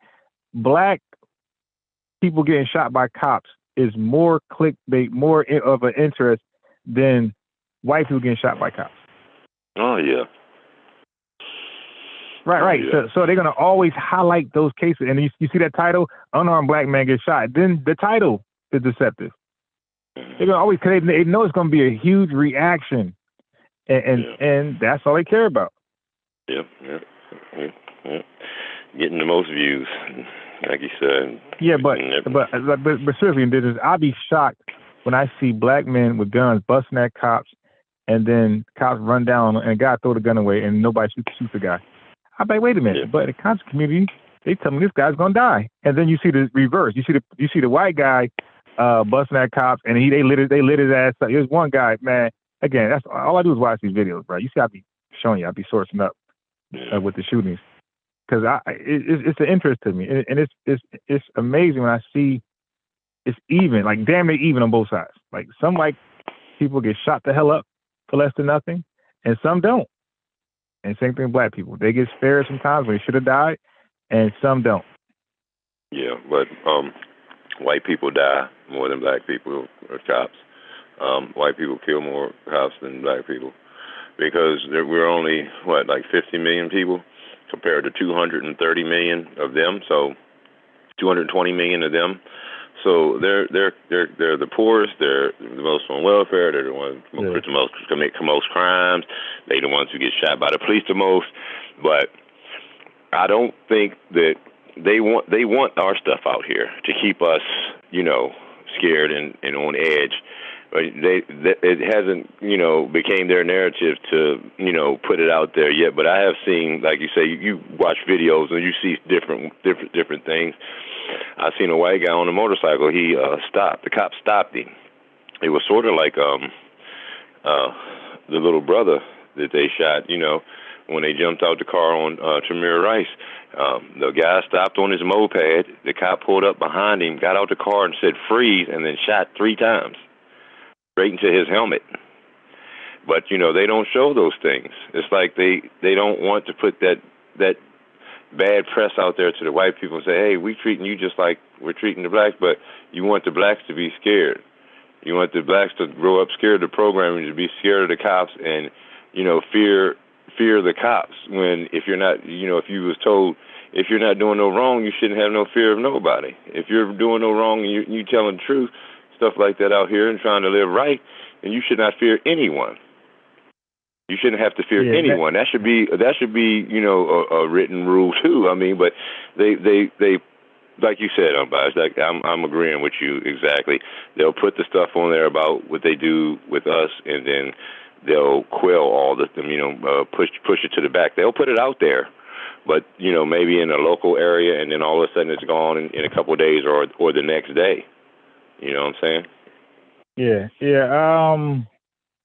So Dice Man said I'm acting like American Dream tonight. Nah, like I'm actually different than American Dream, but I keep saying I'm not a blackout, right? But when I look at something, because I've been lied to so much in this community, all the extremisms I've been taught, and then when I finally shake that stuff off and become a non-pseudo, I realized that almost everything the leaders and teachers in the black community stood for and actually preached was absolutely wrong. Fake, fabricated, BS. You dig? So now you be like, wait a minute, and then you keep finding out. Wait, so Tuskegee wasn't about injecting people? My whole life I believe that. Like, wait, so I'm like, wait a minute, but that's the black community that teach that shit. So I'm like, hold on, so how they get that? Like, that's not even like that's in no story about the experiment. Anybody say people got injected, but that's something that most black people just spew. Like, we all repeat that. Yeah. So I start to become an independent thinker. So you know what? Nah, I'm not gonna let the media shape my mind because they showing clips and giving headlines. Right. I'm not going to, because you talk about brainwashing, what the media is brainwashing us to believe that in a lot of cases the black guy just was correct and the cops are just wrong. And when we look at the video for ourselves, we're like, the body cam, wait a minute. What about the girl that was trying to stab the other girl and got shot, right? But when you first seen the cell phone footage, that's why you don't rock with cell phone footage. That should be bullshit. When you see the cell phone footage, it looked like the cop just had it in for black people. When you watch the body cam, it's a whole different story. Like, oh, hell no, he had to shoot her. It's a whole different narrative when you see body cam. But the media knows it's going to be controversial. They probably already knew what the body cam showed. But that's not a big story. Cop killed the black girl because he had to save another black girl's life. That's not a big story. A bigger story is cop shoots black girl. Again, it happens again. That's a bigger story. And that's going to, attract an outrage. And you see, even LeBron James said something about it and then seen a body cam and retracted his shit. Yeah. Because that's all because we really believe that every cop got it in for black folks. And when you look at, I don't know the actual number, but based off my memory, when you look at the people getting shot, it's a high percentage that they are really in a fucked up illegal position. They're not like you and I just going to work and blah, blah, blah, they getting shot. Now, these are people who are in some point behaving in criminal activity and definitely resisting arrest. That's why I said to Amber, I said, well, can you show me somebody getting shot, not resisting arrest? She mentioned Philando Castile, but I'm like, yeah, but the cop, all we have is the car video, right? The car cam. And the car cam just shows the police officer talking. The woman, his girlfriend, she records after the aftermath. So we don't have video at all of what's going on except for the car, and that don't even show like a body cam would show. So we don't even see if Philando Castile is compliant. We don't see nothing. So that means all we got is the cop story. Hey, You're reaching. No, not reaching. You are reaching. So at that point, who do you believe? Amber told to believe. Yeah, Amber told to believe Lando. And like, what if I say, okay, I'm going to believe the cops? Who's wrong? Who's right? Because neither one of us can like definitively say no, he was wrong or he was right. None of us. Unless I'm just saying, all we have is the story of the cops. Right. So we have. Yeah. And then it becomes the woman's story, the woman in the passenger seat story versus the police officer. That's and then it's easy for them. It's easier for them to frameth mischief by law. Or in Psalms 50:19, thou givest thy mouth to evil, and thy tongue frameth deceit. So like I said, you could say they and like I've told you before, Unbiased. This is all. I mean, they've been going after. It's not nothing new. They who? Wait. It's nothing new. It's nothing new. I'm talking about the government. I'm talking about the government now. I disagree. Wait. Which government? Federal, local? I mean, state government, local, federal. Which one? They're all in cahoots, brother. No, they actually beef. Like the states pass laws that the government resent and reject, and the government pass laws. The federal government pass laws or hold the state to certain laws the state hate. So so when you guys say that, you're absolutely wrong. Okay. The states are against federal control, federal regulation. They're against that. They always have been against that. Okay. They've always been beefing. That's what led to. Hold on, before you do that, let me finish because people want to listen to this. That's what led to the Civil War. The Civil War was pretty much based on states not wanting the government, the federal government, to have power over them to decide or regulate what they can do in their own state. That's what led to the Civil War, because the states have more authority of their own laws and what they can do than the federal government at some point. The federal government start climbing back in, getting more authority, and the states say, oh, no, we ain't doing that. When I say states, I mean the South. They was like, no, we're not doing that. You keep trying to get more authority, we're going to war. Like kind of like Ukraine and Russia. All right, yeah. So it was like, all right, you going to do that? All right, war. That's what happened.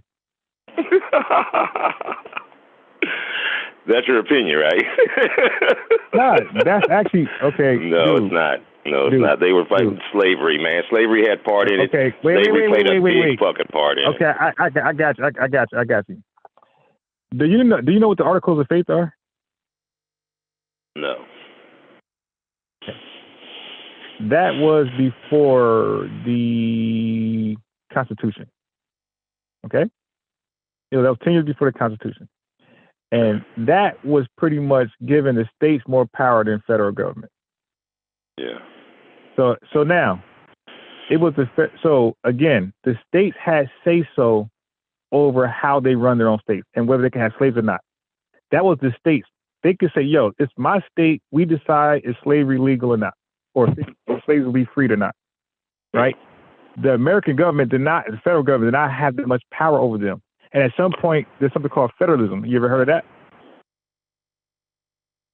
I have heard of it, but I'm not familiar at all with it. I've heard where they were sharing equal power, right? See, that's what I'm trying to say. Like you guys got a quarter or 10% of a story, but there's more there you don't even know. I mean, there's plenty that you don't know too, Unbiased. You don't know it all. Just hold on, wait, but you don't know about this, obviously, because the South did not want the federal government to butt in their business what they do with their own state. About slavery. Okay, dude, whatever. They didn't want regulations, period. They didn't want, listen, you're missing something because you're stuck on some blackology shit. They didn't want the federal government to have any power that can affect them at all. Slavery, taxing, whatever.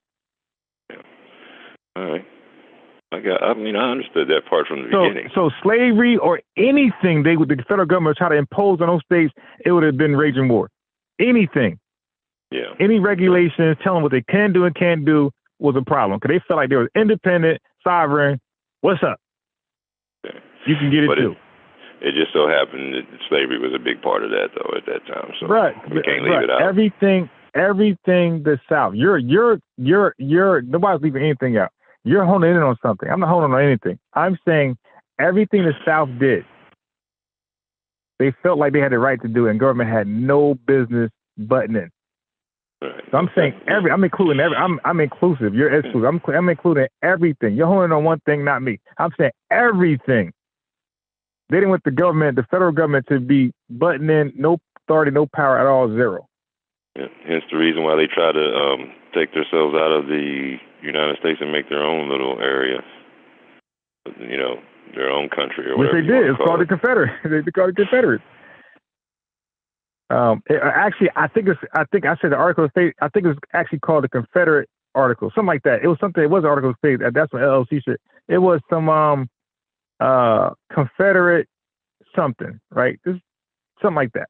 It's called Confederate something, and that was before the Constitution. You know, I played it like during the last summer. I think I played videos about this. Okay, I might have been there. I just probably forget. Yeah, so I like history, like real history, not pseudo shit. So I like to know how, like I was just reading about, you know, the Bills of Rights in the UK, you know, and how that all, and that's on my screen somewhere. So he said, that's deep, bro. Diceman. The watcher said, black allergy traumatized. Sarah Diceman said, that's deep, bro. So when people asking the American good for months, they really should be going after the state. Right. So yeah. No, that's a fact, Dyson. So people are blaming federal government for certain shit that the state is responsible for. Hey, check this out. The crack cocaine ratio, was that state or federal government? And that ties into like 94 crime bill. You dig? So you gotta really look at these bills. Like, is that state or federal government that passed this shit? Because the federal government do not, indigenous people listening, the federal government is against marijuana right now. They say it's a piece of shit. They say it's just an addiction drug. It's no good, nothing. It's terrible. Yeah. That's the federal government stance on marijuana. They say nobody should be smoking it. Okay. Up to the state says otherwise. The state say, nah, it's good, medicinal person, blah, blah, blah, blah, blah, blah, blah. They see, they're opposed. They're not one accord. They are opposed to that. Right. And even when it comes to legal, look at abortions. The federal government is what? Saying, yeah, we want it, and the states are saying no. Yeah.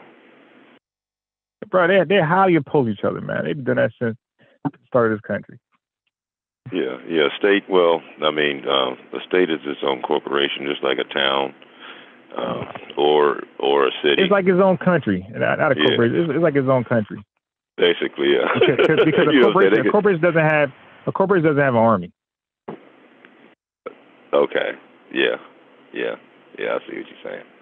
I see what you're saying. Yeah, the National Guard and stuff, and then you got bases in certain department, state police, all that type of stuff. Certain states and stuff. You got different bases, national forces.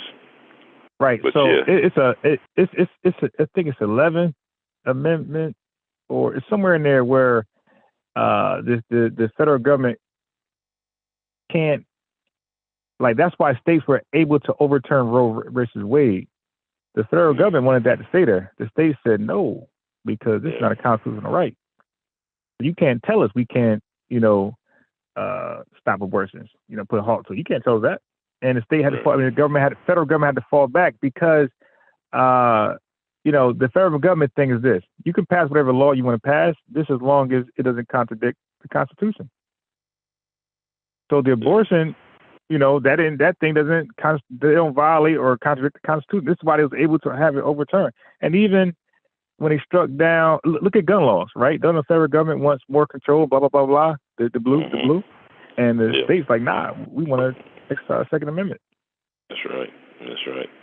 And it seems like the state. So they've always been against federal government control and regulations. Yeah. I mean, they do have differences, but let something pop off and they all jump back on code. But let me say this real quick, Bias. I'm gonna read this to you.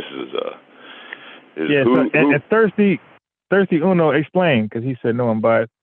So, explain where I went wrong at. I'll read this while you're doing it, Thirsty. I'll put the link in the chat.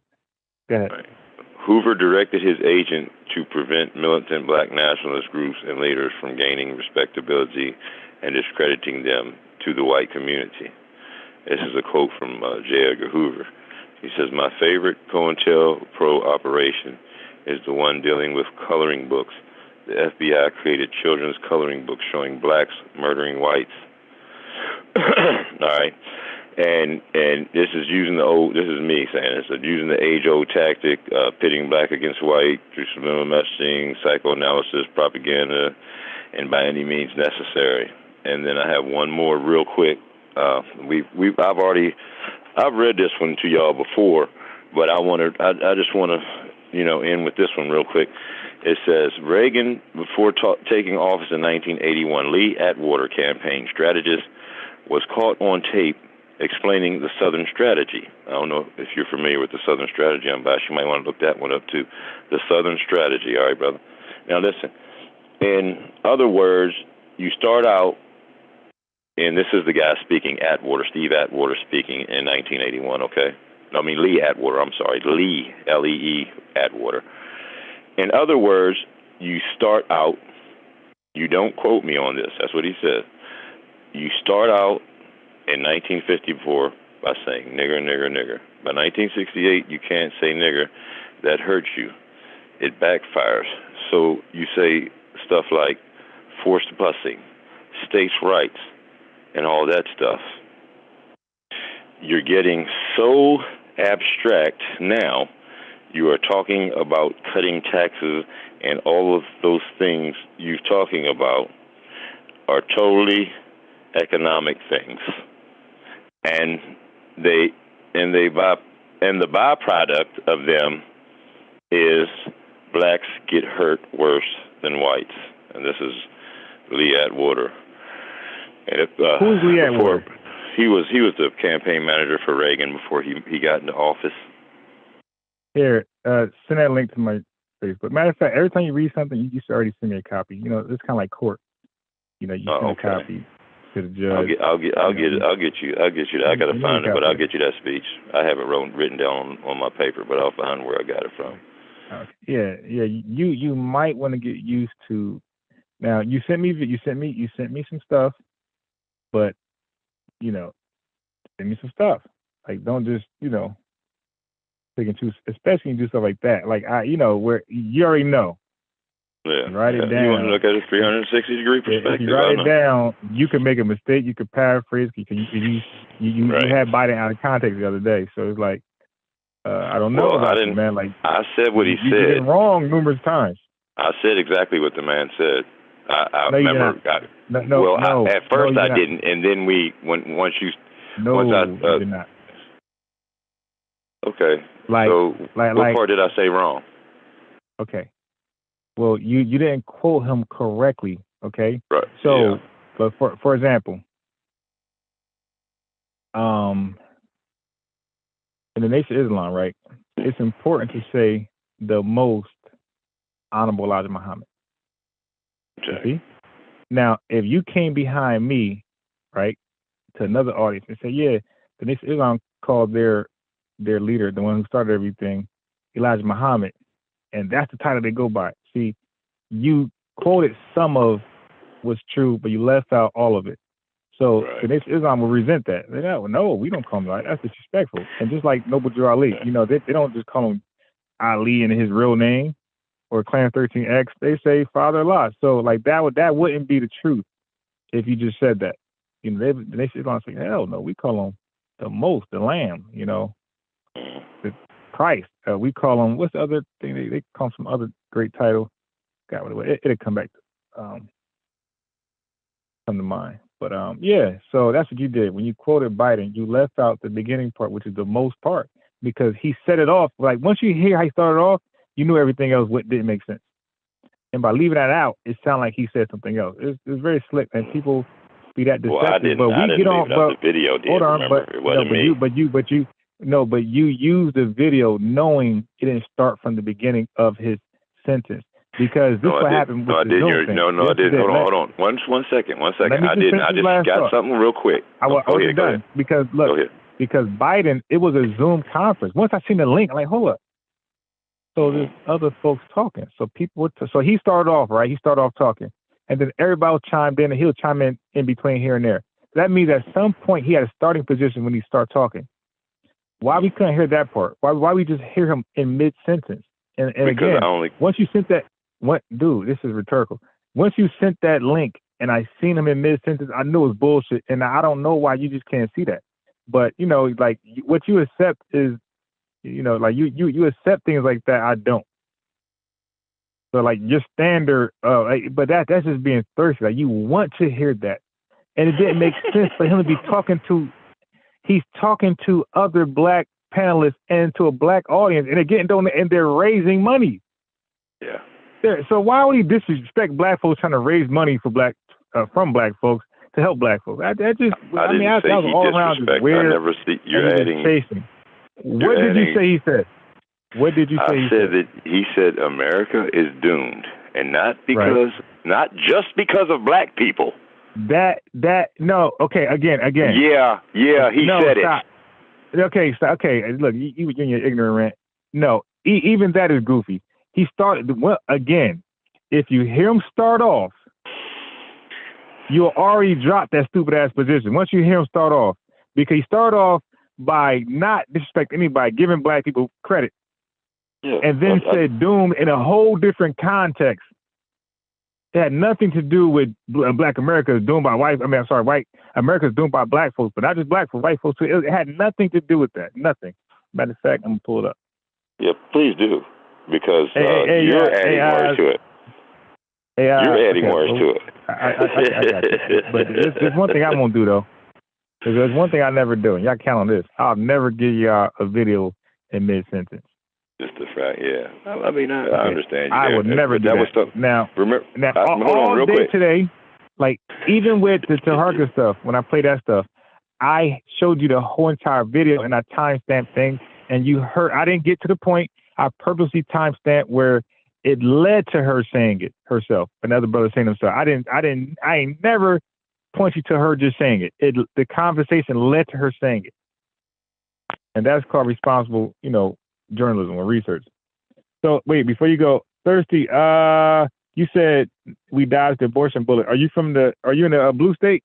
Go ahead, Indigenous.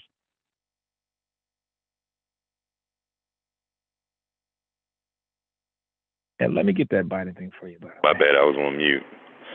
Hey, yo, what day was that when we talked that day? What day was that? I could find it in a video. Look on Facebook. You got Facebook open? I can open up mine. I think I have. Oh, when you send me the thing? Yeah, hold on. I'll do it right now. All right. But yeah, I understand where you're coming from, unbiased, but the only thing I was doing was quoting, and I misquote. I did mess up a couple words. I messed up a couple words, but the part where he said not. You didn't mess up a couple. Dude, you didn't mess up a couple words. You omitted a couple words. Okay. But yeah, I did. Okay. So, but I was not wrong when he said not. He was saying this in front of on a leaked Zoom. I told you, I'm the one who sent you the info. So how the hell am I wrong? He sent you. He sent. It was a leaked Zoom. It was a leaked Zoom, unbiased. And he was talking with the black leaders. No, it wasn't. It wasn't a leaked Zoom. That thing was. Yeah, I just said they were raising. How is it leaked in private if they're raising money? All right, well, look on. They got people donating. What are you talking about? I'm going off the title again. I'm going off the title again. No, go off. Look, dude, stop talking about somebody with a YouTube channel who cut and chopped and screwed the damn video, like Thirsty just said. Go off the original meeting. What was that title? It was not leaked. It was a public Zoom meeting. Okay. And it was raising money. What are you talking about, man? Okay, but he was saying in front of the black leadership group there on that Zoom, and he did say that what I said, but like you said, I interjected a few words. Nah, you didn't interject. You just caught it in mid sentence, which is deceptive. And the thing is, like we say, white folks miseducate, they're deceptive, they got technology, brainwashed. That was a brainwashing tactic. And like they say, hurt people hurt people. So black folks been hurt by brainwash and these tactics. Now we use it against other people. Like we're hurt. So you told me you didn't believe the man said it, and now I'm taking him out of context. Yeah. I didn't Which believe one he said is it it, like man? you said he said. Which one is it, man? I didn't believe he said it the way you said it, and he didn't. But he said it. And he might not have said it in the exact same words that I used, but you said he didn't say it first. And then now you're trying to say that I took him out of context. Do you see how unscholarly this conversation is getting right now? Because I gave you the quote. You didn't believe it. Now you believe it. But I omitted a couple words, and I'm taking it out of context. If I was lying in the first place, then the shit would have never existed. So I cannot take something that never existed out of motherfucking context. You have just been taught, son. There you go. Right. How about that? Yeah. You definitely. He said, yeah. Okay, so it was July 1st. So you sent that July 1st. So let me go ahead and find the video now. I'm going to go to my history and go down to July 1st. It's going to be July 2nd for me. I researched that thing right away. I know he's wrong on this one. You always swear I'm wrong, but then my info comes back and bites you in the ass every time. Somehow, a couple times it has. So I'm gonna more than it hasn't. Nah. And you even got your boys like Jabari and everybody out here using my shit. So like I said, look, I don't use the information that I'm putting out here, nigga. Don't act like you don't know what I'm talking about. Why do you believe I've been following Jabari lately? I ain't say you did. I said I got Jabari and them out here quoting my shit because it was never in the community until I brought it in the community. That's why. But then I said, why do you believe? When none of them talking about none of that before I talked about it. When I started talking about scientific racism, Johann Friedrich Blumenbach and all this shit, it made Unc change his tune. Wait, no, so just like I said, scientific racism. I hear him saying it all the time. Before I couldn't even get him to mention that. Stop. Okay, yes, you could, because I did. No, I couldn't. So you don't know. You don't know what you're talking about because you wasn't there. Got it. But guess what? My first time on a pseudo killers, right? And it wasn't even pseudo killers at the time. When I called in, Double X was with Unc and all that, and I called in. Guess what book I used? I used Medical Apartheid, which really talks about scientific racism throughout the entire book. Okay, so I already proposed that term way back then. And even Asiatic Black Man had the book too and said something in there, and I looked it up. So, I had to corroborate it. So we both had the book and was on Unc channel talking about the book, which Medical Apartheid talks about scientific racism like damn near all throughout it. So we use that term way back. I was talking to Unc before he even had pseudo killers. He was on the Dagger Squad, bro. That's when I was talking to Unc and Garfield. It's earlier than the time that you're talking about, brother. You just made it up. 2018. We've already had this discussion. Can you find the I don't video? need to find it. Ask Garfield and Unc wasn't I the one who told. No, you can ask them. Wasn't I the one who told him about the Stele Acamos when they were saying that there wasn't nothing written down over there? And then I called in and they had me apologize to Unc for taking him out of context when he was lying. So like I said, and I don't have no problem saying this, don't give a shit who comes in, ain't afraid of none of these niggas because they don't want this smoke. Period. If you keep on calling me a liar and say I do this and I do that, I'm the one that keeps on calling in and he wants. You give me a 5-second window before you go live. I gave you my number a couple of times. Like unbiased, call me. I'll come on. Let me know what you're gonna talk about at least on Facebook or something. You don't do none of that. You hit me up and then you swear to God I was supposed to be there. Like I'm sitting in front of my goddamn computer waiting on Unbiased to go live. Y'all niggas is crazy.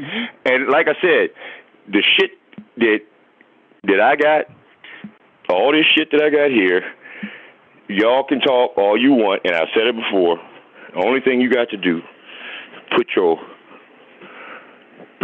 sign your name on the paper and go and debate me on it. Because I'm getting tired of being called a liar. And I'm also being tired of everybody trying to present my shit, but you don't have all of it. I can give you a little bit, but I don't give it all.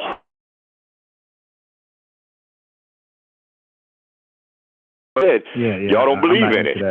Yeah, that's right. You might not be. What is Partu Sequitur Ventrum, unbiased? I sent you that video. I've sent you numerous videos. Have you watched that one? Nah. Okay, well that's still some more bullshit that the gut. Well, whatever, nigga. It's real. You can call me wrong, but when you look it up, you find it, and then you'll say, "Oh, but you messed this part up," because you're trying to become the teacher when you were the one who were taught, when you were the one who were pointed in that direction. So quit playing, man. Quit playing. Yeah, well, give me the respect that I deserve. A lot of pseudos send me in directions, and I end up becoming more around it. It always happens. Yeah, we learn from. I mean, only thing we're really doing, to be honest with you, is just like I say. You know, and I say this all the time. We regurgitating information that we've heard from somewhere else. So I'm not saying like I'm the creator of this shit. I mean, I do have a couple sayings that I created on my own. But shit like that.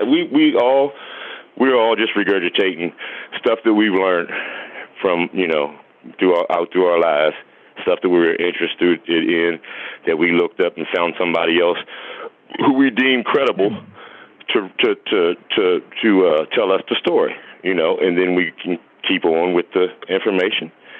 If you want to learn a little bit more from here, learn a little bit more from there, you'll hear about it from somewhere else, and you just keep on gathering more information. But we're just really regurgitating stuff that other people has put out there. So I'm not acting like because I've learned from you.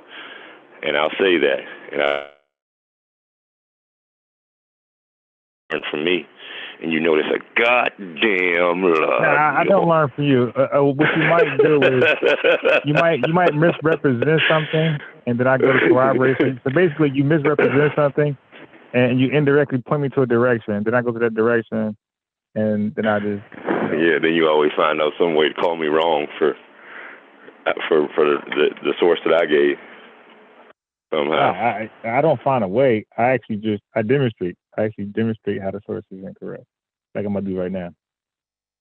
Okay, go ahead then, brother. Demonstrate.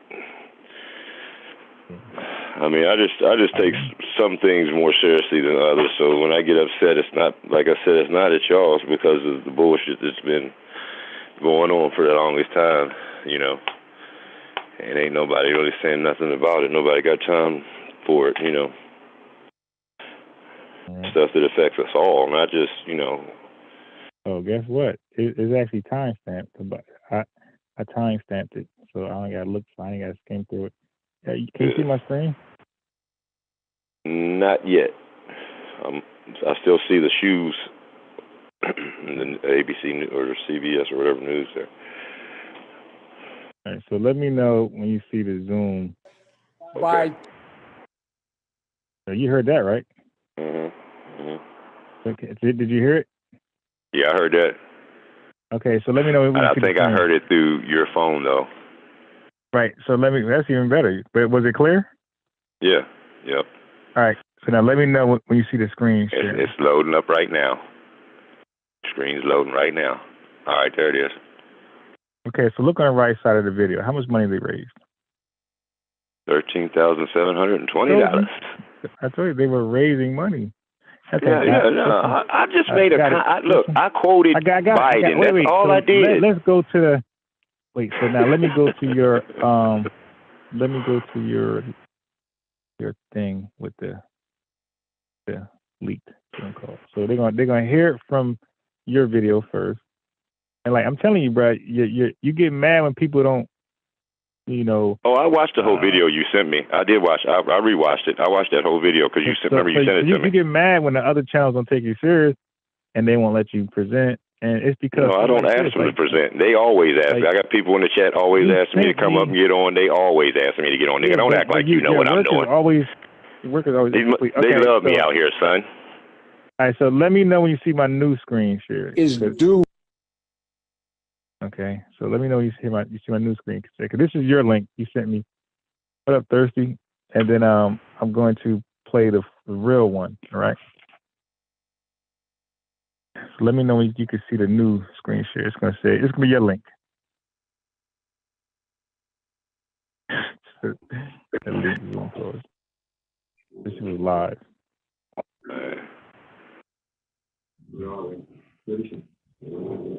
So can you see my screen share? The new I one? can see it. I can see the new, the All leaked Zoom call. So yeah. now let's look at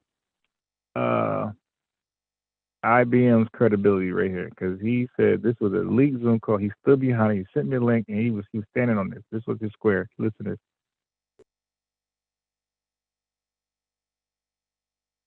And the only thing I did was quote Joe Biden. I didn't get into the contents of the video. Only thing I did was quote Joe Biden. You called me a lie. Got it. Remember that.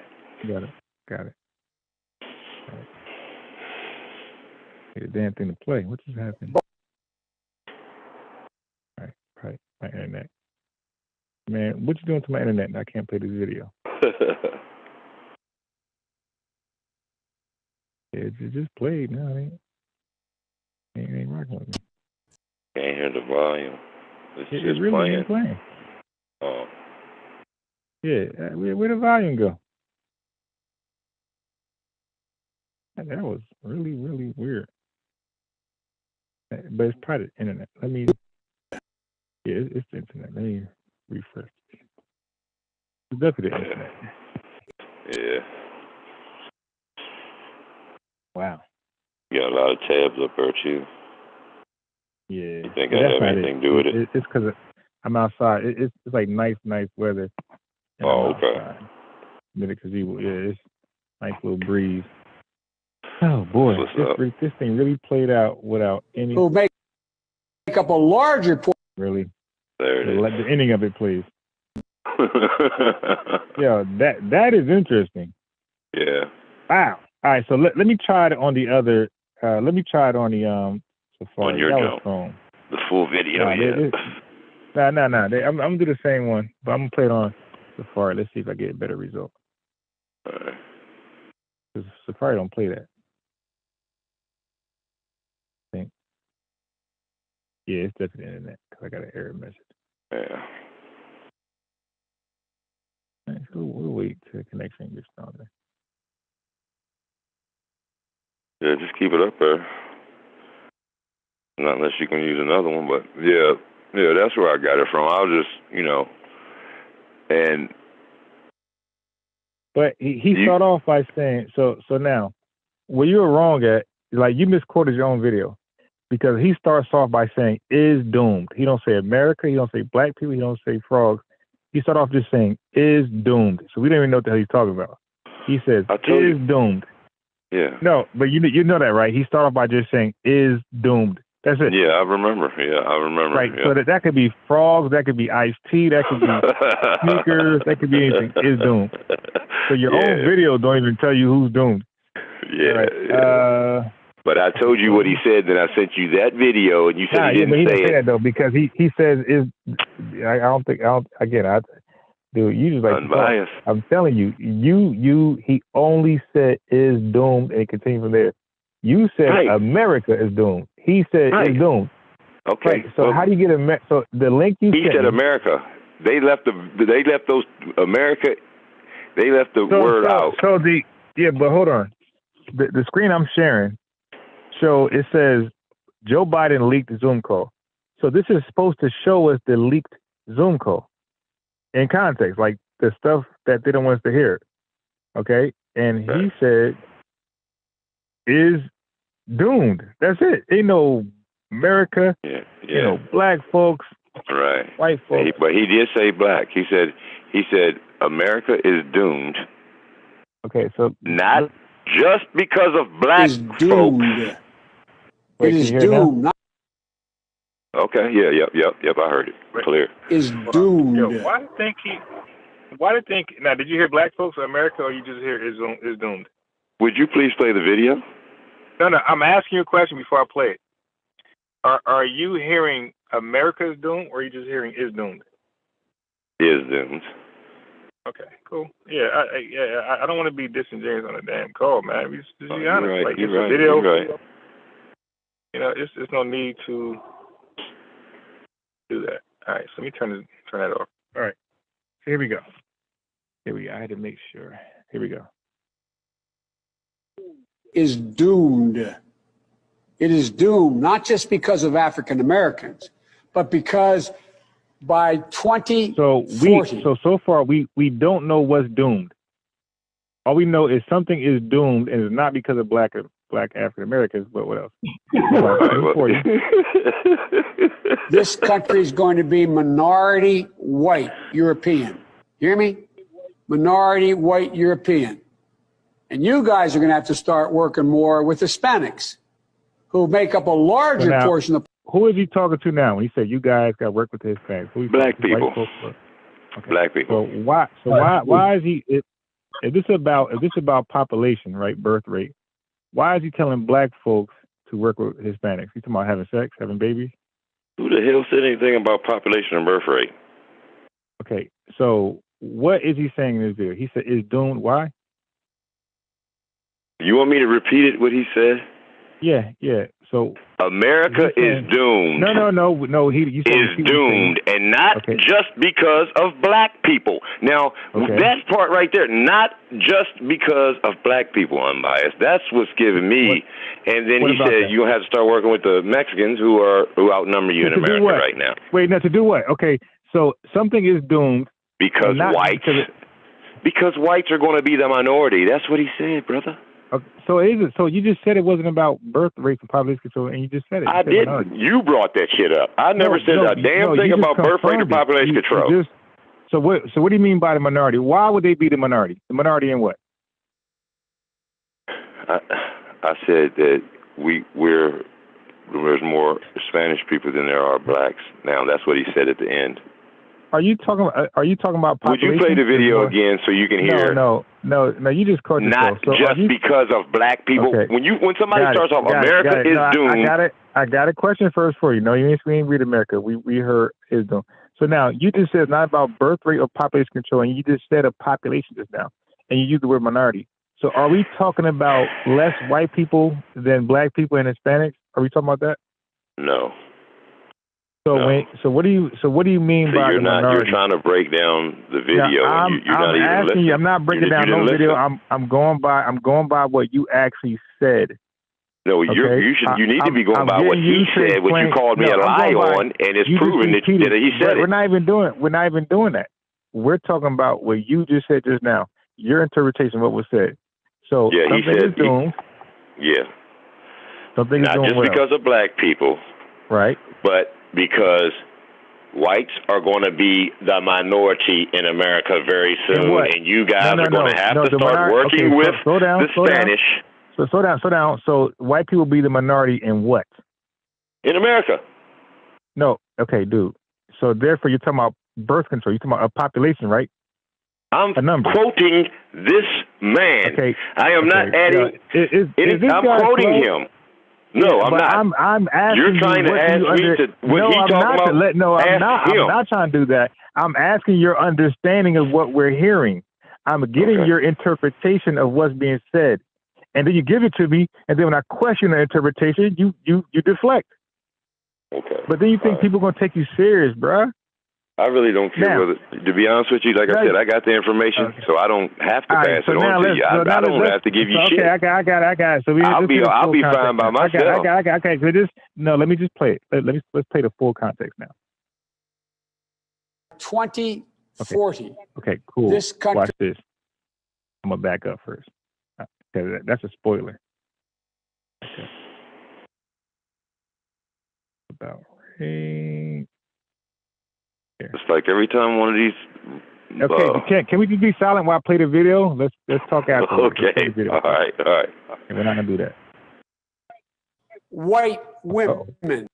We're talking white women now. Okay, interesting. I thought it was just about black people and white people as a whole. Okay, let's see. Go after hate with hate. We have to convince people. We have to move them. Move them. And one of the overwhelming reasons I won, by the way, is because we took on racism in suburbia. White women overwhelmingly voted with me, and black women were the two places. And needed. You know what I'm talking about. You and I have talked before. I don't carry around a stamp on my head saying progressive and I'm AOC, but I have more of a record of getting things done in the United States Congress than anybody you know. Anybody you know of getting things accomplished. And that sounds so self-serving. I know that, but this is going to really be hard. This is going to really, really, really be hard. And let me conclude and turn it over to Kamala, who says, what the hell am I doing with this guy right now? But all kidding aside, I've known you my whole life, most of you. I've worked All right, with him. so we're getting to it. So now this is proper. This is called being responsible. I let you hear a whole bunch of nonsense before he goes into the 25-second clip. So we get the context. Okay, so he's talking about white racism. He's talking about defeating it or combating it. He's talking about who voted for him and how much he thinks he accomplished. So we got the context. So let's hear a little more. In my whole life, most of you. I've been around doing this for a long, long time. I don't always get it right, but I always take responsibility. When I get it wrong, I acknowledge I got it wrong. Yeah. Good point. Take responsibility when you got something wrong and acknowledge it when you got it wrong. Thank you, buddy. Overarching objective. If we cannot make significant progress on racial equity. So he's talking about making significant progress on racial equality. So he's talking about closing the gap, right? For as you know, everybody being represented, by the, your representation, law correctly, being represented by the law correctly, job enforcement, pay, he's trying to close the gap. Watch this. This country is doomed. It is doomed, not just because of African Americans, but because by 2040, this country is going to be minority white European. Hear me? Minority white European. And you guys are going to have to start working more with the Hispanics, who make up a larger portion of the population than y'all do in terms of raw numbers. We're going to have to be working with a whole group of people that, in fact, are the single most diverse democracy in American history and anywhere in the world. And we got to figure out how to unify this country. And you've been the leaders of being able to do that. Not a joke. Okay. And so you see that? He's saying that it's going to be on the minority shoulder to start showing, leading by example, basically unifying, and because this white supremacy threat is shrinking, right? Because white people won't be the majority. So the whole white presence, the whole white influence is shrinking. And he's saying that you guys will probably be, I'm assuming, the majority. So that means that the minorities got to start working together to pull their weight. The minorities can't be divided, because then they'll be used against each other. So once they combine forces and push their agenda, which is closing the racial gap and the wealth gap, all types of stuff, that'll be accomplished, because white supremacist influence will be diluted. That's what we get here. So there's some things that I'm going to be. We got nothing about the context of this was focused on a birth rate or a total. Unbiased, you brought that into the conversation. I do not know why you keep saying it. You heard the man make the. You heard him say about the numbers. Let me keep playing. Okay, got it. Well, I mean, dude. He said it, not me. Okay, right. I got it. I played it. I'm not going to debate you on this. You ain't on my level, but the chat is. I ain't on your level. at all. Like you can't, Okay, right now. unbiased. Let me ask you a question. Did you watch the Charlamagne the God interview where he said, "Black, you're not black if you don't vote for me"? I'm not doing Did you watch that one? I just You made a Joe statement. Biden loving I just made a man. statement. Fuck the Democrats. Okay. Fuck Joe Biden. I fuck just them made all. a statement. I said you're not on my level. And you laugh. Right now, Did you see the interview with Charlamagne the God where he said you're not black if you don't vote for me? I don't follow Joe Biden. Hold on. And that's why I didn't watch his Zoom thing. You follow him. But I guess I'm lying about that comment too. Like you said, I was lying about this one, and it's playing right in your face. I do know is this. I do know we both claim to read stuff and research. We both claim to read stuff and research and watch videos. Right now, you can educate them on shit. Right now. Well, I educated your black ass because you didn't have the video. No. You didn't know nothing about the speech. I'm not talking, bro. You had nothing. You had no information on this. I gave it to you. And now you're arguing my shit. Excuse me. I'm not talking about giving somebody an opinion and then so you educate them. I mean actually educating. Like when I talked about earlier about the way cops are trained with the tasers. Why you always see tasers on the left side of a police officer who's right-handed. That's called education. Okay, I said because they train with their left hand, so they don't confuse the two guns. Okay, so that's teaching something. I pointed something out that people can observe for themselves, research it, and confirm it. That's teaching. And then I go into videos that's dealing with police infractions, and I actually educate there too. What went wrong? Who was right? What was illegal? What you can and can't do. So that's just on civics. You can't. I'll challenge you to teach anything. And I mean, sit here and talk for 20 minutes, 15 minutes on a said subject where people are actually learning. I've already done it. I did it for hours. You have not done. No. I ain't talking about presentation. You read some shit. I'm talking about right now on the phone. Me and you, nothing in front of us. My screen is being shared right now. So I ain't looking at anything. And we could just talk right now. And talking points. Hold on. I'm not done. My talking points I talk about. My talking points at any given moment. I can talk my talking points. You give me a microphone, give me a Zoom link, give me a phone number, and all my talking points, I can just go.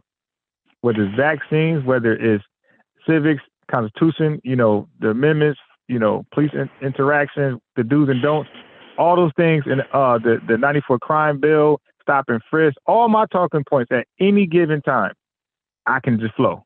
And also, we're talking about crack cocaine ratio or crack. We argue about. Is crack and cocaine actually different?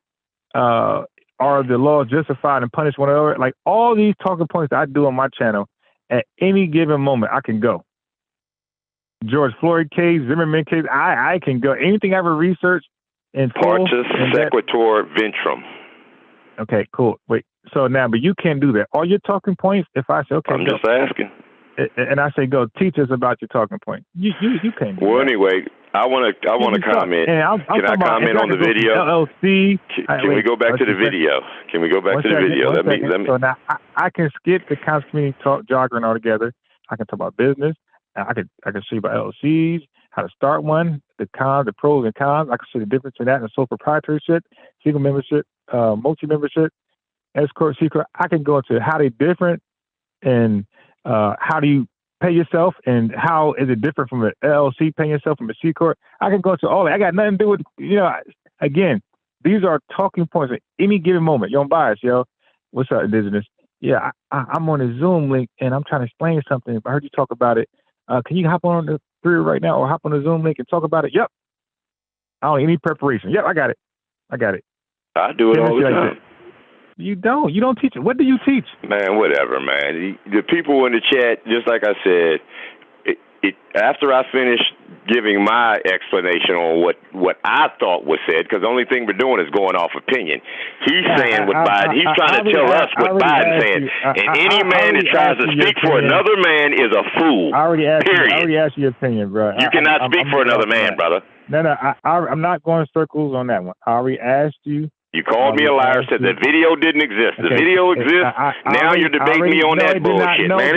You just keep on throwing up shit. No, it did not exist. The way you explained that was wrong. You act like it's about. You act like the focal point is about population. About no, I didn't. You a damn lie. You keep on going back to that. Okay, look. Everybody, look. Biden so right now, made it about that. Dude, I did not make it relax. about that. That was in Biden's speech. In business, this is when it goes left. No, you keep on lying. It was in Biden's speech. Everybody heard it. Okay, when I put you on mute, you're gonna be upset. You're gonna cry like a baby and hang up. Okay, no, I won't. You know, to be honest with you, if that's how you see me, if you think for real, if that's how you see, look, just don't hit me up no more. This has always been his way out. It ain't no way out, nigga. Look, just like I said, you don't have to worry about it because he knows. You don't worry about it. Because, like I said, the only reason why you know about this shit is because of me. I show you this. I got you. Big guy needs you. Because I'm not gonna be screaming and yelling at damn 3 o'clock in the morning outside somewhere. I meet you. You gonna let me talk? Meet your ass. Okay. So I muted him. Now the reason why I wanted to get past this, my interpretation doesn't matter anymore. I played the whole video. So you guys are the juror. You get to decide for yourself. So it doesn't make any sense for me and him go back and forth. Because the fact remains is this: he gave me a 25-second video out of context for an agenda. I went and found the whole thing and just gave you full, complete context. Even played after the 25 seconds. I played before and after the 25-second video. So you guys can get clear perspective what's going on and the subject and what he's trying to, the goal he's trying to accomplish, his agenda. And the video he shared, it says leaked. It says leaked by Biden Zoom, whatever. How's it leaked? It was when it was live. It was live Zoom, like what we doing right now. It was live, and it was raising money. How's it leaked? So everything about the video he sent was deceptive and a bullshit lie. I'll take him on mute. Take him on mute. Yeah. So I really don't want to get a headache tonight, man. I play ball in the morning, and I really ain't trying to. I'm trying to be sleepy when I get off this phone. I ain't trying to be all arguing some goofy shit. So anyway, you said what you said. I said what I said. I played the whole thing for those guys to the chat. I haven't gave my opinion on it yet. No, we're good. We're past that. All right, so I'm going to go. You don't want to hear that. Whole different. Yeah, we don't need an opinion anymore. We got the full context now. Yeah, and you said it didn't exist. You said he didn't say that. Okay, yeah, I'm moving on. I'm moving on. So we went past that. The 60 shots. Went past that. I'll do this video another day. I'll do that another day. Let's see what we got. Another day for that. I guess we could tackle this now. We could tackle this, and then I think that could be a wrap. Yeah, we could clear at 3 o'clock. All right. Been pro-black. The Nation of Islam's sole purpose from 19 to this very moment. Our purpose is the resurrection of the black man and woman, first here in the hills of North America, and then globally, and en route to resurrecting a black man and woman in America. Our objective is destroying Satan. Now, who the hell is Satan? How you destroy a spirit? We have never abandoned that, not for a day. Has the Nation of Islam not been engaged in our it's around this mark over here. There's a lot of black people who got their own definition of pro-black. And I don't subscribe to everybody's definition of pro-black. There are black groups who are advancing their pro-black agenda that I absolutely do not agree with. That doesn't mean we are not pro-black. That of engagement in the current political. Here we go. Strategically, and said all the religious house. The brother asks about people who are located in these cities. Do they have to be religious? Do they have to join the Nation of Islam? do we engage in controlling our cities? That's all for now. Thank you, Dr. Wesley Muhammad. Excellent questions, Brother Reggie. The Honorable Brother Minister Farrakhan teaches us from Father, the Most Honorable Elijah Muhammad, that the mosque, the religious house of the Nation of Islam, I don't know if you know this, Brother Reggie, it was never set up to be a mass movement, meaning I don't know about that. All right, I'll let him go. Was never set up to accommodate all Black people. All Black people are not called to be registered members of the Nation of Islam. All right, now that part, I don't know about that. You dig? The message Black man might say otherwise. Like, for example, there's a chant that the members would do, and they'll say, make all Black boys FOI, something like that. I don't know if that's verbatim, I'm paraphrasing, but that's like the tone. So from there, they're definitely, their agenda is all Black boys need to be a part of the acronym FOI, which is called the Fruit of Islam. Because Brother Reggie's message, or his question was, do we have to be Muslim? Well, according to that right there, that chant, definitely all Black boys should be Muslim. You dig? And all Black Muslims need to. And so if all Black boys are Muslim, who are they marrying? They got to marry a MGCC, right? So they said they got to marry a Muslim woman. That's why I don't. I think right here he was dancing right here, and you know, and that's why when certain people talk and they're like really well versed in their particular talking points or agenda or religion. I would like the person asking the questions be somebody who knows about the religion or their agenda or their talking points, because Brother Reggie doesn't know if it's true or false right now. So whatever he's saying, the brother's saying, how does Brother Reggie know if it's true or false? So he's forced to let it go. Yeah. And you can only take him on his word, right? You can only take him on the word he gives. That's it. So if I was there, I'd be like, yeah, but what about the statement, make all Black boys FOI? And who are they going to marry once they become FOI? And if doesn't FOI represent a religion? You know, so, you know, anyway, let's leave it. Let's look at the explanation. The mosque. Because after this, there's going to be two more great questions. And I'm not going to play this whole, this long answer. Not saying it's like not worthy, but it just, it's pretty long. So I want to get to the next two questions. But let me just play a little bit more. Place to train a particular vanguard. That being said, the message of the Most Honorable Elijah Muhammad is for all Black people. The program of the Most Honorable Elijah Muhammad are for all Black people, which means you could and should take advantage of it and benefit from it. Yeah, see, at that part I'm going to disagree, because I'm going to have him explain the statement, make all Black boys FOI. And that right there is going to cause an issue. What do you think about the question, his answer, and what I'm challenging? Well, when Reggie asked him, it seems like he said, you just said, no, you don't have to be. And then he's saying that, sounds like to me, I could be wrong, but it sounds like to me saying that you should be and take advantage of it, So he wants you to be. No, so what he's saying is you don't have to be. What he's saying is, right, so what he's saying at this point, right, which I think is just his answer. I don't think it's the answer.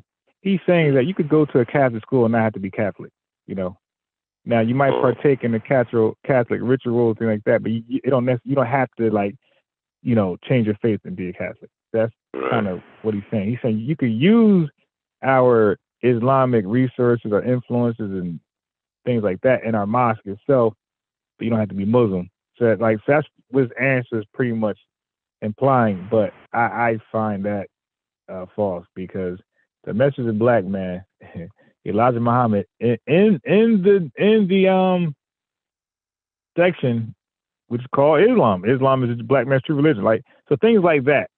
If Islam is our true religion, and they all say we're Muslims by default, right? They all gonna say you're Muslim. Yeah. Every FY is gonna say indigenous, black man, Amber, all you guys are Muslim. You just don't know it. The same way Hebrew said, and the same That's way what I was getting ready to say. Kenite person would say it. Would say, nah, you actually Egypt. Yeah. You just don't know it. Or you're Moor, you're right, or you're Native American, you just don't know it. Like, that's what they all gonna say. Yeah. Right. So I want to right now I'm trying to catch it. Where I'm trying to catch that quote where it says make all black boys. Yeah, it might have been men and boys. I see some, let me just make sure it's correct. I wanted something in writing. I probably can find it. If it's in a message black man, I can find it. Yeah. If it's a chant, I'm not gonna find it like that. Is he vying to be the next one up? Yeah, that when Sanetta asked that question, and I watched pretty much the entire thing. When he asked that question, he really he answered like 30 seconds, and it really wasn't correct. And it wasn't like I don't believe he answered the question. Yeah, it wasn't a yes or no. It was I don't believe he answered the question. I believe he just said a couple things, and it was left like that. Yeah. All right. So who would you nominate if you was given a vote? Probably him, because at least he's like thoroughly educated. I'm tired of what I would call pseudo people or super religious or spiritual people. Even though it is a spiritual movement, I got no problem if they choose a spiritual person. You asked me my preference, so I would rather be somebody like him that's not so spiritual, moving the pen. Okay. Yeah. I'll just ask you for your personal opinion, nobody else. But I'm not particularly familiar with the Nation of Islam, brother. Bros. Take your time. All right, so I found something. Wait, now, so who you think should be the next in line? I'm not too familiar with the Nation of Islam, brother. I'm not too familiar with the leaders. Are you familiar with Dr. Khalid Muhammad? Oh yeah. I'm talking about the ones who would be taking Minister Farrakhan's place. That's who I thought she was talking about. But Malcolm X. It was. No, yeah, I was just asking because you said you wasn't too familiar. I want to know how familiar you actually were. That's why I asked you. Yeah, I've seen a couple of Khalid Muhammad speeches. Yeah, I love Khalid Muhammad and Malcolm X and Minister Farrakhan. I think that we're all men, like I say, and we all make mistakes. But even like W.E.B. Du Bois and them, when they was doing their stuff back in the day, they in their timeline, they may have thought they were doing right.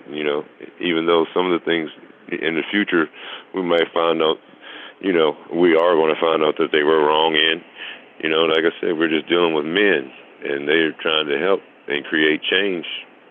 So I mean, you got to give them a. Here's right here. Here's right here. So now I haven't really played this. And then they start pulling themselves up. They want to walk, man. Everything takes time. Now, I don't even know who's talking. To be honest, I don't even know who's talking. I just seen the title. It takes time, Rick. Take your time, bros. But you're doing great. You hit hard as shit, man. You hit like a cannon. We're almost done, bros. Take your time. Yeah, take your time, Big Rick. Take your time, black man. Yes, sir. There's nothing to it but to do it. Yes. Let's go, Rick. Push, King.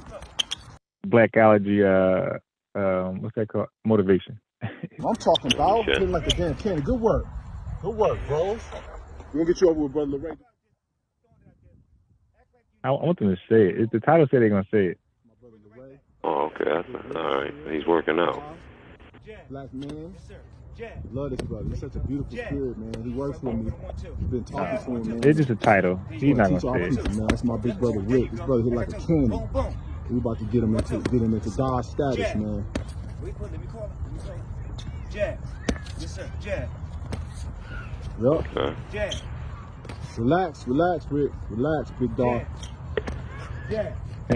1, 2. He's playing like Deontay Wilder. Yes, sir. Brother LeRae. This brother's so brilliant, so beautiful. Yeah. 1, 2. Got my brother Rich. You know how we do. God just hurt my damn elbow. Yes, sir. We working, man. We doing what we do. Law's the greatest. 1, 2. We got no time to play. 1, 2. Let's go, Big Rick. Yes, sir. We got Rick out here working. Hold that. 1, 2. God is good, man. Yeah. Just gotta love our people. That's all we gotta do. Yes, sir. Relax, God. There you go. Relax, God. Yeah, relax, God. Breathe. Knock you out anyway. Yeah, nah, he ain't said, but it's in the title, so I ain't crazy. It says make all men and boys join the FOI, and I'm saying this is the chance amongst the ranks, right? So for Dr. Lacy Muhammad to say that's not the goal. The goal is just use their resources and whatever else. I disagree because this is what we chant: make all men and boys join the FOI. And if you get a member on here or somebody who's follows the work, I want to see if they deny that. Then I'll just find it, or I'll just get somebody to say it, like an active member actually just say it. I can record and say, where he's listening, he knows we record it and say, okay, so I have him finish it. I'll say make all black men and boys. And he'd be like, join that boy. He'll finish it. Yeah. Okay. But maybe he's taking the less traveled road. He learned from Martin Luther King and learned from Malcolm X. He heard Dr. Khalid. He heard Minister Farrakhan, and mixing it all together. He's trying to extend, olive branch out to other religions, come together as black people. Maybe just throughout. Hey, Thursday, if you wanted to talk, you go ahead. I forgot you was on here, and you just got me yelling at. My bad. Go ahead, brother. Hello? Yeah, waiting for Thirsty. Okay. You probably fell asleep. So you said you like Dr. Khalid Muhammad's speeches. Any one or two stood out to you? I like the one where he did it at the that museum for the how do I say it? The museum that they have in D.C. for the Holocaust. No, I don't know how to really work like that. Hello? Say that again, Thursday? Yeah. You hear me? Yeah. I don't really, I really don't know how to work this Zoom like that. I'm on the earpiece. But yeah, I'll just listen to y'all. I'm always up this time of night. I'm a doorman at the bar, so I'm just listening to you. Okay. Yeah. Yes, sir. What did you think about what he said, brother? About the NOI and the boys? Yeah. I don't know. I believe that, if it makes you a better person, then go for it. We do need to get some of these little kids out the street. They be doing all kinds of stuff out here. Right. All the time. Losing their life behind nothing. I don't know. I don't know. I don't really know about the Muhammad guy either. I haven't heard anything about him. Yeah. He was the one. What state are you in? Huh? I'm in Georgia. I'm in Georgia. You said Jersey? Georgia. Oh, Georgia. Okay. Mm-hmm. Yeah, because to your point, real quick, Thirsty. To your point, you said that whatever it takes, and that's one of the reasons why I listened to Farrakhan and Malcolm X, Martin Luther King, because they were changing people's lives around, helping them to straighten themselves up, and like you say, whatever gets you to that point. But that's a good point that you made there, brother. And I kind of agree with you. I kind of agree with IBM when he was saying, maybe that's what they're evolving to. Because things change. Yeah, we're evolving a little bit in our way of thinking. So here's the thing. I'm sure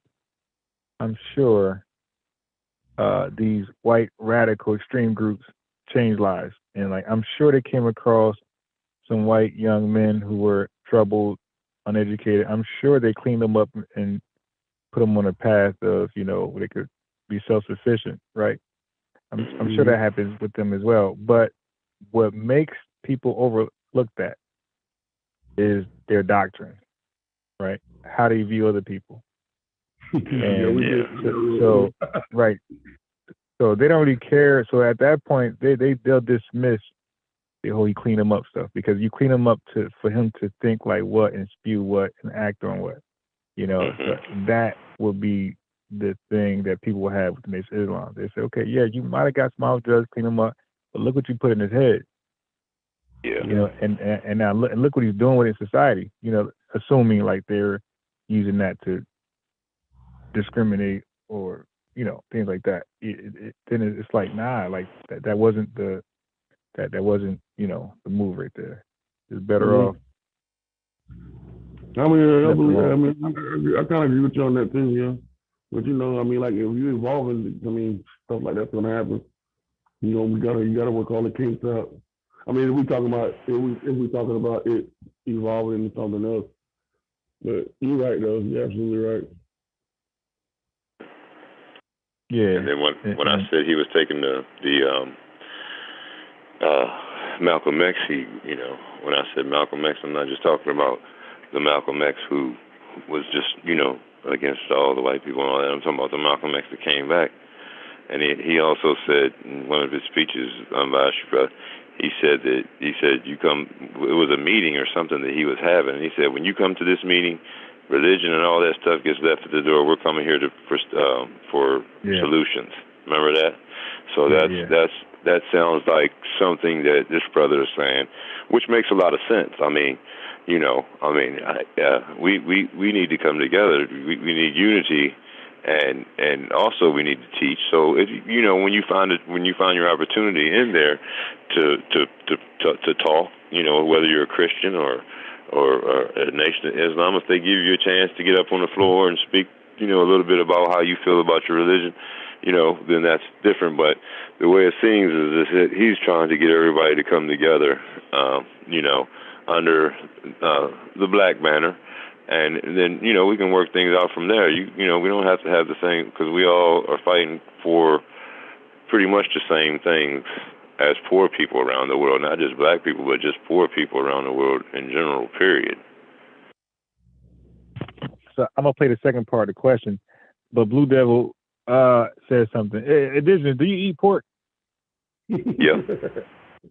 Thirsty, do you eat pork, Thirsty? Yeah, I do. Thirsty's in Georgia. That nigga eats the whole pig. Yeah, I'm just inquiring because I'm just kidding, man. I'm just kidding. I'm just inquiring because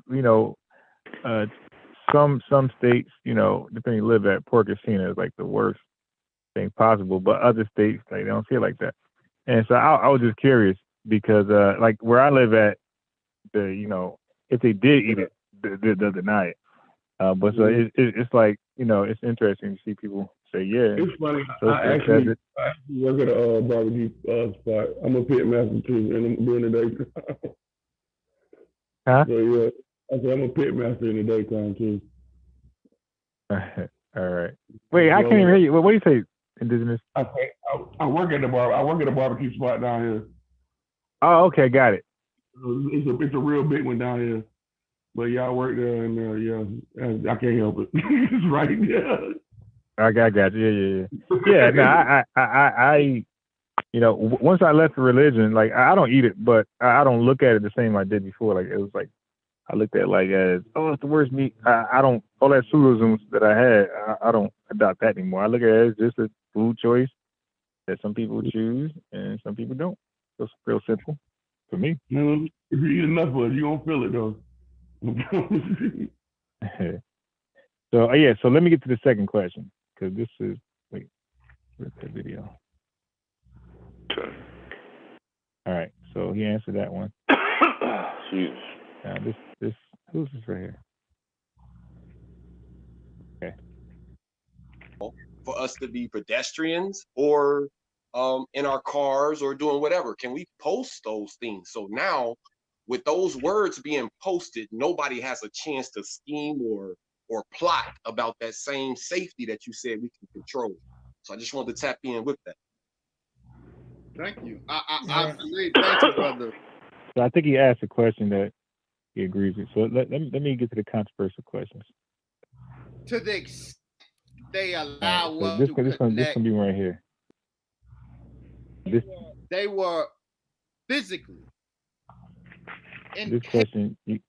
Shabazz. Okay. So I got. Okay, I know what the question is now. He said, "Do you believe that Shabazz story is being accurate and historical, something like that?" And he said, "Yes." Oh, okay, because he asked about the nappy hair. Damn, so I need to go back. God damn. 120, 128. Let me go back. You guys' question. What you are describing absolutely can be a part of the process of our taking control of what you are describing absolutely. You know, like the stop signs. Yeah. Is I want to catch when he says it. Control where we live and control the policy. Our Reggie, you can go ahead, Reggie, so I can let people in. Thank you. Hey, let me come on over to Yahshua. Peace, brother Yahshua. Shalom to you. Unmute yourself, brother. All right. What is your question? Do you have a question for Dr. Wesley Muhammad? Yes. Blessings. First off to the panel and yourself, brother, and all the viewers. Blessings. Not more so a question, just a comment. First off, job well done. Always, tap in. First time actually getting up on the panel with you. Just tap in and see what you're up to. So I'm one of those advocate followers and support, everything that you got going on. Thank you, sir. To the minister and the nation. I wanted to make this real quick. Don't want to waste anyone's time. To answer the question, one thing that we can do, just acknowledging what you just spoke on, to keep our community safe and very, advocating towards positivity is post, like the stop signs, I have no idea like the speeds. Our metal was refined in furnaces in Africa in such a way that guaranteed that we, people, the toughest people, because it is not. Man, why? He wasn't talking about the land of them yellow people or in the subcontinent and this particular type of African people. Is there certain aspects of the teaching? There you go. Go ahead. All right. Go ahead. All right. What's up, man? Definitely Black Power, man. I definitely appreciate the message of Dr. Wesley Muhammad. I've been a fan of Sinetta TV for a very long time, man. So thank you, brother. I'm gonna get straight to the question. Basically, the Tribe of Shabazz story. Do you feel that the Tribe of Shabazz story is good for Black people? Something that will uplift Black people? Because I remember a while back, I was in Philadelphia when Ali Muhammad was going through their little debate with Brother Polite. And I remember they had a little footage of the Honorable Louis Farrakhan speaking on the Tribe of Shabazz and the hair not being like the eyebrows and the nose and the facial features and things like that. So a lot of people, when they heard that message, they felt a certain way about Islam and certain aspects of the teaching. So just to get straight to it, is the Tribe of Shabazz story, is that an accurate story, and is that good for Black people to hear and take that in? Yes and yes. All right. So he said the Tribe of Shabazz is a story that should still be taught among, any ear that a Black person has. All right. True. It's good for Black people. And one of the reasons we suffer for so long in such a myriad of illnesses is because certain truths we just have rejected. The history of Shabazz and what he did, it is history. There is a tremendous amount, brother, Black, a tremendous amount of corroborating evidence of the Shabbat story, supporting what the Most Honorable Elijah Muhammad said concerning this history and this particular type of African people. Most of the Black world does not carry the phenotype that distinguishes West Africa, which is our foundational population. When the Most Honorable Elijah Muhammad said that the Black man's hair originally was closer to the hair type of his eyebrows, rather than the kinky hair that we currently carry. He was not being anti-African. Really? He was being scientifically accurate. Have Elijah source up on that one.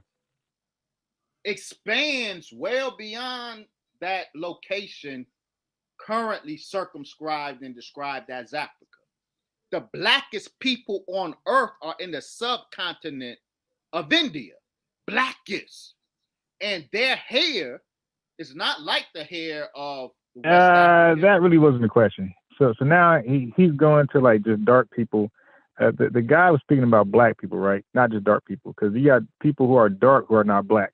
So the brother is talking about black people in America, right? He's not speaking about should dark people of the world hear the Shabbat story and accept it. He's asking about black people with the kinky hair. Should they hear the message that their hair was originally straight? So that was a good switch and bait, a bait and switch. The question was black people from West Africa, the people on the phone, right? I'm assuming everybody black, pretty much 100% black.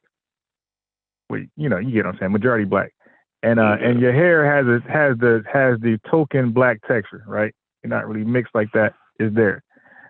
And the question was our hair, the West Africans, the people who got the hair like this, was our hair at some point originally straight? Not was other dark people hair originally straight. That was not the question. So that was a good sidestep there. He was speaking for us with the kinky hair that you picked, right?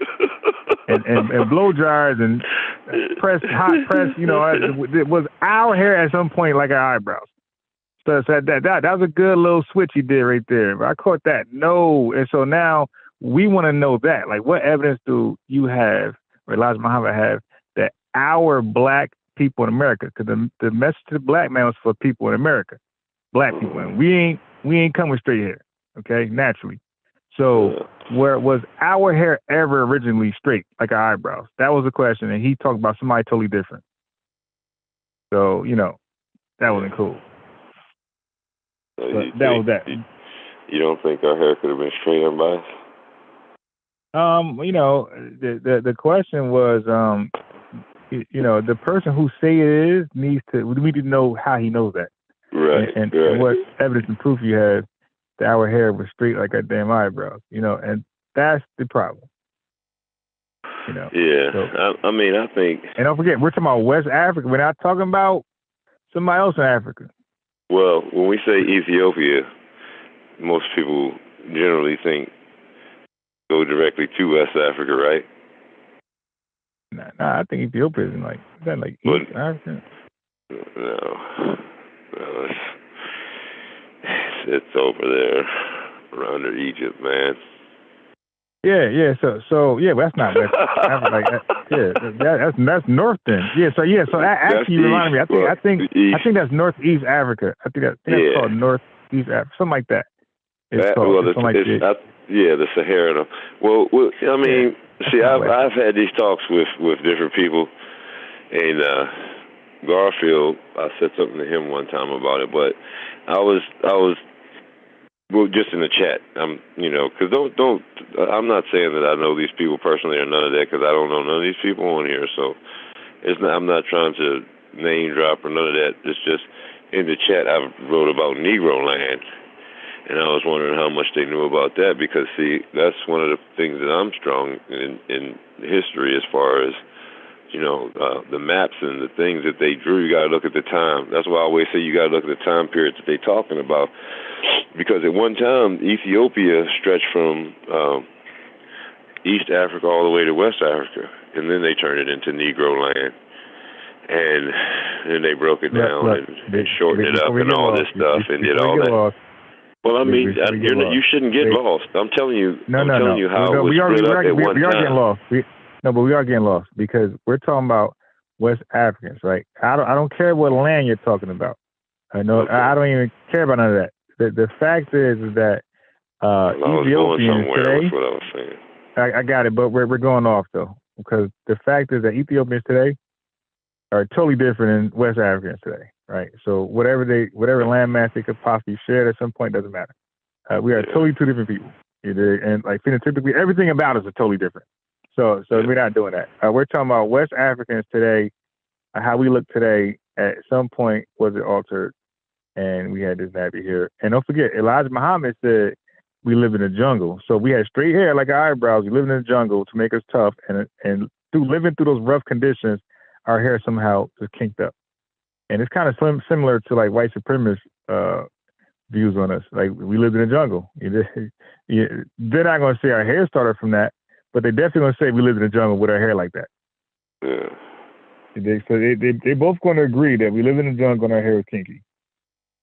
Yeah. White supremacist. That's why I say black power is really white power, black power. All the pictures that I remember seeing on the pyramids and things of that nature, they, had pretty thick, curly, they could be kinky. It probably was well groomed.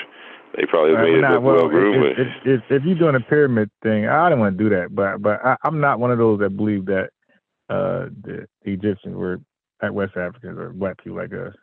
I'm not one of those people. I just said they all come from the same people, because there's no debating me on this unbiased. You can sit here and talk all the shit you want, and you messing with the wrong one.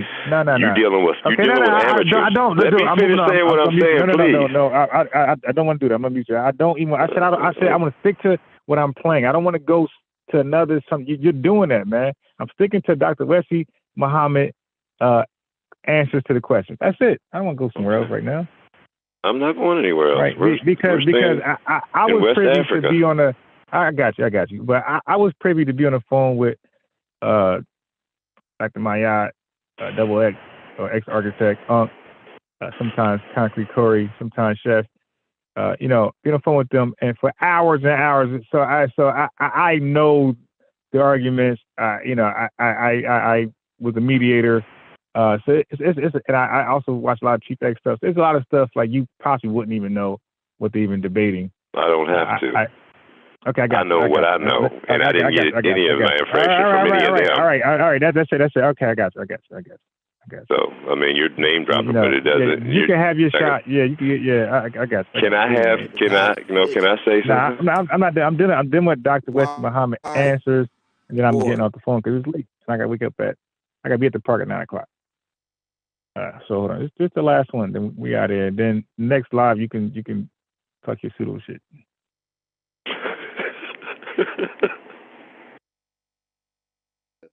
To the black God, whose metal is unbreakable. The black God. Thank you. It is true, and it is good for black people. All right, thank you, my brother. Let's go to the next one, Brother King's in the building. I take that back about him being a leader. This is on next. I just never mind. Somebody else. I don't believe that Yakuza story. It's probably a bad story. Yeah, somebody else. No more fairy tales. The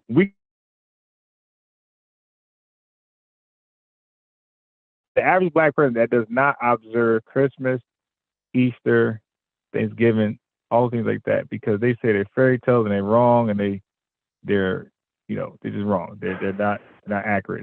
They don't follow with history. But then we'll accept the Yakub story and the Shabbat shit. It's like, come on. That's black. That's white power disguised as black power, because it's the same shit. You're pitching a story as it's history, and then you're selling it to your people like it's true. And then guess what? You can be no different than white people, because at some point black folks gonna wake up and challenge that shit and debunk it. Like, yo, this is like Easter. This is like Christmas. Anyway, here's the last question of the day. Kings, what's up? What's happening? Peace, peace. Peace, brother. How you doing, brother? It's good to see you. Peace, brother Wesley Muhammad. With all due respect, my question is a little fiery. I come in the divine name of Allah Star Infinite, and Yeah. my question is, Wait, what was his name? Divine. What do you say? Divine Star Infinite. Yo, 5% be having the most. I mean, goddamn, they'll wow you. They kind of seem like the Moors, but a little more extreme.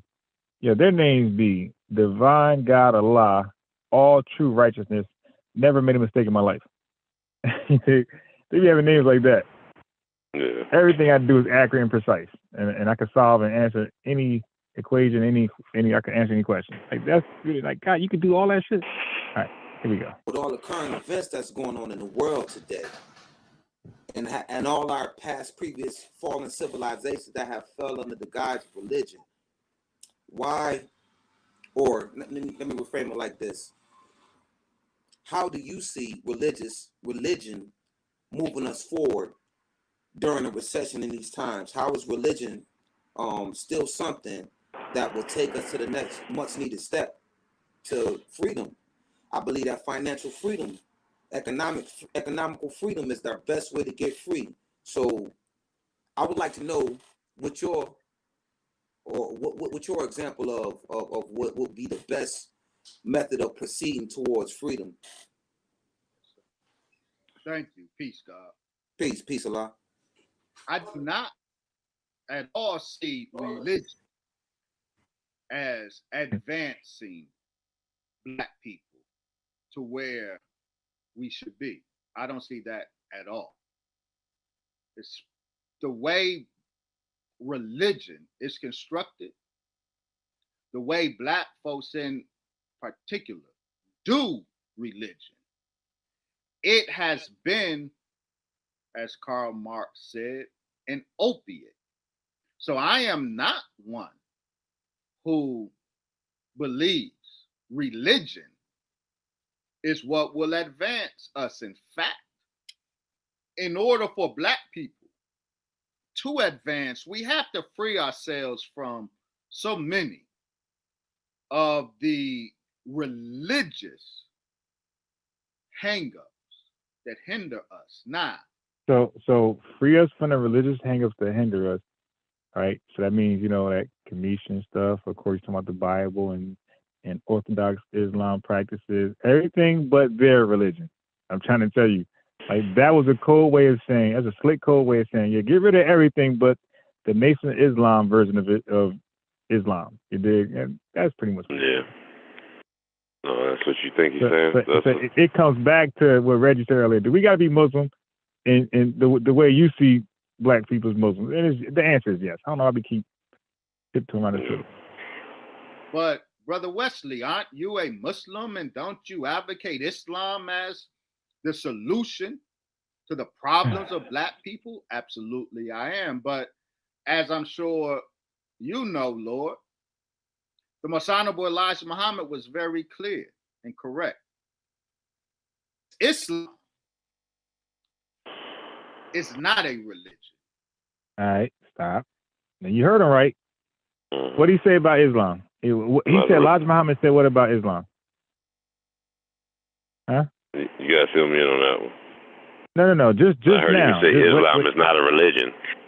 Right. So he just said, according to the Most Honorable Elijah Muhammad, Islam is not a religion, right? Okay. So now they always say that, and I was debating a Nation of Islam member some time ago, right? And he came with the same jargon. Islam not a religion. So what I did was open up Message to the Black Man. Now watch this.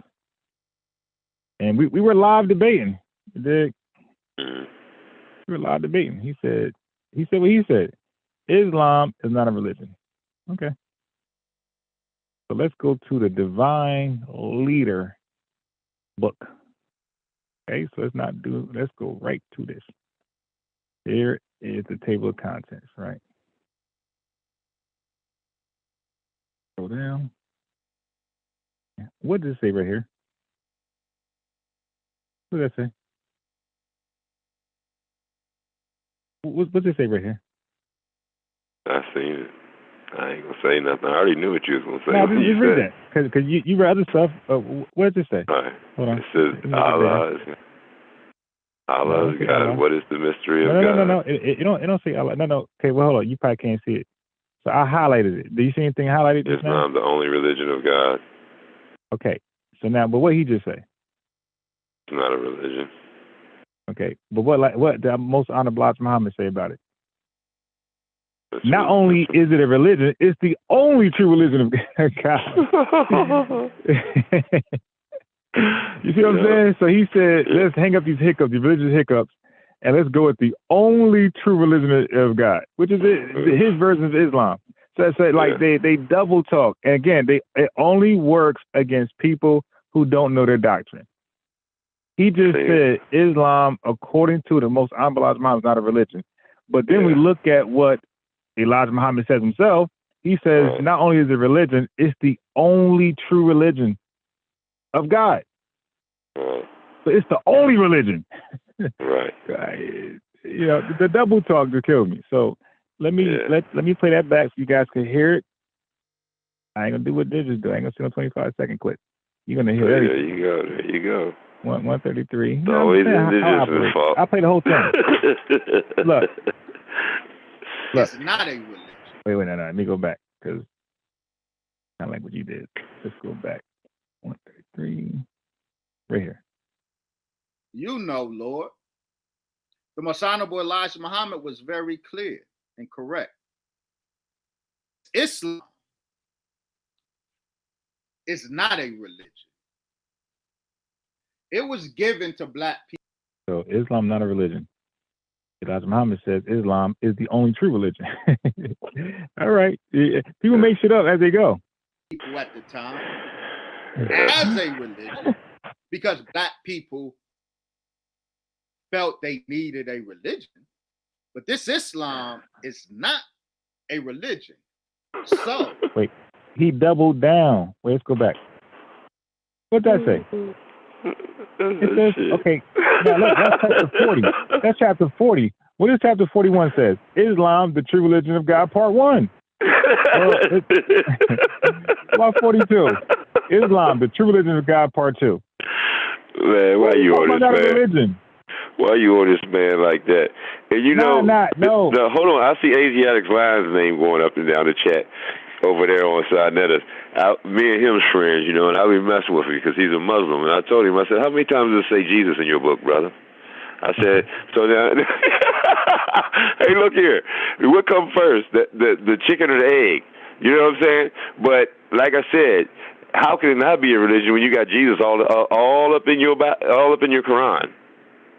See what I'm saying? That's another question you got to ask him too. All right, so look. Well, then they're gonna tell you that they worship Jesus. I don't know, like or something similar to that. All right, exactly. So now he doubled down and says, not a religion. I go to their spiritual leader, the person, their founder of the Lamb, the Messiah, right? The person who spoke to God face to face. They're Moses. And he says, not only is it a religion, it's the only true religion. Yeah, that's right. Yeah. And the you next may chapter have is heard me say, because I say it often, the teachings of the most honorable Elijah Muhammad are not religious doctrine. Really? Okay, let's go back. Like algebra part 1 and algebra part 2 instead of taking it out. algebra 1 all together. That's what they did to me when I got to high school. But yeah. Right.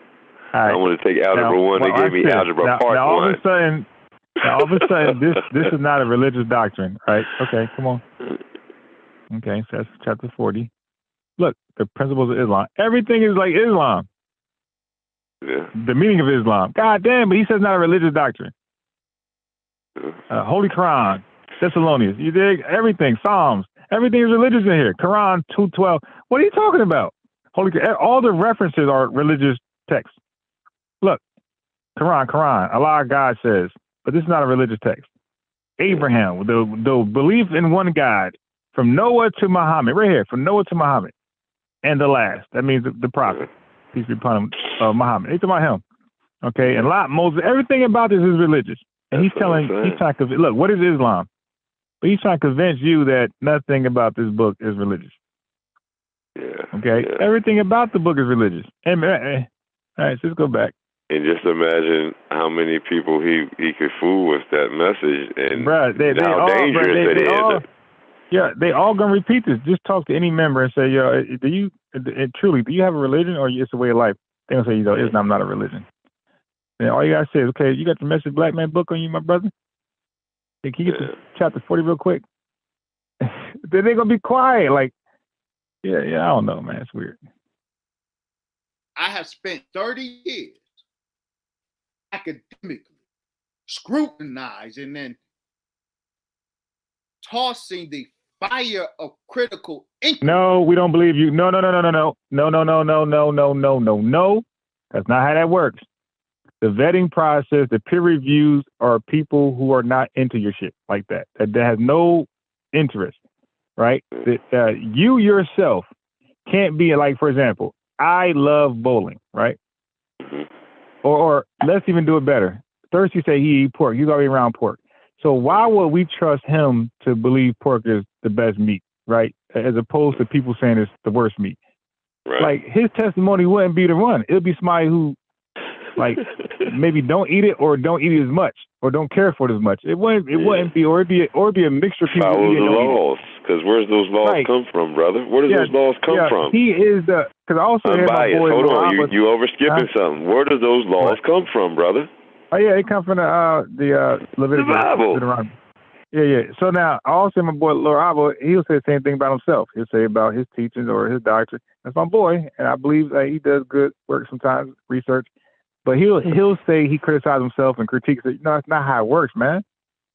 You don't critique your own work. So Dr. West is a doctor. He knows that. You hand that book.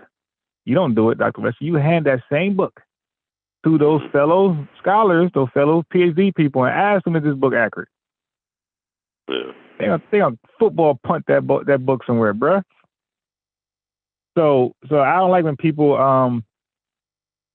try to like critique themselves and we got to listen to this. It's like, no, that's not how that works. At every aspect of the teachings of the Most. No, you didn't, because if you did, you'll be in this phone call with me.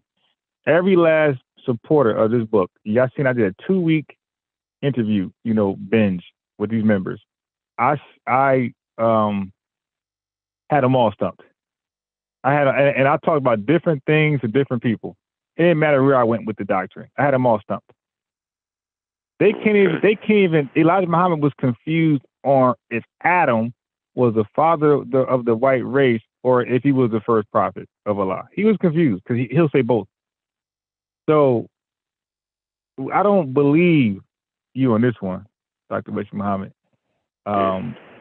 If you like to be challenged, or if you want the doctrine to be vetted and scrutinized and critiqued correctly by somebody who's not a member, come to me. I could, however you want to do it, Rizal Islam, any one of you guys, Benex, and we can talk about the doctrine, right? How accurate it is. And I want to start right from the self-creation of Allah. That's my favorite. He was the Adam of spinning life, right? Spinning in space. I want to know which Adam was he. That's what I want. Yeah. Well, see, that's the thing that evolution can't even tell you is how it began. I mean, Why would evolution tell you about an atom? Well, I'm just saying it's like the beliefs. We're talking beliefs here, Yeah, but evolution got nothing to do with an atom. Evolution will tell you about how we're saying a theory versus no. religion is where I'm going with this unbiased. It's a theory. It's belief. It's belief, man. You got to like. But listen, you're responding to what I just said. I mentioned atom, and I said what I said with this brother. I said I will go right to an atom because he was talking about he critiqued all aspects of the doctrine. He found little to no flaws. I'm like, bro, I don't know what you was critiquing, but I found a little, and I found a lot to even more than a lot flaws in that book. So I was saying we start with an atom that you said with evolution. So we're talking about atoms. Evolution wouldn't discuss an atom. Evolution would discuss cells and bacteria and things like that. Viruses, it won't discuss atoms. Atoms are before evolution. Well, maybe I should have said the Big Bang. I'm sorry. I said the wrong thing. Yeah, that's not different. All right. Yeah, I did say the wrong thing. I'm tired. I'm mixing it up a little bit. That's all right, but that's why I had to that. But that's okay. If I say something wrong, you are quick to correct me. So when you say something wrong, I'm going to correct you because if I don't correct you, how are you going to look at me the next day? You all tired? Right. You're like, yo, I'm biased. I'll rewatch that, and you let me say this openly. And didn't, No, you're right. And like, you're right. and only somebody who got it in for you wouldn't correct you because they want to use that as a soundbite next time y'all disagree. Yeah. But what's your point about? But quickly, what's your point about? That you say both have beliefs. Go ahead. Well, yeah, and then we also have to go by the reality that comes from the book. We know that Cush, Mizraim, and Canaan were actual places. Ham, Shem, and Japheth. Those are the sons of their kids, Joktan and Eber, and all these people. Abraham. And there's still lands named after these people that are over there. Abraham. So, Abraham. Later. Yeah, much later. He's like the 8th grandson of Shem, something like that. Yeah. But yeah, no, I'm just saying all these people come and they all have lands named after their children, like Magog. I'm sorry. And then you have Canaan. We know that's a real place. We know Cush was a real place. Cush was all of the Middle East and all the way out to India, all the way up. There was no Jerusalem and all that shit then. There's, Cush owned that. So, and these are who is Cush unbiased? You know what I'm saying? We know who Ham is. We know who Shem is. We know who Japheth is. That's all in the book that they're talking about, the Bible that they quote from. So it's all religion and it's all belief. But, we shouldn't be proselytizing. If you want somebody to join, you let them come over. And hopefully this is what this brother's doing. He wants to, like earlier, he said he'd like to get the people to come in, whether you're about the Nation of Islam or not, he'll help out, because maybe they might be able to get them to convert over. But you don't want to try to proselytize and then put the other people down like, we've seen happen before, and people didn't do so well with that, talking about other groups all the time. And then, let's talk about some reality about, just like I said, Ham, Shem, and Japheth. And the names of those lands over there, like Sheba, Nimrod, you hear about him, and these are not about from the Bible. These are stories from over there, written on stones or whatever they're written on about these people. So these lands were named these lands, and that's why I say you have to talk about what time period when you're talking about the lands. That's where I was going with this, unbiased. That's all I wanted to say.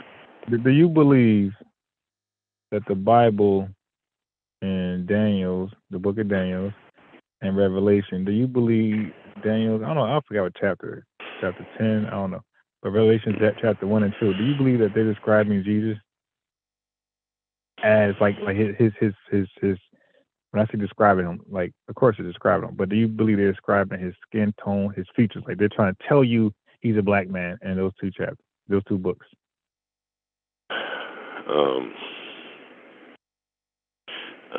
They're describing a 30-year-old man, and so they're giving their analogy of what they see of him. So I'm just I can only go by. But when the Bible mentions some things, sometimes a lot of times allegorical and symbolic. Burnt brass. So right. So in this case, when it's talking about that, do you believe that's allegorical, symbolic, or is literal? Like they're actually talking about exactly how he looks in the flesh? Well, if you're asking for my opinion, I will go to Acts 13:1, like I told you before. I'm just simply asking. This is a man that held up. Listen. Hold on. I'm just asking you about. I'm giving you history, and you won't listen. You don't know what I'm about to say, man. I'm asking a simple question about two books. I said Daniel I say, but hold on. I don't want to go to a third book. I'm just saying what is said in Daniel's. Look, I'm saying what is being said in Daniel's. What book is Jesus in? Okay, wait, hold on. I'm just asking because he's in that book too. He's in their book too. Okay, got it. But what? You asked me to respond, and then when I started responding, you cut me off. No, you cut me off. I'm asking you about two different books. I'm asking about the book of Daniel and what it says about describing who people say is Jesus.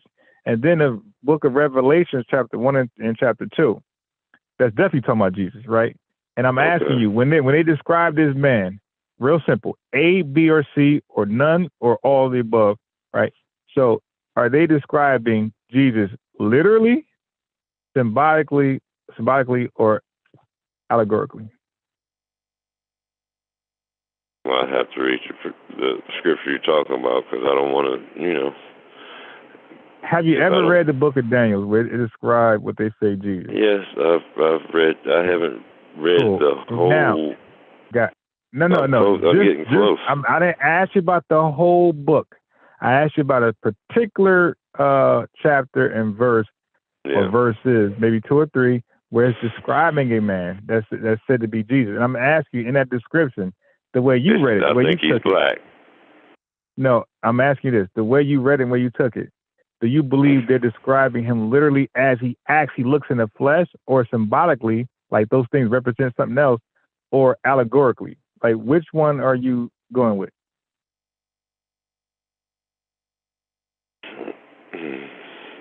Well, ladies and gentlemen, this is what religious people do. They never, and so I never be exposing them. They never answer a question straight. Like I said, I'm not. Can't. I would have to get familiar with. I don't understand. I don't comprehend. No, it's not that I don't understand. And all those things. It's just a simple yes, no, maybe so. That's all you gotta do, and they just can't do it. Religious folks, they just cannot do it. Well, you won't give me a chance to talk and answer the question. You just said you can't do it. You just said I asked. I gave you 3 choices. I said you asked me was he black. I think he's black. And no, I did not. I did not ask you was he black. I gave you 3 choices, and then that's all. And I said you can say 3 choices. I said you can go with none or all on top of the 3 choices. That's 5 choices: literal, allegorical, symbolic, none, all. Which one out of those 5 choices? Which one would you go with?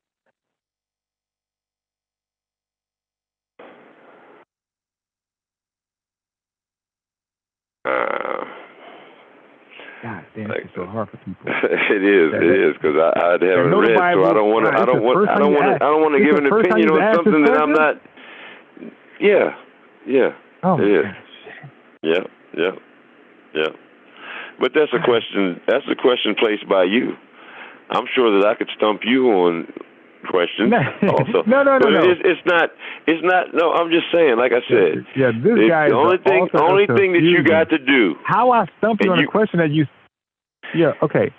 Ask me about. Look. Some scriptures are allegorical. Some scriptures are literal. I did not stump you. I asked some scriptures. Stumping you is asking you a question, something you're unfamiliar with. You know the Bible. You came across those passages. Now I told you things that I study. So stumping me would be ask me something I did not study and something I mentioned.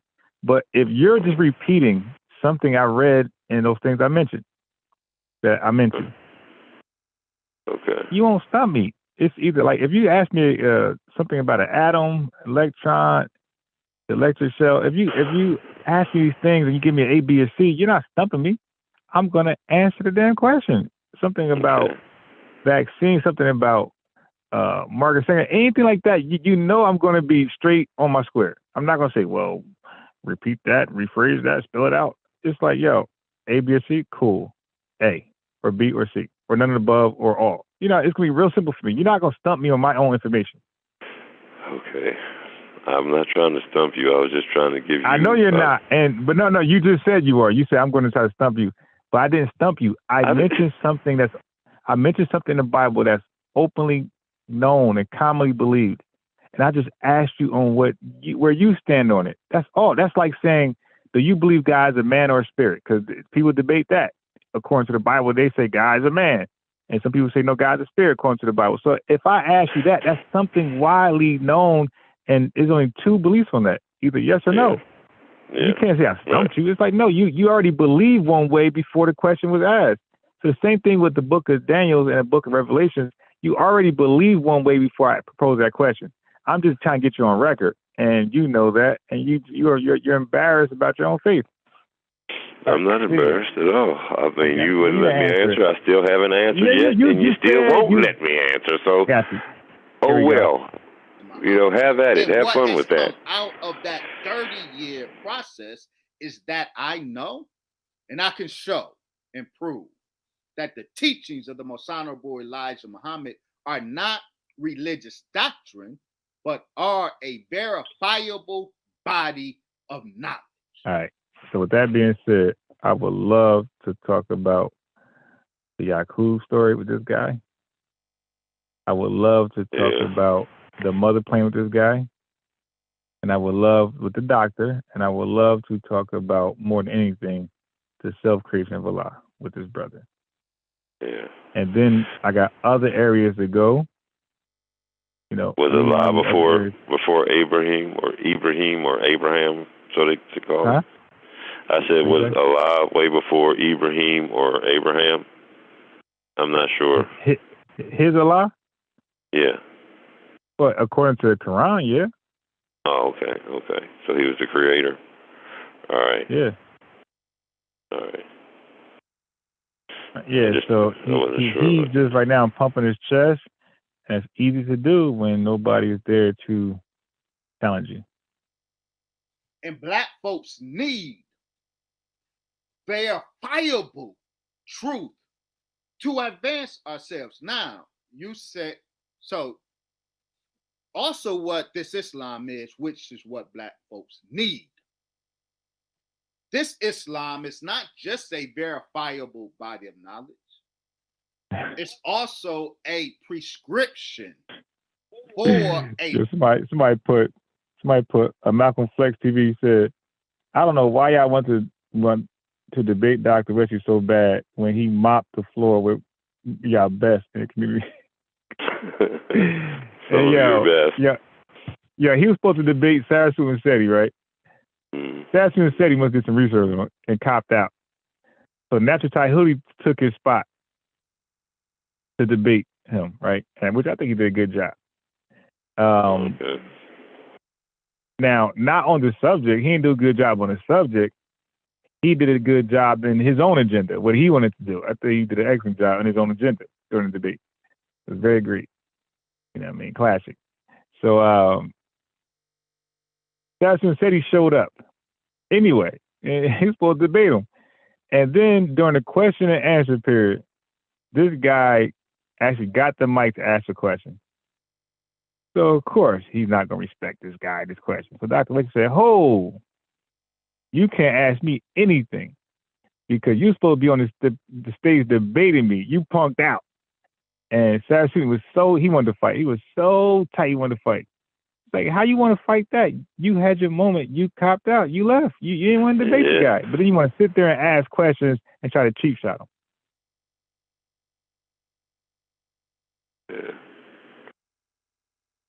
Yep, I don't know, Elias. Like I said, man, you drug me into this mess right here. I don't know nothing about what most of the shit you're talking about. But, you know, I mean, I can say on my side of the thing, there's a lot of people out here who's, you know, pushing their own narrative. So I'm not saying that about this brother, but, you know, there's a lot of people out there pushing their own narrative. And, you know, we have to be careful with that. That's, you know, simple, you know, knowledge. We have to be aware of what we listen to, because when you can easily debunk like you have, just imagine how many people who has way more knowledge and understanding than we do, how easily it would be for them to debunk what's being said. Right, you got people who can't wait, like Sean Hannity been calling out some of their best for a long time, and they've been dodging Sean Hannity. He been calling these Islam leaders out for a long time, bro. And like I'm talking about, he be like how rappers do it, sneak this, and how boxers do it. You know how boxers want to fight you, they start calling you, man, you a coward. Yeah. That's how Sean Hannity was doing them. Like, you guys are afraid to get on, this thing with me in debate. Yeah, he been calling out for many, many years, man. And they let him just go. Do. That's what you gotta do. Don't join up with them. Lifestyle that will heal Black people. So what? Religious people or people who hate religion, both sides of that aisle, will look at the do's and don'ts of the Nation of Islam and put it in the category of religious law. You're wrong. The do's and don'ts. Actually, we didn't put it anywhere. Your spiritual leader put everything where it was. He said it's the only true religion of God. The Nation of Islam are the prescription for a lifestyle that will grow us into gods.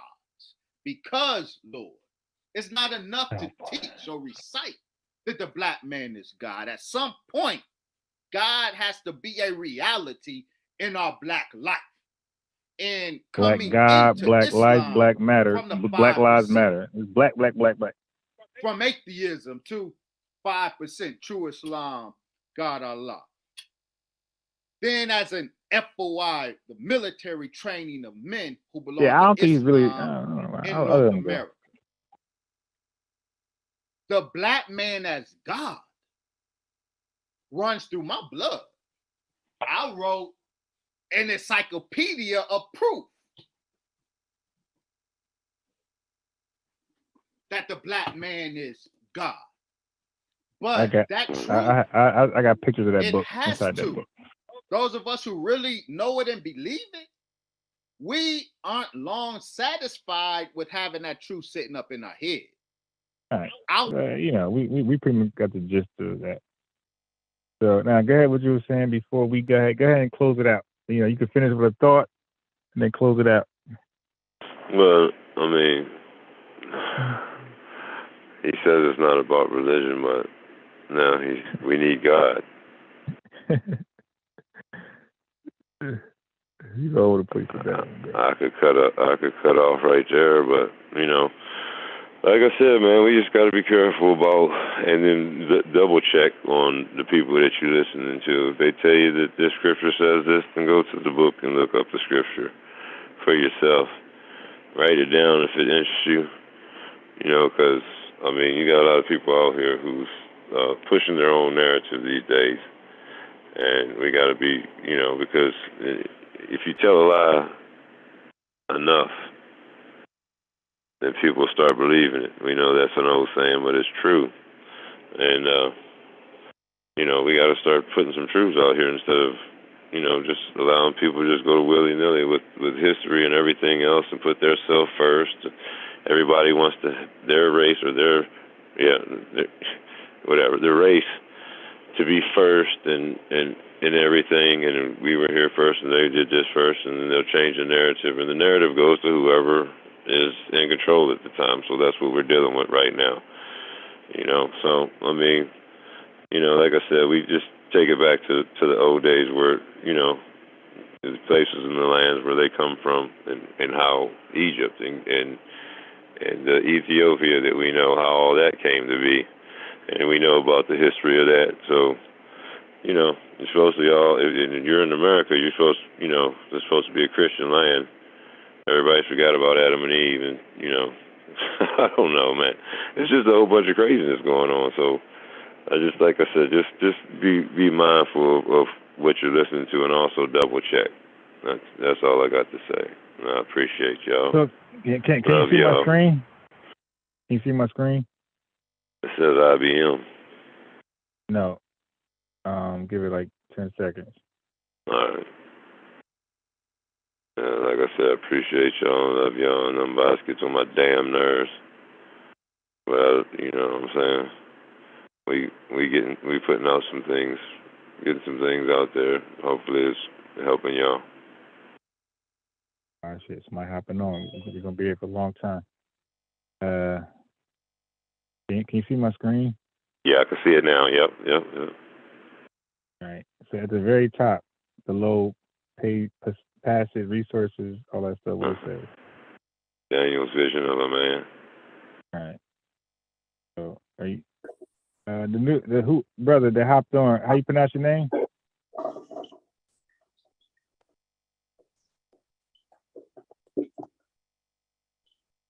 How you pronounce your name that just hopped on? Oh, that's me, unbiased. What up? It's Concrete. Oh, Concrete Corey. Corey. What's up, Corey?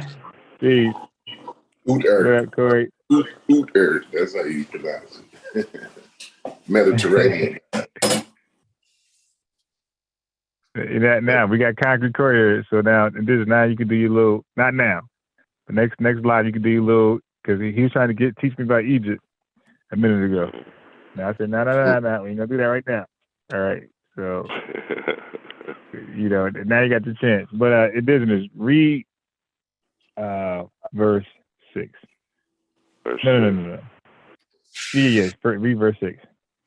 His body was like topaz, his face like lightning, his eyes like flaming torches, his arms and legs like the gleam of burnished bronze, and his voice like the sound of a multitude.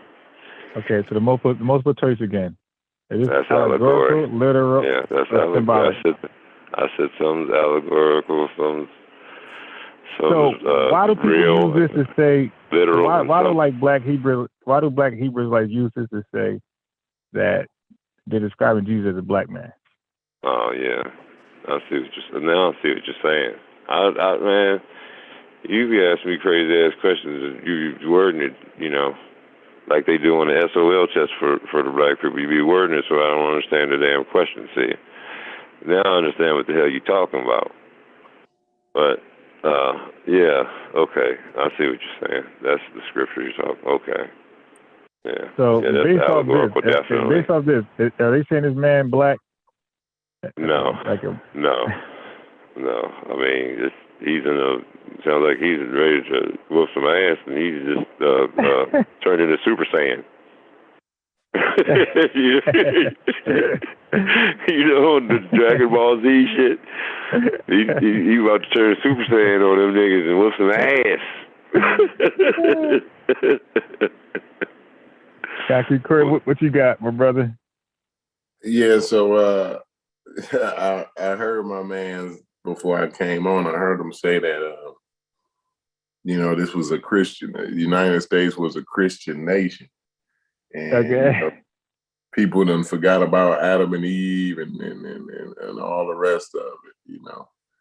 I just want to say, the United States is not a Christian nation. It's actually, if you actually read the Constitution, it's just the opposite of that. This governmental body shall not respect any religious institute. Right, that's what it says in the Constitution. Shall not respect any religious institute.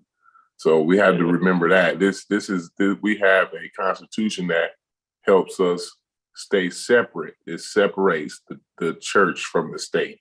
So your religious ideas, right? You have every right to all of those religious ideas, right?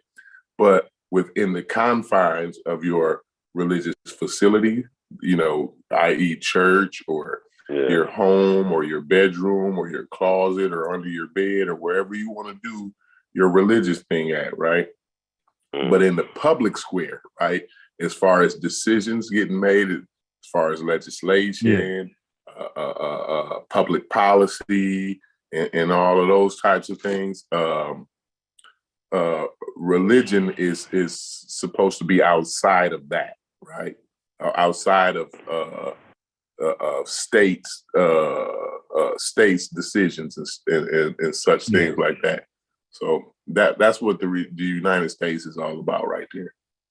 Yeah, I wasn't talking about the Constitution, Corey. I was just I'm about talking about altogether, not just the Constitution, but you missed it. Yeah. No, I'm just saying if you ask America what religion they follow, Nah. Look. It's going to be hey, predominantly Christian answers. So indigenous. that's Hold what on, I was talking about. Indigenous. Do you know why it was important for them to put that in there? For example, like why did they highlight that? Like, now we're not going to use religion to influence other Freedom, people yeah. making these. Because they wanted everybody to have freedom of religion. Why? From religion. Freedom from religion. Freedom of choice. From religion, No. but why? This is why. Well, I mean, explain. I don't understand what you're saying. Because you the know why? religious They people came from always think that they always think it's freedom to practice whatever religion you want. It's no, you already had that already. It's freedom. Yeah. United States is freedom from religion. You know what I'm saying? That's what it's talking about. Because the religious was the ones holding us down. But go ahead, Umbio. And this is what I was gonna say. Like people, they're so not necessarily this brother, but it could be this brother. People are so black-ideologied out that they hate America so much that they won't even study the history of a country, how it came to be, and they live here. You dig? And then why it came to be. So, in the British Bill of Rights, religion, what it was the opposite. It was actually included. Yes. Yeah. So they came from that. So really, our Constitution is a modified British Constitution. Like they just modified it, and they took out what they felt like was the problem during that time. Absolutely. It is the British Constitution. Like you just said, they just put in and took out the things that they liked and what they didn't like, you know what I mean? Yeah. I mean, this happened, but it's not the first time it happened, though. But the thing is, they were being persecuted. The Pope had all the control. The Pope was the victim. Yeah. He was the conduit, the direct conduit from planet Earth to God himself. So the words that's coming out of the Pope's mouth are actually God's words, right? How did that come about, Corey? It came through the faith that you believe in. You didn't read How did your he Bible. get that power? No, how did the Pope get that power?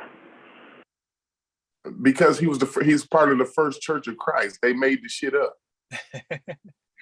He was a part of the first. He was a part of the first. There was the Catholic Church. The Catholic Church came after Christ, Corey. Right. Absolutely. Secondly, Corey. Hold on. Wait a minute. And secondly, Corey, if you knew anything about the history of Christianity, you would know that the Council of Jerusalem is a real incident that happened in Jerusalem in 50 A.D. Fine, I don't have a problem. And this is when all of these people were converting. No, don't cut me off. This is when all these people were converting over to Christianity. And in 70 A.D., they killed all the Hebraic Jews. The Hellenists and the Catholic Church took over the Christian narrative. Okay, brother? So you're not going far enough back. Established the first church. They're the first. You're not going back. You're not going back far enough because you had the Council of Jerusalem. The first church of Christianity was in where, Corey? It was in Cambridge or some shit like that. Antioch, wherever the hell. Yes, Antioch. I mean, it don't matter. That's on the Mediterranean, Corey. Those are the same lands that Akmos and Komos owned and ran in their time. So they, at one point in time, they were part of Africa's land because Akmos and Komos owned them, and then other pharaohs owned them at certain times too. So it was sometimes African, sometimes you're not. Okay? Yeah, I always maintain. All right, you got that? You got that? Yeah. Listen, I've always maintained that those people, like the Egyptians, the Greeks, the Turks. Just say the whole goddamn Mediterranean, because when they come over here in 1960, they did not get called white until the 1960s because they knew exactly that these people was mixed with all these different people all around the Mediterranean, and they know that they mixed. That's why they didn't get the white color called first class white people until the 1960s. Well, there you go. I'm with you on that. IBM. I wouldn't argue that these wasn't all the same niggas. I always argue that. As a matter of fact, some of the pseudo And in killers, Acts 13:1, it tells you Barnabas and Simeon was niggas. They called them niggas, Niger, and it's pronounced nigger, and then they changed the nigger to the negro. And this is the same what Latin speaking or Spanish speaking people who did it. So see what I'm saying? Well, what about negro? That's like. Didn't I just tell you? That's like library. See? That's the Didn't I same just tell you? logic as library. Do I have to explain once again? Strong's G3526. Strong's G3526. That's all you gotta do is look that up. Well, hold on. It tells you the pronunciation. Niger, and it's in Latin. It went from Niger to Negro. Right. And then probably to whatever you said, Negro. All right, hold on. Yeah, Corey, they'd be like, yeah, these Christians in their seminary schools, cemetery schools. Right, and the tail-line vision. It's the tail-line vision. I ain't a proselytizer like y'all. I'm not a proselytizer. I'm not on here thumping my belief system. I'm talking about the S-O-N. Right. I'm not on here thumping my beliefs at people. That's y'all. That's that logic. Negus. Hey, what about negus? Hey, tell him about negus, Corey. Tell him about negus. What does negus mean? You educate me on that. That's right. That's right, Abbas. You said it right there. And a teacher too. And a teacher, and I think all of them tie together. So, you know. Are you talking about Negas? Negas? Yeah. Oh, okay. Yeah. Negus, ain't it? Yeah, Negas. Yeah. Something like that. Brother Unk collaborates with a guy whose business is called what did you just say? Negas shoe. I think it's a shoe wear or clothing wear or something like that. Yeah. Oh, okay. That's what's up. So when white folks was calling a nigger, that's really calling us black king as a niggas, right? Yep. And teachers. Because Plato and Socrates and all them. Anyway. So they said the seat of the Africans to learn their shit, and there was colleges in Africa, hundreds, maybe thousands of years before there was colleges anywhere else on the planet. So Yale and Harvard, when they mention them, you ain't nothing but a fucking replica of what the real deal look like. Yeah, but what did those colleges teach though? Jesus Christ, here we go. Yeah, did they? Yale and Harvard? No. Alternative college you talking about? They taught Platoism. They taught what is it called? Platonism. No. Platonism. No. Back up for a second. So are you saying, like, so you said Harvard, Yale, right? And are you saying that the Greeks had colleges too? What did I say anything about a Greek? I'm asking you a question, my brother. I said Socrates and them. I did name Greeks, but I didn't mention. I said they sat at the feet of Moors to learn all the stuff that they know. Right. Well, either they sat at the feet of the Moors or their teacher did. Oh, wait, just slow down. See, you see how my man like author confusion. Okay, so what colleges the Moors have? Did they have colleges? Timbuktu. They had colleges.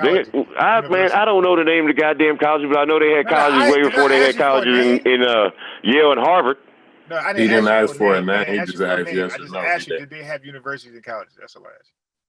Yeah. In Africa, yeah. And what did they teach? I didn't say the Moors, and I didn't say certain particular people. I said they. What's wrong with you, bro? I'm not even giving you. I'm just saying, dude. You just mentioned Harvard, Yale, and you mentioned some Greeks names. I'm asking you, outside of what you would call white people, are you saying that some black people had colleges also, universities? I'm just asking. I never said that. I never said that the Greeks was. Who is saying white. What you didn't, dude? Who is saying what you? I'm not asking what you didn't say. I'm asking you, what did you say? Okay, so I'm saying, are you implying? And I'm not saying you're wrong or right. I just want to know what you're saying or implying. Are you implying or saying outright that white people had colleges, Harvard, Yale, and maybe you're saying the Greeks too. I don't know what you're saying. That's what I'm asking you. But are you also saying that black folks had colleges too? Yeah. Okay. What did they teach in their colleges? Mathematics, physics. Oh, wait. They taught physics? Well, I mean, geometry. How to build pyramids and shit that you can't explain right now. Mr. Wise Guy. How about that? How to build a step pyramid and how to build a real pyramid. Okay, that's what they did. That's what they did. Now you duplicate that. You and your scientists go out there and duplicate that bullshit. Excuse me. Did they teach science in those colleges? Did you know a pyramid is the easiest structure known to man to build? Well, then make one concrete, Corey. You got the concrete, nigga. Make the goddamn pyramid then. I mean, show me something, nigga. If somebody paid for it, you think I don't know geometry? That's right. Take donations, Corey. That's right. Don't pay that shit out your own pocket. The first thing that's business 101. You don't pay out your own pocket for that shit. Business in those before you ever touch a tool in my field, geometry is the first thing that you learn. So of course I could build a pyramid, buddy. Now indigenous. In those black colleges, did they teach science? Yeah, astrology. Well, no. Science is chemistry, medicine. biology. What's the Eber Papyrus? The Eber Papyrus. They taught them the Eber. Excuse me. Chemistry, biology, physics. Yep. Physics. Which one of those did they teach? They taught them. What do you call it? Doctors, physicians. Bro. Again, I gave you three choices. I said, now, A, B, C, all above or none. Which one of those sciences they taught in those universities? What was the choices again? Chemistry, biology, physics. All A, B, C, all or none. I say all the above. Okay, cool. All right, now watch it. I'm gonna share my screen real fast. Hold on. Let me share the screen for you. All the above, right? All right. Let me stop share. I would say that's my opinion, though. I got you. That's all I'm giving. Dude, it's okay. Stop being insecure. Stand by what you say. You gotta stand on your square, man. Yeah. Stand on your square. Relax, man. That's what I said. Is my opinion. I got you. Okay, so that's my square. I got you. Relax. I don't know what the hell my ass is ranting about. Dude, I didn't say shit yet. I just said hold on. Insecure. Dude, stand on that. All right, now look. I'm gonna share my screen. Now he's gonna see it it's gonna be a little delay for him, but I want him to just let me know when he can see it. All right, so hold on. You said all three. All right, cool. So let me know when you can see my screen. Yeah, we see it. Now, indigenous, it might be a little delay for him. Do you see it, indigenous? Yeah. He called in. Yeah.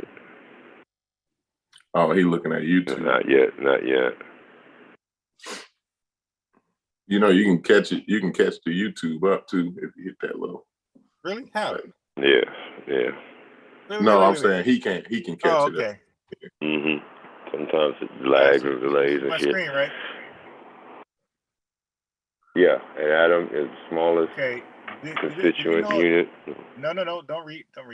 Oh, okay. I mean, you can skim through it, but did they notice about an atom?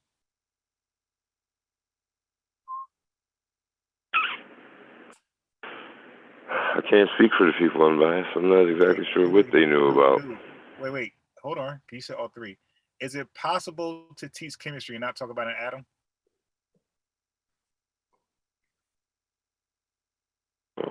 That's a good question. I never thought about it. I never thought about that question. That's a good question. Chemistry is based on the atom, and they focus on electrons more than anything. Oh, okay, yeah. Wow. I guess it would be impossible to talk about it then, wouldn't it? So we know they ain't teach chemistry, right? All right. Yeah. I was wrong on that one. And guess what? Look, Maybe. Hold on. Maybe. If they didn't teach chemistry, then they didn't teach physics, because physics also talk about the atom, but it focuses on protons. Yeah, you definitely did. Definitely. Yeah. Wouldn't it take a chemist to mix up gunpowder or no things of that nature? No. Anybody can, stuff like that. Well, What about dealing with metals? Hold on. Yeah, hold on. You figure that out. Would it take a chemist to boil water? No. Right, but that's actually practice in chemistry, though. Right. Okay. But do you know why that person would not be called a chemist? How's that? Because when you're into physics, biology, and chemistry, everything you work with, you know everything about it. So when you're boiling water, you know what temperature it takes to boil, what temperature it takes to freeze, all that stuff. Like when it turns to a gas, like all that stuff about what you're doing when you're boiling water, right? So that's what makes you a biologist, a chemist, and a physicist. When you're dealing with something, and like I'm showing my screen, you know everything about the atom, the nucleus, electrons, protons, and neutrons. Okay, that's just what it is, and of course atoms and the different atoms that's out there, and the elements. So like what makes the element? So like that's my point. If you don't have that in your university, you're not teaching chemistry. You're definitely ain't teaching physics. Yeah. I wanted to say about the pyramid thing. A lot of people take that out of context when they say, well, we couldn't do that today. We couldn't replicate that today. What they mean by replicate it, meaning it's kind of a economic statement and a willingness statement. Is meaning that we couldn't get the people to know how to do it right, because you'd have to pay those people, and nobody's putting up a budget to do that, right? And second of all, nobody's gonna do it the way that they did it. You know what I mean? No one. You ain't got enough money to pay me to do it the way that the Egyptians. Right. I got what you're saying. All that hard labor and shit. Yeah. That's what they mean by they couldn't replicate that today. You know what I'm saying? So people take that out of context. It's like I said, the pyramid is the easiest structure to build. That's the one you're gonna build as a baby. When you're a baby and you playing with the blocks. I mean, first thing you're gonna do is build a pyramid. When you're in the sand playing at the beach, you're gonna make a pyramid type structure. That's gonna be the first thing you try to make. It's gonna be it's the easiest structure to make. It's actually one of the most sound. It's one of the most structurally sound structures to make. Hence its longevity. Right. Yeah. I understand what you're saying. Is the economic. But why would we build a pyramid today anyway? Like, what use can it have? How is humanity elevating by building? No, I understand where Corey's coming from, but it's just, I just said scientists really can't explain how to build a pyramid, but Corey says they can. No, they didn't say they couldn't explain it. They said they couldn't. No, I said that. I said that. Yeah. Oh, they couldn't explain the way they did it. Yeah, they know how they did it. It's not. It ain't a mystery how they did it. Oh, okay. Well, they didn't get it all figured out then. No, I can't use that one no more. The only stones that was like drugged there, it was the outer the casing stones. That was limestone that had to be cut. But other than that, like the stuff, like the casing ain't on there no more. So what you see now was poured. It was poured like concrete. They set forms and then they poured it in there. You know what I mean? That would be the only way I would think that you would be able to do it when you said, you know, that it could be The only done. way to do it. And what, Other than yeah, magic, just other than you know yeah, levitation. but I'm thinking concrete. You got solid stones there, and you're saying it's concrete then. It's like a concrete or a mixture. A poured mixture, sort of like concrete. You know, maybe harder or whatever, but you know, more strength in it or whatever. But yeah, similar to concrete. It was poured like concrete because if they look at it and it's aggregate in there, right? So today we use aggregate. I've seen they use a lot of different aggregate, right? Actually, I've seen in Florida where they use seashells as aggregate. Oh, okay. Which shocked me, you know, because I'm from the Midwest. You know what I mean? We use like limestone or either river rock. I think limestone is more structurally sound than river rock.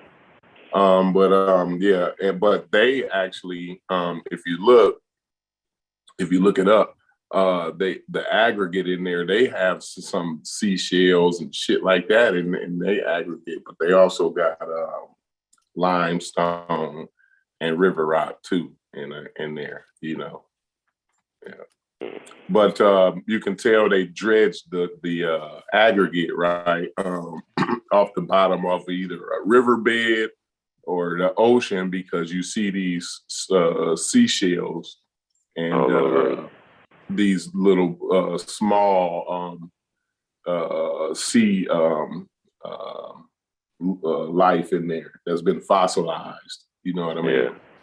They even found them around the pyramids, like they were saying it was some ancient seabed or something like that there or something. You know, well, I don't know if it's they was questioning why they would be there. Maybe they were using them in the making, like you were saying. You dredge your aggregate, your material that you're mixing as concrete. I would say I'm leery on calling it concrete. I don't want to be pseudo, but you know, whatever material they mixed, you would get that off the bottom of a riverbed or, you know, ocean. You know, you would get it off the banks of the ocean or something like that. Like this, you know, that's where you would get that. Yeah. Now I have heard, and this could be a possibility too, due to the Earth's wobble. Now that area used to be flooded, used to be all water. So before the desertification or whatever, all that was wet. So you probably, if you were digging the green Sahara. You're right. And so if you were digging in that area, trying to get some material to mix as concrete, you would probably find some of that seashells and shit in there too. You know what I mean? So that could be a possibility. You know. But what I do know, it was formed up. Those blocks, those were individually formed and poured. You know, I mean, you know, when I was thinking about how they could do it, that's what I was thinking, you know, like you say, pour into a form and then, you know, go up form, because it'd be hard as hell to pull stones that heavy and that size with anything. Yeah, because if you look at it, if you look at them, you know, those each lift, I mean, it's almost seamless. You know what I'm saying? Like you can't cut nothing. They don't have machinery down there to cut blocks that big, that precise, even today. So you know what I mean? Maybe it was the Nephilim. It was the what? I mean, not the Nephilim. Maybe it was the fallen angels. They come down with heavenly knowledge, and they gave it to the Africans. It was the Anunnaki. The fallen angels. And they had heavenly knowledge, and they passed it on to the Africans, and they. I used to be into all of that. You know what I mean? I was a ancient aliens guy all the way. You know what I mean? That was like, you know, real capturing to me. You know what I mean? Because first of all, a lot of it had to do, a lot of the ancient aliens, it had to do with Egypt and things like that. And then, I was really into physics, astrophysics. So it was easy to grasp me, you know what I mean? It was easy to get captured into that for me, Yeah. That's what's up. But yeah, shit, I'm about to get off here. Last and cussed me and called me all kinds of names, talked about me like a dog. It's all good, Like I said, ain't no Trump over here, son. You gonna have to come better than that. But I appreciate you, Bass and Corey. Thank y'all. Everybody in the chat, love y'all. And, keep your grass low. Right. You know what I'm saying? All right. I'll talk to y'all later. Tomorrow I'll probably go on a little earlier, and we're gonna do some reactionary videos on some. Okay. Oh, you going a marathon this weekend, ain't you? Huh? Yeah. Well, I got some time. First of all, like for me to read a book like fast and like without procrastination, what I would do is to motivate me, I'll open a book and I get my phone recorder and record. And for some reason, when I know I'm being recorded, it's motivate me to read more and more and more. So since when I go live, usually a lot of these videos I didn't even see before, and I'm like backed up. So the only way I'm going to watch them, like binge watch them, if I go live. Okay. Play them, I'll be watching them for the first time. We helping you get through. I swear, man, audio, that was made for me, man. That's I can get through so much information, with audio, Audible or whatever. It's amazing, man. It's amazing. That's like a cheat right there. That's like crazy. Yeah. The whole yeah. game. They thought about me. They was like, yeah. Like, he needs somebody to read to him. That'll stress off your eyes too. Yeah. I've been noticing. Sometimes I play chess for like 4 or 5 hours straight, and I could get so much audio done. I catch up on everything when I play chess. Oh yeah. Shit, I listen to it as I'm working, man. Yeah. Hey Corey, that's how I got so versed in the Bible. When I was into that Hebrew stuff, I was working at that meat distribution company. You're not supposed to have headphones. I had a hoodie on. I had my headphones. I played that Bible. I played like they had audio Bible chapters, and I listened to things from like in there 7 hours at work. I run it back. They go from Genesis to Revelation. I run it back because I was trying to be like the super Hebrew and stuff. I know all the verses. I was running every day. And it had like the sound effects inside the audio thing, which made it more interesting. Yeah. So anyway, I gotta wake up in 3.5 hours. Hey, hold on real quick. I want to ask y'all a question. Real quick, just one question. Hey, Bias, I sent you a thing about where Siri, they're gonna have Siri in they say you can hear your grandmother's voice. What? Like having her talking to you and read to you and all that shit. Yeah. That's gonna be what I said. That's what I said too. You know what I said? I said, who wants to have Siri tell the AI robot that's coming through the door there's that nigga right there and kill him? Because shit, hell no. But that's some weird shit. I just wanted to see what y'all thought about it. But all right. I'll holler at y'all later on, man. I know that's stupid shit, But some people, I guess, I don't know, man. I mean, that's crazy. But all right, fellas, I'll holler at y'all later on. I'm out. All right. All right.